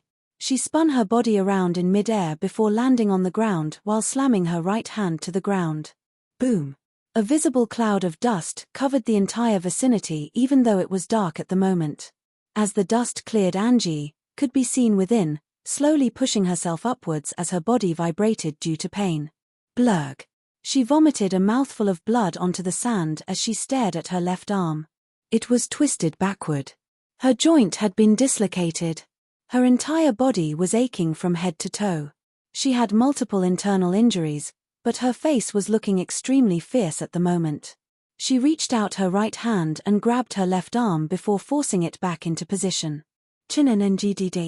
Angie moaned in pain as more blood trickled from her sleeves and nose. Swoosh!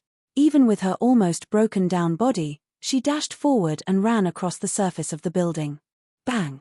A loud glass-breaking sound reverberated across the place as Angie's speed caused the destruction of all the windows on this side of the building. She got to the third floor in a matter of milliseconds and reached the last floor a moment later. Endrik paused in front of Gustav's door as he turned towards the left and noticed Angie entering the building from the window. You again? Endrik was about to point out. Structural analysis, Endrik said as he and Angie were about to clash again. Angie breathed in and out profusely. She felt her energy depleting at an insane rate and her body about to give out due to acquired injuries, but she had vowed to herself to deal with this person that had jeopardized the safety of the people around her. Just as both of them were about to bolt forward, the apartment door on Endrik's side opened up. Step, step, Step.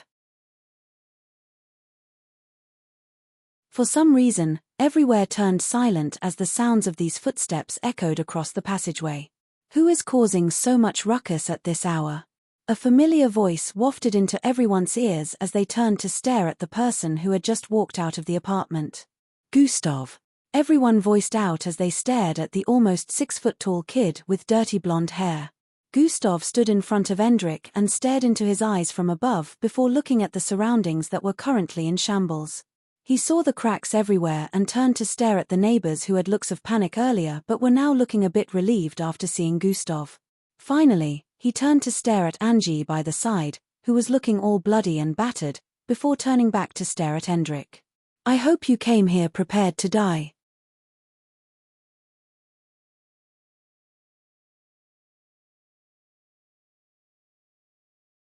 Chapter 332.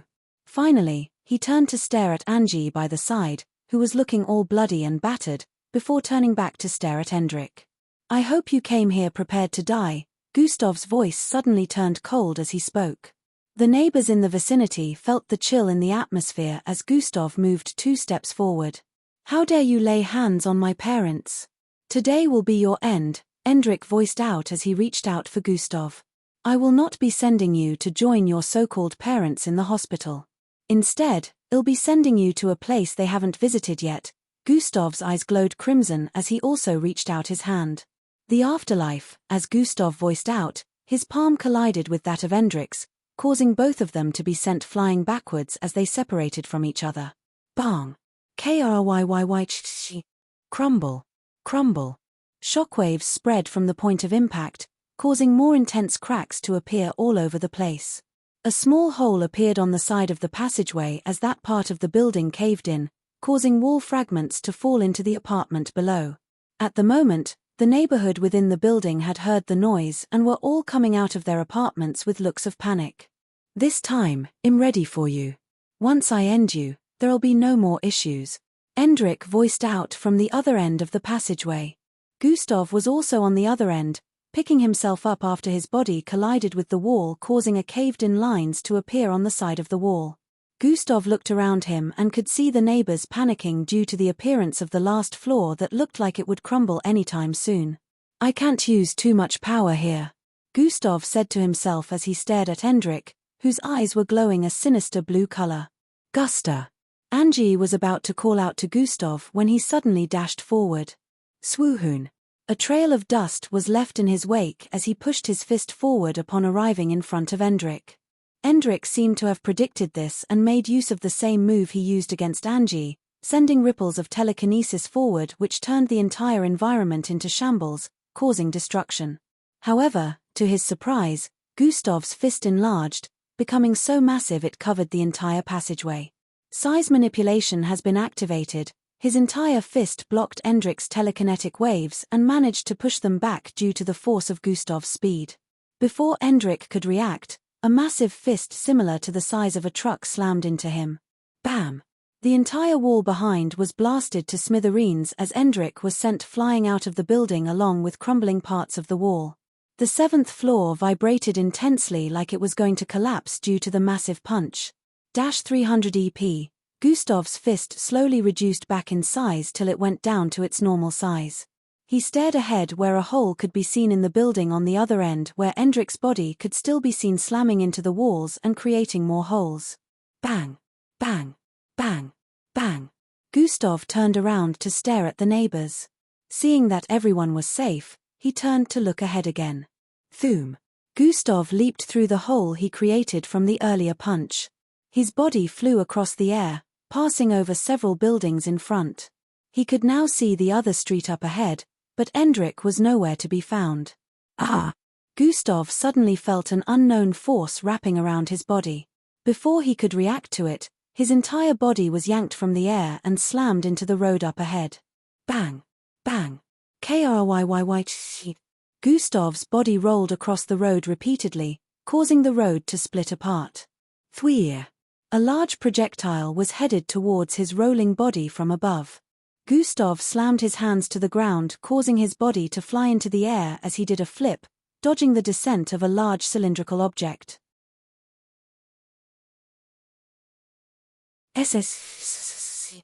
His legs slid across the ground in a backwards motion as he leaped to the side to dodge another one of these projectiles. Bang! Apparently, it was a part of the roof towards the building on the side. Gustav leaped towards the cylindrical object that was twice his size and kicked it, causing his body to fly towards the side of the building. G. Gustav jumped from the side of the building towards the other side of another building in a zigzag format till he landed on the roof of the building on the left side. Bam! He stared at Endrik, who was on the top of the 4-story building adjacent to the one he was standing on. Endrik had his right arm raised up, and in the air above him were numerous objects of different sizes and proportions floating. He stared at Gustav and smirked before throwing his hand forward. Sprint has been activated. Gustav activated Sprint and dashed across the rooftop in a zigzag format, dodging some of the projectiles. Sprint making him faster did not mean the speed at which these projectiles were being sent towards him wasn't quick. Gustav arrived at a part of the rooftop that had a massive hole due to Endrik's antics, so he had to leap. Tomb. He dodged one projectile again, but another one was heading for him while he was still in mid-air. Gustav's left arm transformed into that of the mutated bull as he punched the massive 4 meters large roofing, causing it to blast into several smaller pieces. Gustav landed on the edge of the rooftop before leaping towards the building Endrik was currently standing on. Fwoom. As his body traveled through the air, Endrik suddenly pushed out his left palm. An invisible wall slammed into Gustav in mid-air, sending him spiraling towards the building he just leaped out of. Bang! Gustav's back slammed into the wall, causing cracks to appear all over.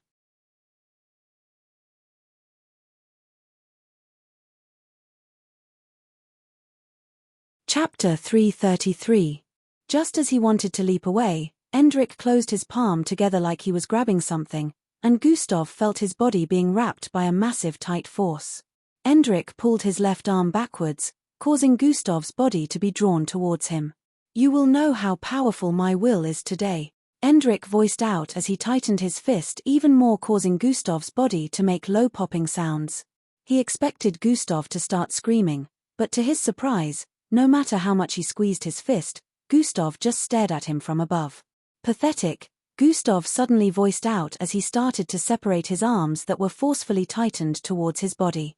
The invisible arm surrounding his body started loosening as he pushed intensely, causing his muscles to bulge. Endrik's eyes widened as he stared at his left palm being separated. Bam! Gustav freed himself from the telekinetic grip and landed on the roof. Before Endrik could make sense of what was happening, Gustav had already dashed forward. Combination has been activated, sprint plus dash. This time to him, it was as if Gustav teleported to his front. Gustav's right hand was already outstretched as he reached out to grab Endrik's face. His palm ripped through layers of telekinetic protections that Endrik set up and grabbed his head in the next moment. "Now, let's go to change location to a place where there will be no witnesses," Gustav said to his hearing as he pulled Endrik's entire body forward using his head. Swoosh. Fwoom. All Endrik could see was lines and blurriness as the building they were formerly started appearing more distant with every moment before disappearing from his line of sight completely. Before he could get used to Gustav's speed and try performing an attack, Gustav threw him forward as he leaped over another building. Swoosh. Gustav threw his legs forward, which slammed into Endrik's face, further catapulting him into the distance. In the next moment, Gustav landed on the ground and dashed forward again in an insanely short time. His body traveled through the street with extreme speed, passing by several buildings towards the right and the left. Thoom. He leaped upwards again and grabbed onto Endrik's descending body through his head before landing and dashing forward into the forest area. Fwoosh. In a few seconds, they had left the neighborhood behind and arrived in the forest area. At this time, Endrik had already adapted to the speed and pulled off a telekinetic attack. Bam! Gustav was able to react in time by placing his arms in front of his chest in an X format but was still sent sliding backwards by a few feet. Endrik's body was still flying through the air at the moment since Gustav suddenly had to let him go because of the attack. However, he managed to spin his body several times before stabilizing his fall and landing on his 2 feet. Endrik and Gustav were now several hundreds of feet distanced from each other. However, Gustav wasn't bothered because they were now within the sparse forest region. He didn't want others to get hurt because of his fight, and he also didn't want to reveal most of his abilities, so this was the perfect battleground for him. Smirk. Gustav smirked at Endrik as he dusted his pajamas. I could end this battle quickly, but what would be the fun in that? I have to make sure I torture you well at the very least before sending you packing, so in your next life, you'll choose to live a better life with better parents too, of course since these ones don't even have the right to be called parents, Gustav voiced out. Me. I will make you eat your words, Endrik voiced out as his eyes turned blue once again. Ftrutru. Ftrutru. Ftrutru. Ftrutru. Trees in the vicinity started being uprooted from the ground, causing dirt to fly in all directions. You just marked your own graveyard, Endrik voiced out as he turned the trees in the vicinity to face Gustav's direction. Around 12 trees floated in mid-air, each over 15 meters in length. Gustav's eyes squinted as his body started transforming. His right hand became like that of the bloodwolf, while his left became like that of the bull. One was furry while the other was just muscular with small white pointy objects protruding out of it. Gustav grew to over 6 feet in height as his body turned muscular and his feet became massive with claws on his toes. His face was the only part of his body that remained normal. Endrik stared at his transformation with a look of confusion. What in the world is that? He had missed the moments Gustav displayed his abilities during the MBO test phase, so this was the first time he saw Gustav in this form. However, the moment Gustav dashed out, he threw those thoughts of confusion to the back of his mind and swung his arm out. Swooshoosh. Fwoowum. Trees were tossed forward as if they were pieces of sticks that weighed nothing. Gustav first dodged about 2 of them, dashing towards the left and right. Dust and sand spread across the place as the trees missed him and slammed into the ground behind him. The next tree that appeared in front of him, Gustav swung his right arm towards it, cleaving it swiftly into 2 halves as he kept running forward. Endrik was in shock as he pulled more trees from the ground, making use of his telekinesis. However, he couldn't keep up with Gustav's speed of destroying and dodging these trees. In a few moments, Gustav arrived in front of the last tree before him and Endrik and grabbed onto its trunk tightly. Gustav was able to stop the tree from moving forward and hold onto it quite easily with both of his hands. He dashed forward towards Endrik and swung out the tree at full force. Swee-eye! The body of the tree traveled towards Endrik like a bat being swung out. Unfortunately, this tree was bigger than his entire body. It carried a lot of force as it traveled forward, causing the winds to howl. Endrik raised his left arm up to make use of telekinesis to protect himself from collision, but he seemed to have underestimated the power behind the force of the tree as his telekinesis failed to stop the approaching tree. Bang! The tree slammed into Endrik, swatting him far away like an annoying buzzing mosquito. CKRK. The sound of bones cracking reverberated across the place as Endrik's body slammed into several trees ahead, toppling them in the process.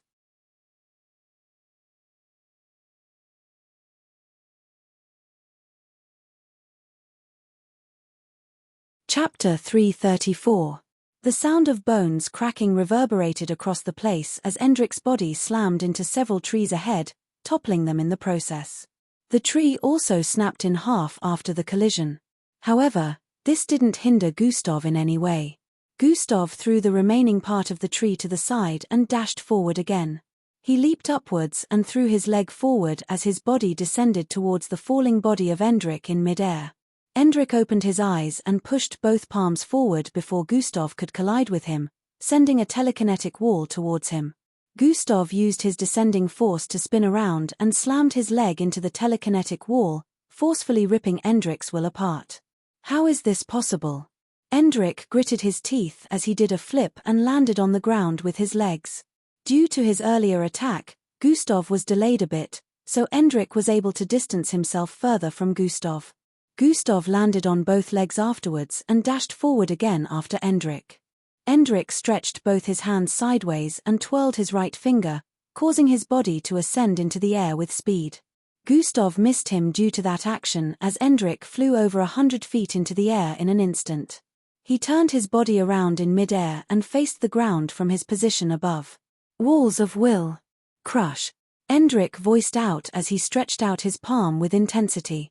Gustav, who was about to jump upwards, suddenly felt a massive force coming from above. Bang! The surroundings were immediately turned into a region of dust as the ground around Gustav caved in.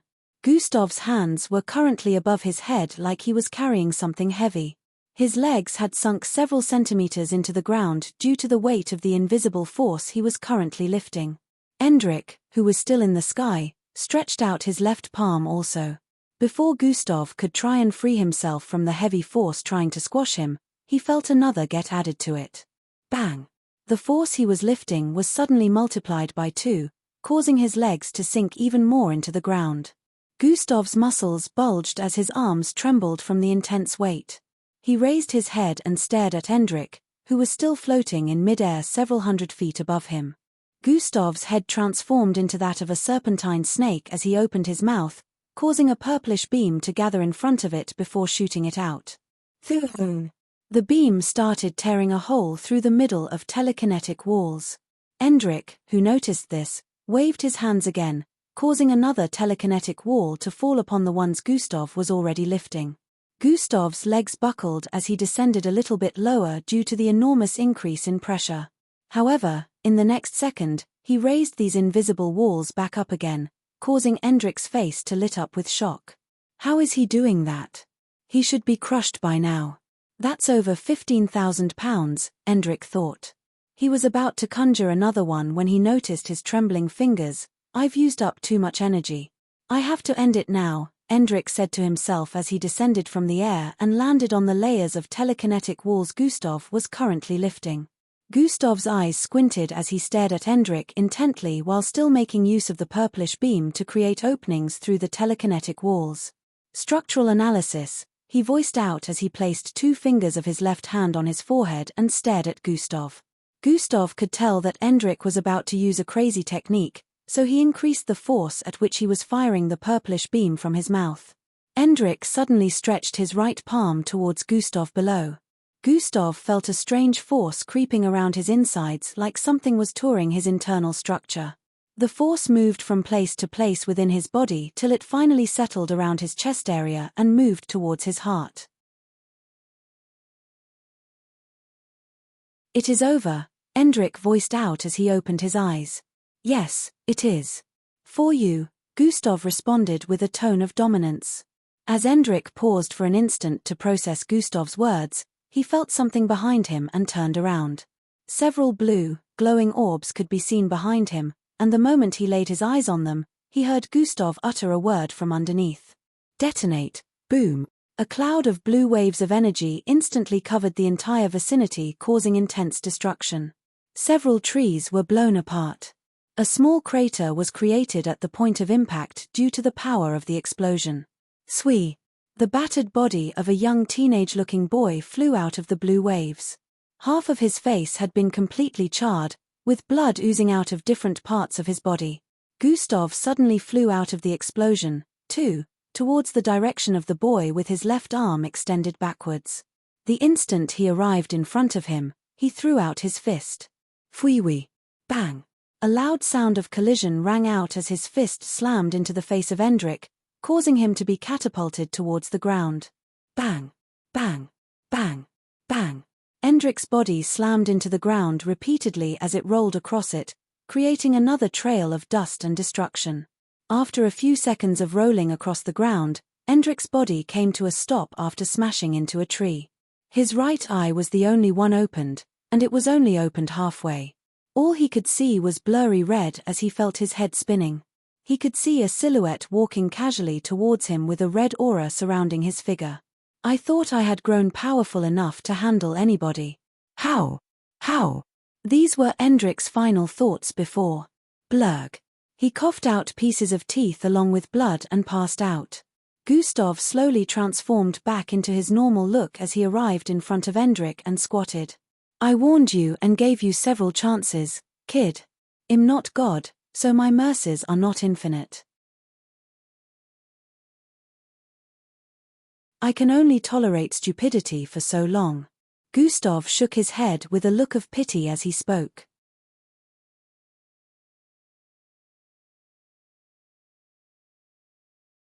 Chapter 335.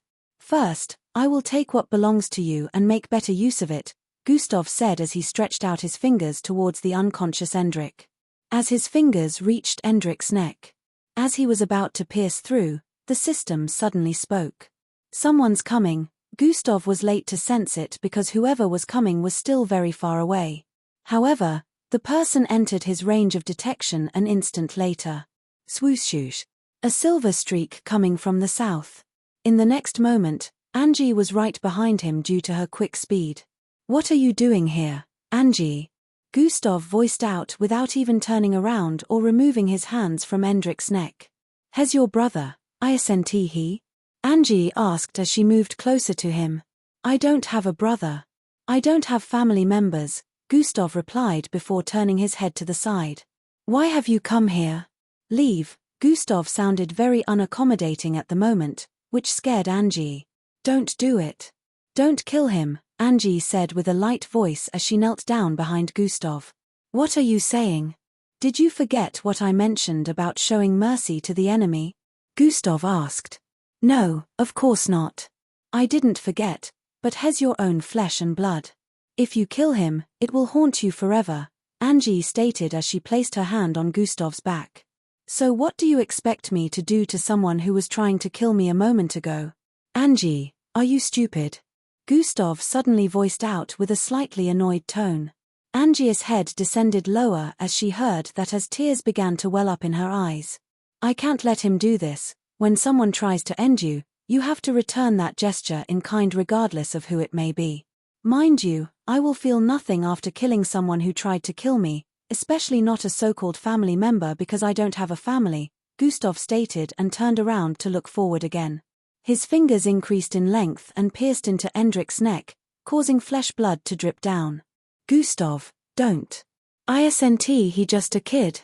Give him another chance, Angie voiced out from behind. He has used up all his chances. Now is the time of his reckoning, Gustav said as he stared at the notification that appeared in his line of sight. Requirement for bloodline acquisition has been met. Analyzing host compatibility with ambience of will and space, 0-100%. 14-100%. 32-100%. Angie suddenly grabbed Gustav's hand from behind and pulled it from Endrik's neck. Bloodline acquisition has failed. What are you doing? Gustav stared at her as he pulled his arm from her grip. Don't do it. Spare him this one time, Angie pleaded.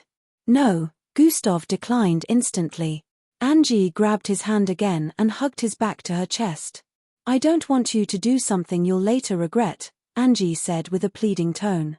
Trust me, I won't regret my actions. This is all for the better, Gustav said as he reached out to grab Endrik's neck again. Please, Gustav, just this last time. Please spare him for my sake. If he comes to trouble you again, I'll be the one to handle him myself, Angie pleaded. No, Gustav replied. Tears flowed out of Angie's eyes as Gustav declined. For my sake as well as yours and the people that I care about or may end up caring about, it's better to end this nuisance at its infancy stage rather than for it to grow and become a bigger threat in the future, Gustav said as his fingers dipped into Endrik's neck again. Requirement for bloodline acquisition has been met. Just when the compatibility rate started being calculated, the system suddenly spoke again. Someone's commie. Before it could finish its statement. Bang! A loud sound of collision suddenly reverberated across the place as a cloud of dust spread across the place. Stop! A familiar voice drifted into Gustav's and Angie's hearing. As the dust cleared up, 3 people in orange military-like uniform outfits could be seen standing a few feet in front of Gustav, Endrik, and Angie. Gradia Xanatus, Gustav muttered as he stared at the familiar face in the middle of the 2 officers. As much as you want to kill him, you cannot. Gradia Xanatus voiced out as he walked forward. He stood right in front of Gustav and looked down at him.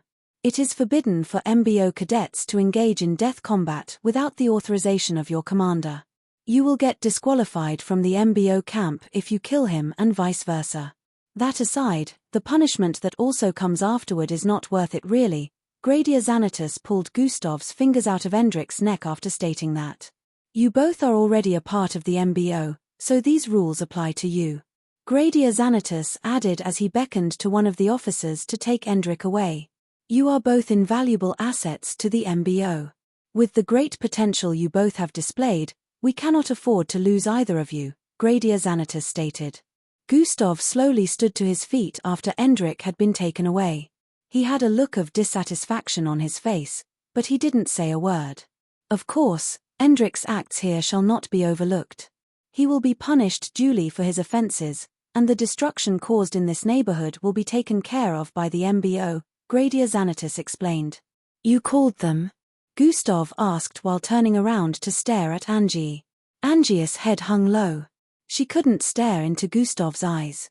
Even without answering, Gustav already knew the answer to his question. Funny how you lots never noticed this neighborhood and never stepped foot in it to even assist them in times of danger, but when someone from the MBO with so-called potential ended up putting themselves in danger around here, you guys suddenly show up. Gustav laughed lightly as he shook his head. The officers' eyes widened as they heard that, you. One of them pointed out and wanted to say something, but Gradia Xanatus stared at him with a shut-up look, causing him to keep quiet. The funniest part is, the neighborhood was put in danger by him, and you still came to save him instead of the neighborhood. Hypocrite's toy.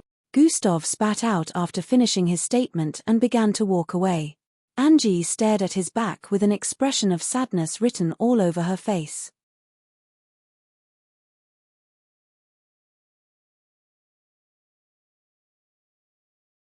Chapter 336. The funniest part is, the neighborhood was put in danger by him, and you still came to save him instead of the neighborhood. Hypocrite's toy. Gustav spat out after finishing his statement and began to walk away. Angie stared at his back with an expression of sadness written all over her face. Take him back to the tower, Gradia Xanatus commanded. The two officers nodded and leaped upwards before disappearing into the darkness of night with Endrick's unconscious body. Angie was still standing in place while Gradia Xanatus moved closer to her and stood on her left. You did what you felt was right. But what you feel is right sometimes might be incorrect, Gradia Xanatus voiced out. Gradia Xanatus, do you mean? Before Angie could complete her statement, Gradia Xanatus interrupted. Don't get me wrong, I'm not saying it was incorrect to inform us, but I'm also not saying it was the correct decision. Angie was starting to get confused with Gradia Xanatus' words, but she still listened attentively. You did this because of him, so let me ask you. If that wasn't his brother and it happened to be someone else, would you still call us, or would you leave him to do as he pleases? Gradia Xanatus asked. Well, I wouldn't interfere if it was someone else, Angie responded. Well then, you shouldn't have. Because to him, this boy, Endrick, is just another person to him. He seemed to have cut all ties off from his family. He doesn't even bear their name anymore. Gradia Xanatus stated. Angie's eyes widened in realization after hearing that. In this case, you wronged him even though you were trying to do him right, Gradia Xanatus added. No, that wasn't my intention. Tears rolled down her eyes as she spoke. How do the both of you happen to be so close? Your personalities are polar opposites, Gradia Xanatus wondered out loud as he sighed. One thing you have to understand now, Angie, is that to remain beside someone like him, you have become similar in nature and powerful, or you'll just hold him back. Either way, someone is going to get hurt or end up dead in the future if your personalities continue to contradict each other. It would be fine if you were moving with someone similar to you since your method of doing things will also be similar, you won't have problems. However, this is someone who shows no mercy to his enemies while you still think twice before making a decision on whether the person deserves to be given another chance or not. You will eventually drag him down, and if for whom, according to what I've seen, Gradia Xanatus coughed twice before resuming. According to what I've seen, if he or whom, you and him become something. The possibility of you dragging him back and becoming his weakness is very high. Instead, you should try to be an addition to his strength just like how you did in the Cascia ruins. Gradia Xanatus stopped speaking at this point. Silence reigned for a few seconds as Angie reflected on Gradia Xanatus' words. But wouldn't he have been disqualified from MBO camp if I had let him? Angie asked. Oh well, nothing would have happened. To tell you the truth, the higher-ups want him, so there's no way he'd be disqualified. They'll just place some kind of restriction on him or something. Gradia Xanatus explained. Then why did you? Angie asked with a confused expression, but Gradia Xanatus cut her short before she could complete her question. Yes, those are the rules, but I only mentioned them so he wouldn't get too cocky and start acting how he likes. It's necessary for him to hold back sometimes too, which is why I don't feel like you're completely wrong with your decision, but you did it for the wrong reason, Gradia Xanatus stated. Now off you go. I need to inspect this area, Gradia Xanatus said while tapping Angie's shoulder. Angie nodded. Thank you for the words of advice, she said with a look of appreciation and started walking forward. Swoosh. Angie sped forward into the direction of the neighborhood, and in a few seconds, she had completely disappeared from Gradia Xanatus' line of sight. Gradia Xanatus started walking around the place and noted the evidence of battle. Trees toppled and smashed into smaller bits. Small craters in different positions and a wide trail of deep lines parting the ground. This doesn't look like the battle scene of two Zulu-ranked mixed bloods. Most serial-ranked mixed bloods aren't even this powerful. That kid Endrick is only 12 years old, and yet. So much potential within them both, but they also happen to be quite problematic, Gradia Xanatus sighed while muttering. After checking around for a few more minutes, he made a call. Yes, it's me. How did it go? He was unable to kill the kid. I could only delay them for some time since the girl made a call. Oh, I see. Quite the bummer. Why do you want the boy gone? I know you can avert trouble for Gustav, but are you not concerned about him turning into a mindless killer? He will never turn into a mindless killer. I smack him back to his senses if he does. I want to make sure no one stands in his way on his rise to the top of the organization. He has to be the one to get rid of the threats himself while I'll assist him from the shadows. I understand, miss. I'll keep giving my support. You already did a good job by hiding the truth about his multiple abilities and also destroying the evidence that he appeared on the last floors of the tower. I'm grateful, no problem, young miss, I am quite fond of him myself. I feel it would be better if you were his companion instead of the young girl. Her companion? No, he's too young for me, but if he does manage to become more powerful than I am in the future and both of us happen to not be taken, I may consider it if that's what he wants. Young miss, you didn't let me finish. I was just lamenting about the fact that you're not among his peers that are being enlisted into the MBO camp. He seems so similar to you, so I felt the both of you would have made a better team than the young girl he's currently moving with. Oh, you meant team. Okay, what did you think I meant, young miss? Goodbye.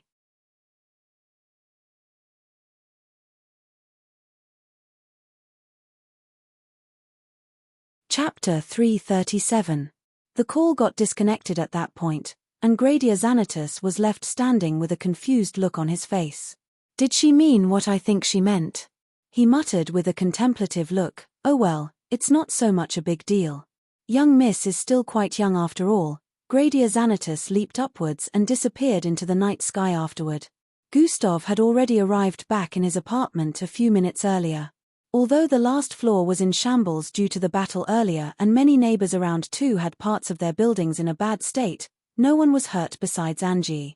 Angie was already better because she used a healing capsule before going after Gustav. Several officials could be seen in the neighborhood. They were sent by the MBO to make repairs. Those whose apartments were in a very bad state had to stay out and wait for repairs to be done, so even though there were no casualties, Endrick's actions had caused inconveniences for a lot of people. Angie's family included. Gustav's apartment wasn't in a bad state, so he let Angie's family in. When Angie got back, she asked for her family and was informed that they were currently within Gustav's apartment. She gulped down saliva nervously as she hadn't expected that she would still be seeing Gustav this night. Her plan was to think extensively throughout the night so she would come up with the best way to address the issue that may have caused a dent in their current relationship. Now she just didn't know how she was going to address him. Angie arrived in front of his door and knocked several times. The door slid open, and Angie saw her brother Phil standing on the opposite end. "Huh? Where's Gustav?" she asked as she walked in. Big brother Gustav said he didn't want to be disturbed. "He's in the room doing that thing." What did you call it?" "Bloodline channeling." Phil answered with a look of uncertainty. "Oh, he's meditating." "I see," Angie responded as she saw her parents sitting on the sofas in front. "Our repairs are not too big, so I'm sure they'll be done in about 2 hours, Angie's father voiced out from up ahead. Angie took a seat and looked around with a nervous expression. "How did it go, sis? Did big bro Gustav win? What happened to the other one?" Phil voiced out in quick succession. "If he lost, he wouldn't be here now, would he?" Angie voiced out. "I knew it, I knew big bro Gustav was going to win," Phil stated with an expression of delight. "What was the reason for that kid picking a fight?" Angie's mother asked with an intrigued expression. Angie decided to explain things to them while omitting the part about Gustav wanting to kill Endrik because of her little brother's presence. Gustav was currently within his bedroom, blocking out all distractions while focusing on recharging his Yaki. He threw what happened a while ago to the back of his mind and peaked his concentration on recharging his Yaki. At the moment, only around 40% of its energy had been recovered, and it was already midnight. Gustav could have made a move earlier because he had managed to start charging his Yaki, but he didn't want to because of the complications that were involved if the Yaki was left to recharge itself without his guidance. A drop of blood rolled down his nostrils which he quickly cleaned with his sleeves.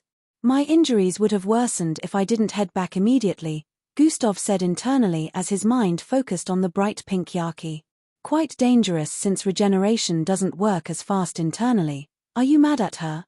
The system suddenly poised this question out of nowhere. "What does that have to do with you?" "Mind your business," Gustav responded internally. "Your business is my business. And I can tell that."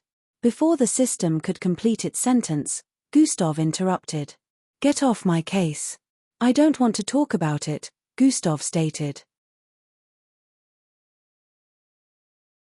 Gustav continued to recharge his Yaki after that as the system turned quiet.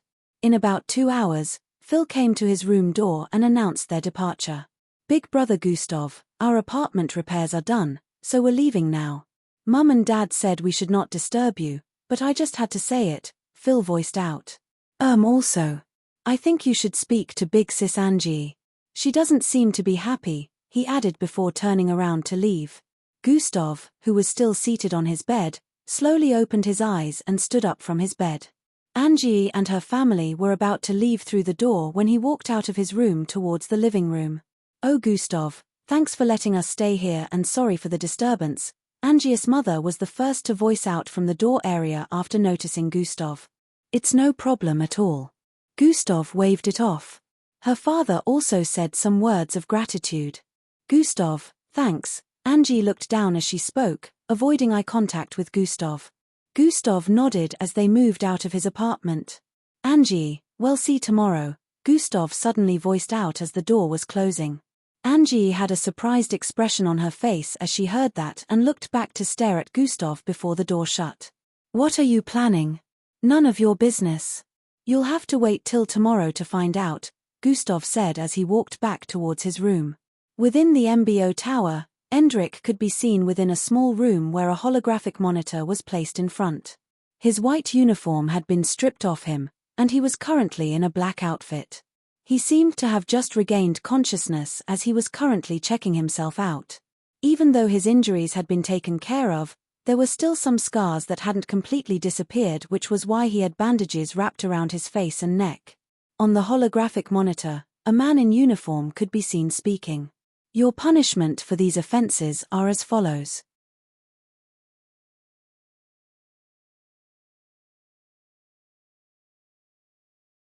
Chapter 338. On the holographic monitor, a man in uniform could be seen speaking. "Your punishment for these offenses are as follows. You will be locked in the isolation room for 2 months, the man on the screen started stating. You will only be fed once every 2 days, you will undergo character evaluation every week, and if no changes have been discovered, an extra 1 week will be added to your isolation time. You will not be joining the others at the start of Year 1 training, As the man kept listing out Endrik's punishments, meanwhile Endrik was in his thoughts. I lost. I don't even remember. Just as he was saying internally, images of his fight with Gustav started popping into his head one after the other. I lost so disgracefully. Endrik gritted his teeth as he thought. And now I have to stay in this place for 2 months.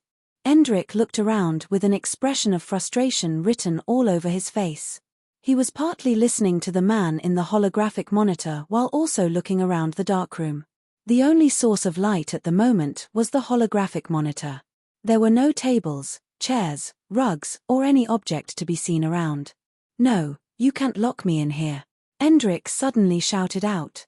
Your training will be held in this place, and you shall not see the light of day again for the next 2 months. If you're of good behavior, your isolation period will not be extended.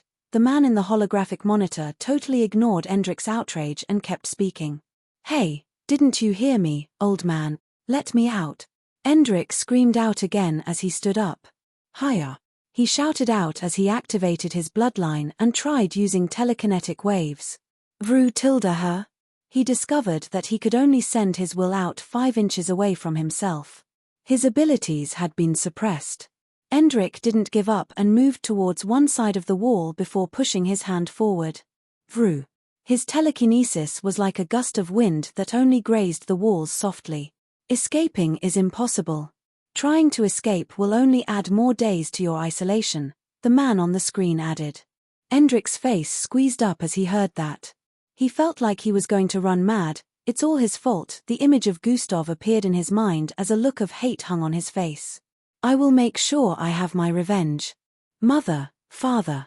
Endrik fell to his knees with an annoyed and hopeless look as he said internally. Your special class title is at risk of being lost if you fail to show character improvement. The man on the screen kept talking. Endrik had no choice but to bear it and listen with an expression of anguish displayed on his face. Just you wait. Big brother Gustav. Even though you're now more powerful than you used to be, I refuse to accept that your strength is higher than mine. You wait.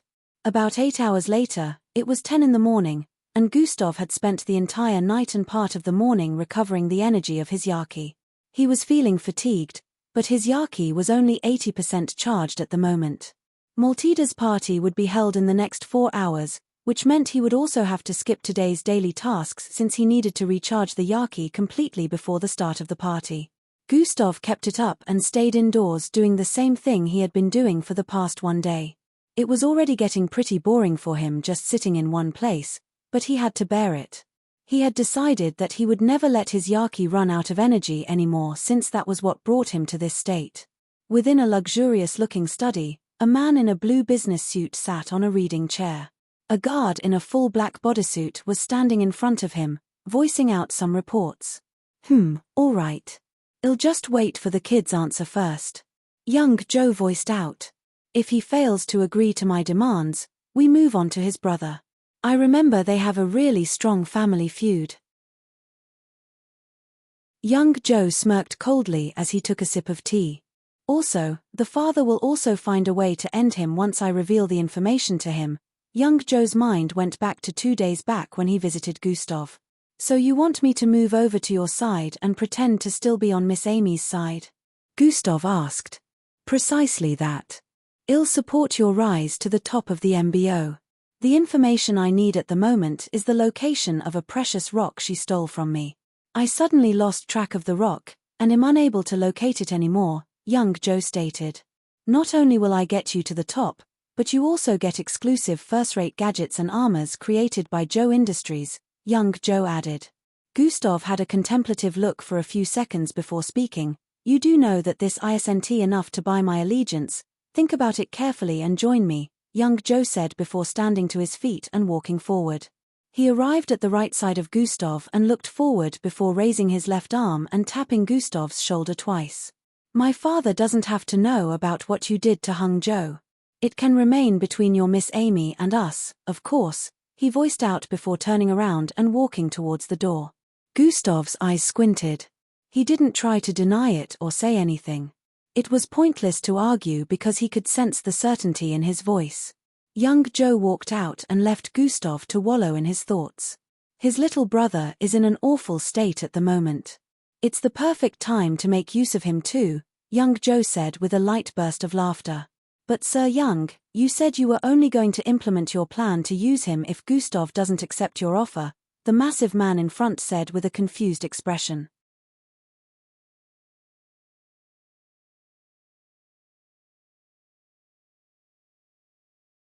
Chapter 339. I changed my mind. It's better to have more than one pawn. I will capitalize on Endrick's hate and use it to my advantage, young Joe voiced out before taking another sip of the tea in front of him. Finally 100%, Gustav weakly fell to his bed as he voiced out. He breathed in and out heavily for a few seconds before deciding to check his current energy.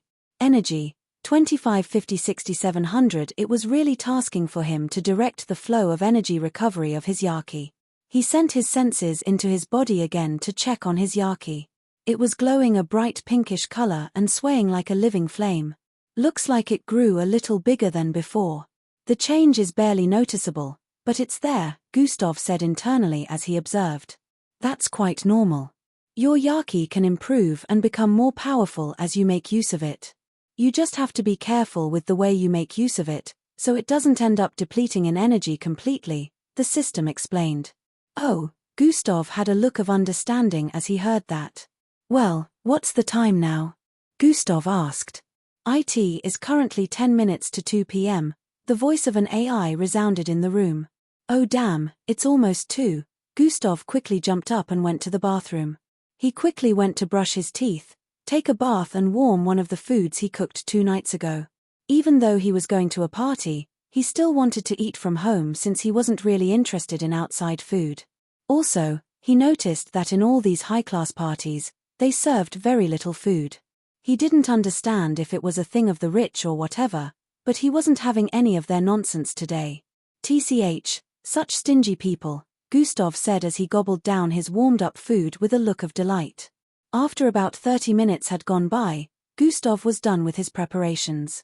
No fashionista nonsense today. I'll just dress casually, Gustav said as he dusted his long red jacket and walked out of his apartment. Just like Mr. Gunn, the Koyun family had also sent a vehicle to pick Gustav up, and they were waiting for him downstairs. Gustav got downstairs and saw the massive mini jet white-like car parked up front. 2 guards were standing in front of the car. They bowed their head in respect as they noticed him, and the door opened up on its own to let him in. As Gustav moved closer to get in, he noticed someone inside. Angie. Gustav voiced out in surprise as he noticed Angie sitting on the right side of the spacious and luxurious-looking vehicle. She was dressed in a red tight-fitted gown, wearing light makeup on her face. She had a shy and nervous look as she stared at Gustav. Gustav moved in, and the door closed up. Matilda also invited you? Gustav asked. Yes, Angie replied as she turned her face away and bit her lips nervously. She knew the car was probably waiting for Gustav all this time and she had prepared herself to see him, but when he arrived every word that she thought of disappeared from her mind. Oh, should have known. They are friends now after all, Gustav said internally as he leaned back and rested. The engine of the cars ignited, and they zoomed off into the distance. In about 10 minutes, they arrived in front of a luxurious-looking vicinity. This part of the city wasn't too far from Mr. Gunn's place. It was well guarded also, and villa-like houses could be seen all over the place, but these ones were very massive. The vehicle pulled over in front of the largest house in the vicinity. It wasn't as grand looking like that of Mr. Gunn, but it was good looking also. Painted silver and light yellow. Angie and Gustav walked out of their vehicle just like the others in the vicinity who were also getting off from expensive-looking hover cars. During their journey, they didn't speak a word to each other. Most youngsters between the ages of 16 to 20 could be seen since this was Matilda's party. Gustav and Angie arrived inside after 2 minutes of check-in procedures. They found themselves inside a world they weren't quite used to. Lots of rich youngsters moving around in groups.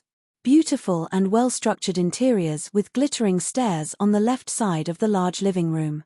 Hey, look, it's Gustav, someone muttered upon seeing Gustav walk in with Angie. He's also with the number 2, Angie. Mutters could be heard coming from all over the place. Angie and Gustav found somewhere to sit.